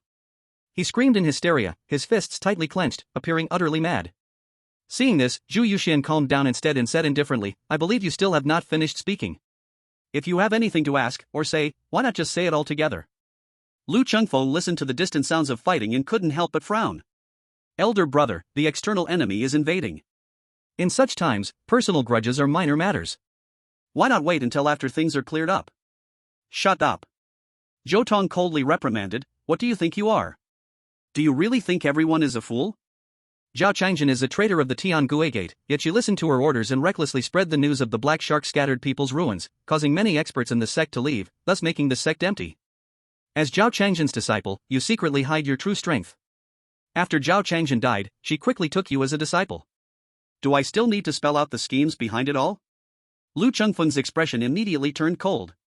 He initially thought Zhou Tong was just misled by the elder of the law enforcement hall, but now it seemed this person was deeply obsessed, completely unwilling to listen to others. Zhu Yuxian raised her hand to stop Lu Chengfeng from speaking. There's no need to waste any more words with him. Let him say whatever grievances he has. Seeing her so indifferent and calm, for some reason, Zhou Tong felt increasingly enraged and suffocated. Gritting his teeth, he said, I just want to ask you one question. Zhu Yuxian looked at him coldly, not saying a word. Zhou Tong's teeth trembled, feeling inexplicably anxious, but the hatred deep within drove him to roar out loud, 20 years ago, was my master's death related to you or not? You finally asked it. Zhu Yuxian seemed to have long anticipated this day. Did you not already determine it was me? Why bother with more words? What do you want to do? Kill me? You? Zhou Tong's pupils suddenly widened, pulling the sword blade halfway out with a clang. Do you really think I wouldn't dare? Truly foolish, extremely stupid. Lu Chengfeng couldn't help but speak up. I once thought you, Zhou Tong, were a righteous and loyal man, yet it seems you were just a fool toyed with by others. Taking a deep breath, he bowed to Zhu Yuxian. Master, the situation in the sect is critical. It is not suitable to delay here. Why not let the master go first, and I will stay here to deal with him? Zhu Yuxian waved her hand. Why make it so troublesome? She stepped forward. On ordinary days, he usually walked barefoot, but today, as he came down the mountain, he wore a pair of embroidered shoes. He gently tapped his toes and arrived right in front of Zhou Tong. You just speak. What is your purpose for blocking me today? Is it to kill me? Or do you want to stop me here? Zhou Tong's pupils suddenly contracted, but he quickly couldn't help but sneer. You figured it out? Indeed, I know I'm no match for you. Trying to kill you is harder than reaching the sky. But you want to collude with those invading the sect and harm our school. That's impossible. I, Zhou Tong, will risk my life to stop you here. If you want to leave, you must first step over my dead body. Very well. Zhu Yuxian nodded calmly. Then I'll grant you this. Draw your sword. Zhou Tong was slightly taken aback, but soon reacted. The light in his eyes dimmed, and his expression became incredibly complicated. He took a deep breath and suppressed all emotions. Clang! The ancient sword of Chen Yuan slowly came out of its sheath. He held the sword with both hands, the blade dragging on the ground, his spirit and energy condensed to an unprecedented peak. As one of the 7 heroes of the sect, known as the Mad Tiger, he was naturally extraordinary. He had already turned the remnants of the earth element of the 5 elements sword manual into his own, creating a unique martial arts routine, trained to the 18th level and began exploring the path of sword intent. Among the 7 heroes of the sect, none were more than a step away from sword intent, having reached the peak of swordsmanship. At this moment, Zhou Tong's spirit and energy gathered like never before, driven by his thoughts and hatred, even showing a tendency to merge into one, giving rise to sword intent. What a pity! Lu Chengfeng shook his head and sighed. Zhou Tong was truly half a step away from sword intent. If he could slay his enemy with one strike, he would undoubtedly break through immediately. But he took the wrong path. Over the years, I have comprehended the sword manual left by my master. Although it's foolish, I have combined a few sword techniques, which I call the hell-suppressing sword manual, to use my sword to slay all that can be killed in the world. Zhou Tong said word by word, today I will use this sword to avenge my master, even death is no regret. Lu Chengfeng suddenly spoke, my master Zhao Changjian is the one you killed, right? Zhou Tong replied indifferently, that's right, it was me. It's a pity that I was soft-hearted at that time and didn't kill you as well, allowing you to conspire with the rebels of the sect. Lu Chengfeng fell silent, no longer speaking. In fact, he had already made many guesses about this, and now it was merely confirming them. Before becoming Zhu Yuxian's disciple, Zhou Tong had been extremely enthusiastic towards him, giving him much guidance. After becoming a disciple, they practiced martial arts against each other. Looking back now, it seemed more like a test of his strength. At that time, when he left Yuxian Peak, he always felt someone was following him. He had thought it was Xiao Qi from Sanglong Peak, especially since Xiao Qi had intercepted him halfway, which made him more convinced that the stalking was done by Xiao Qi. Zhou Tong's sudden appearance then did not raise any suspicion from him at all.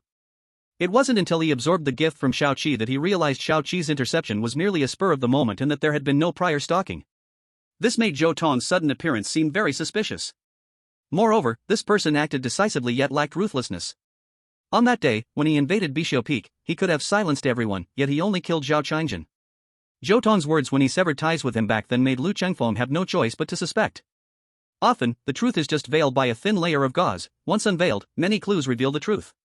Less talk, make your move. Zhu Yuxian said coldly. Kill. Zhou Tong suddenly gathered his strength, the heavy ancient sword of Chen Yuan dragged on the ground, cutting a deep ravine, with rocks flying and dust rising. Amidst the roar, he exerted force with his legs, swirling it to his waist, then suddenly twisted his body, swinging the heavy sword forcefully from the ground up. A gust of fierce wind rose, slashing down with the violent sword energy of 3 feet. With this sword, he used all his strength.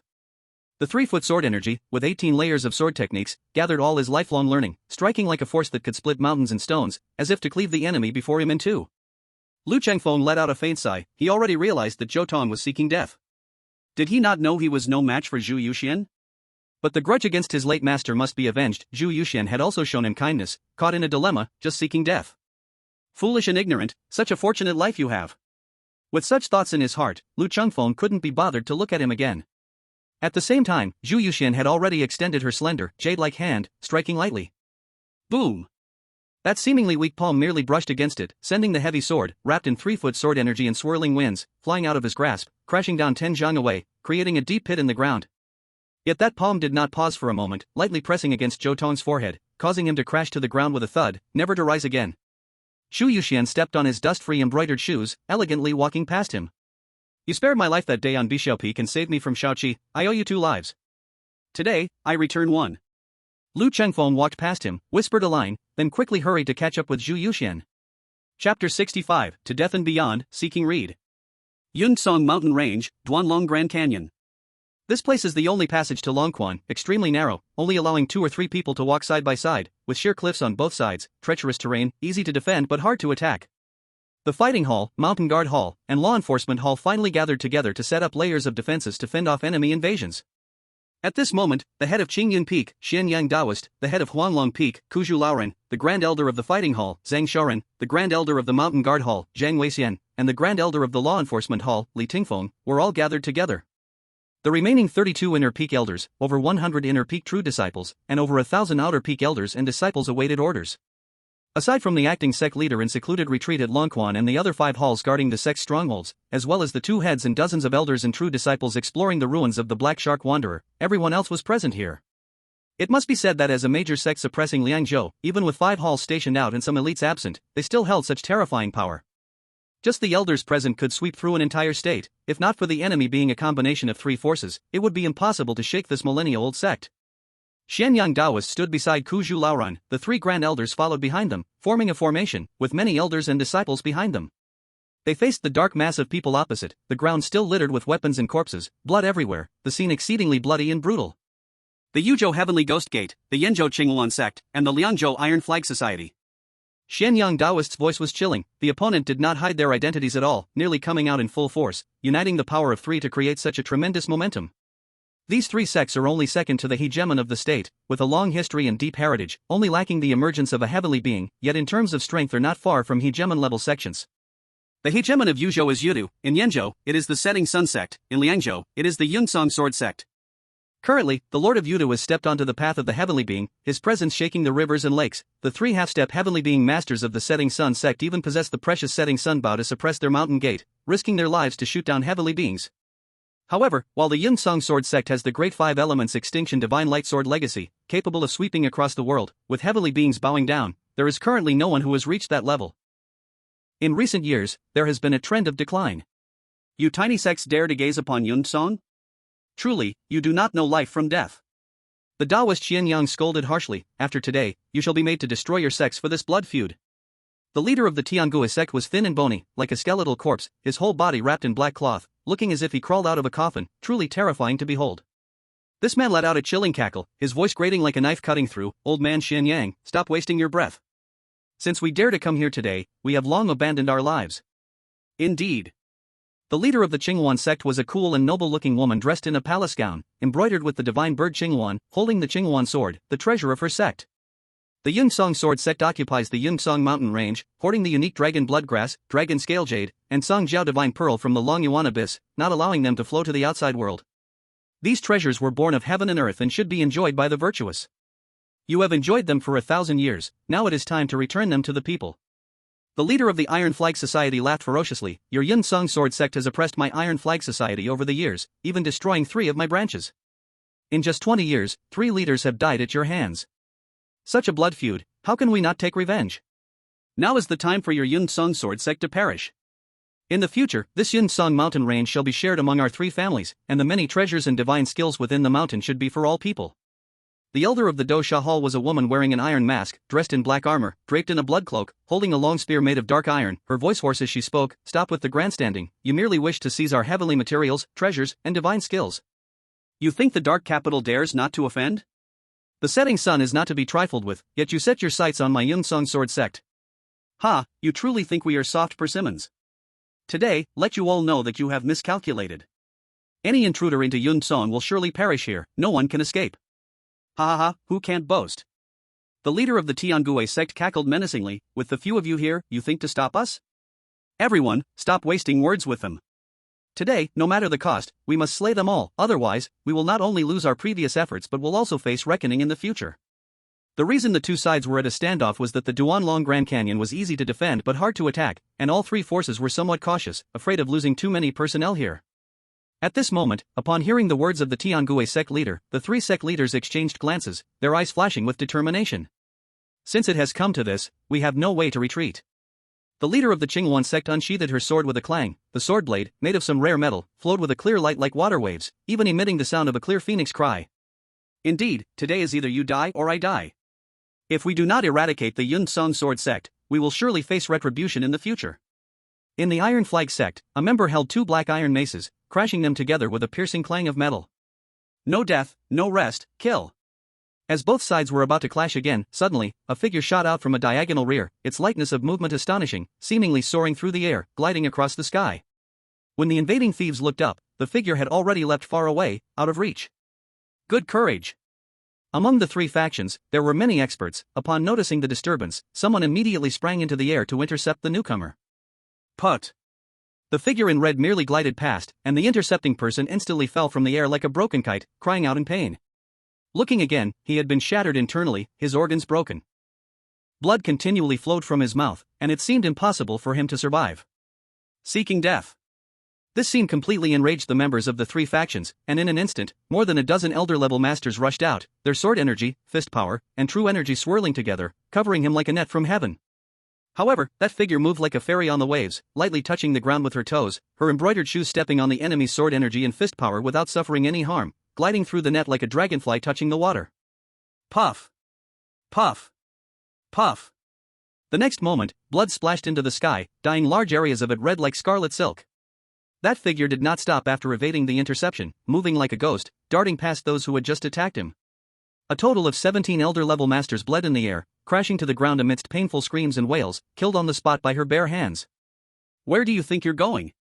Seeing this, the three masters would not allow her to escape, and almost simultaneously surged forward, their fists, palms, and weapons raining down fiercely and domineeringly. Rebel, do not be so arrogant.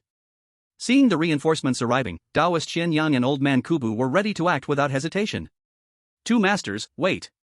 At this critical moment, the Grand Elder Li Tingfeng of the Law Enforcement Hall stepped forward abruptly, reaching out to stop them. In that moment of pause, Zhu Yuxian had already collided with the three masters from the enemy side. It could be seen that a layer of multicolored rays surrounded her jade-white palms. One palm collided with the leader of the Heavenly Devil Gate, forcing him back. The other palm struck the spine of the Qinghuan sword, causing it to emit a clear humming sound, the blade bending and reversing. The master of the Iron Flag Society roared as he charged with two iron hammers, aiming to smash this woman to death before him. At this moment, Zhu Yuxian was already unable to defend herself. At a critical moment, she swayed her waist, like a weak willow in the wind, her lower body bending upward, her embroidered shoes kicking precisely at the iron hammer. Boom! Boom! Boom! In an instant, she clashed with the three masters, and then used their force against them, her body flipping like willow fluff as she landed lightly on the side of the Cloud Song sword sect. The back-and-forth combat between the two sides lasted but a few breaths, and it was already over. Zhu Yuxian actually forced her way through the enemy army. Even the three master-level experts found it difficult to hold her back. Taoist Qian Yang, with a grim expression, stared at Grand Elder Li Tingfeng and said, "What do you mean by that? Why do you block our assistance?" Old Man Kubu's murky eyes slowly opened, looking at Li Tingfeng. Li Tingfeng's young and eerie face showed no sign of panic but took a deep breath, speaking solemnly, "I suspect there is a trick here. Now, all the sect disciples who can arrive have gathered beside us, yet Zhu Yuxian has not shown up for a long time. Moreover, when she finally appeared, she displayed such remarkable lightness skills in martial arts, charging through hundreds of enemies, killing more than a dozen expert veterans of the Jianghu, and fully escaping from the three masters. She has never shown such strength in the sect before. What could this mean?" Suddenly, the leader of the duel hall stepped forward, his hoarse voice coldly reprimanding, "Li Tingfeng, explain yourself clearly. What do you mean? Facing a great enemy, do you wish to incite internal strife within the sect?" Li Tingfeng said firmly, "I have no such intention, on the contrary, it's to prevent us from falling into the enemy's trap." Zhu Yuxian didn't appear while we were fighting the enemy but chose this moment to show up. With her remarkable lightness skills, why did she take so long? Could it be that the three old ghosts of the Heavenly Devil Gate, Qinghuan sect, and Iron Flag Society really couldn't keep her? Ask yourselves, in that earlier clash, who among you could have escaped unscathed? Zhu Yuxian looked coldly at Li Tingfeng and surprisingly said nothing. The head of Shashan Hall, Zhang Shouren, wore a blue robe, his temples slightly graying, his demeanor gentle, resembling more a teacher from the valley below. He said, "So you suspect that Zhu Yuxian has a dubious identity and ulterior motives?" "Not a suspicion," Li Tingfeng shook his head, "but I am completely sure that Zhu Yuxian has long harbored malicious intentions, aiming to destroy our Yun Song sword sect. This time, the invasion of the three factions is inseparable from her. Outrageous, the leader of the killing hall suddenly raised his spear, its tip pointed directly at Li Tingfeng. With a great enemy at hand, and our fellow disciples' bodies not yet cold, you dare to spread slanders here, trying to stir up internal strife and aim accusations at a senior elder from the inner peak. This kind of behavior truly harbors ill intentions and schemes. If you dare to stir up trouble again, I will kill you first. Li Tingfeng sneered. Du Hongyue, I know you have always been friendly with Zhu Yuxian, but you should know her identity and background. When junior brother Sun had an accident back then, I suspected her, but the master insisted we should not investigate further. But for all these years, I have never given up. I have been watching her closely. This time, the sudden emergence of the Black Shark Hermit's ruins, the news came from her, Zhu Yuxian. If not for the top experts from our sect being mostly away, how would these thieves dare to take advantage? If you do not believe me, you may ask Zhu Yuxian herself, to see if what I said is true. Taoist Qian Yang frowned and asked Zhu Yuxian, Yuxian, is it true that you sent out the news about the Black Shark Hermit's ruins? Zhu Yuxian's expression showed no change, her tone calm as she said, indeed, it was I. Upon hearing this, the high-ranking members present erupted in chaos. It really is her? Why is this? Could it be that Elder Zhu Yuxian is truly a spy in our sect? Li Tingfeng spoke icy words. First, she leaves our sect vulnerable, then a large number of experts come to attack. Clearly, this was premeditated, just like what happened when junior brother Sun had his accident. Zhu Yuxian is not one of us. I believe all of this is her deliberate plan to weaken our Yungsong Sword sect to achieve her hidden, evil goals. At this time of great war, while we are fighting the enemy fiercely, if we suddenly have internal strife and chaos, collaborating with the enemy, how could we possibly survive? The leader of the killing hall could no longer hold back, the cold gleam of her spear flashing. You deceiving thief, do you really think my spear is not useful? I will slay you first. Sister, why are you so impatient? The elder of the withered bamboo suddenly blocked the path of the killing hall's Du Hongyue. If we start killing each other now, wouldn't we be playing right into the enemy's hands? Du Hongyue glanced over at the opposing side, where members of the Heavenly Ghost Sect, Xinghuan Sect, and Iron Banner Society had actually retreated to a distance of 3 zhang, surrounding but not advancing, clearly waiting for their internal chaos to strike a decisive blow. She forcibly suppressed the anger in her heart, the tip of her spear flashing cold light. Zhu Yuxian is absolutely not a traitor. Li Tingfeng's outbursts at this moment make him even more suspicious. The elder of the withered bamboo replied with a smile, who is right and who is wrong will have a fair judgment, the truth will always be revealed. Zhu Yuxian suddenly looked at Li Tingfeng, her tone melancholy as she asked, Li Tingfeng, what do you suggest we do? Li Tingfeng sneered and spoke decisively, naturally, we should capture you, the traitor of the sect, and after the battle is over, we will deal with you. Zhu Yuxian replied, why go through all this trouble? Why not have a life and death duel between us? If I am a traitor, you may kill me with one sword. Li Tingfeng pointed at Zhu Yuxian, your treacherous heart is crystal clear now, isn't it? You know the sect is weak, and the enemy is many, you still want to stall me. Your sinister intentions are obvious, what more can you say? Enough, no more arguing. Taoist Qian Yang suddenly shouted, since the two of you cannot reach an agreement, step aside and keep an eye on each other. Anyone who dares to disobey will be treated as a traitor.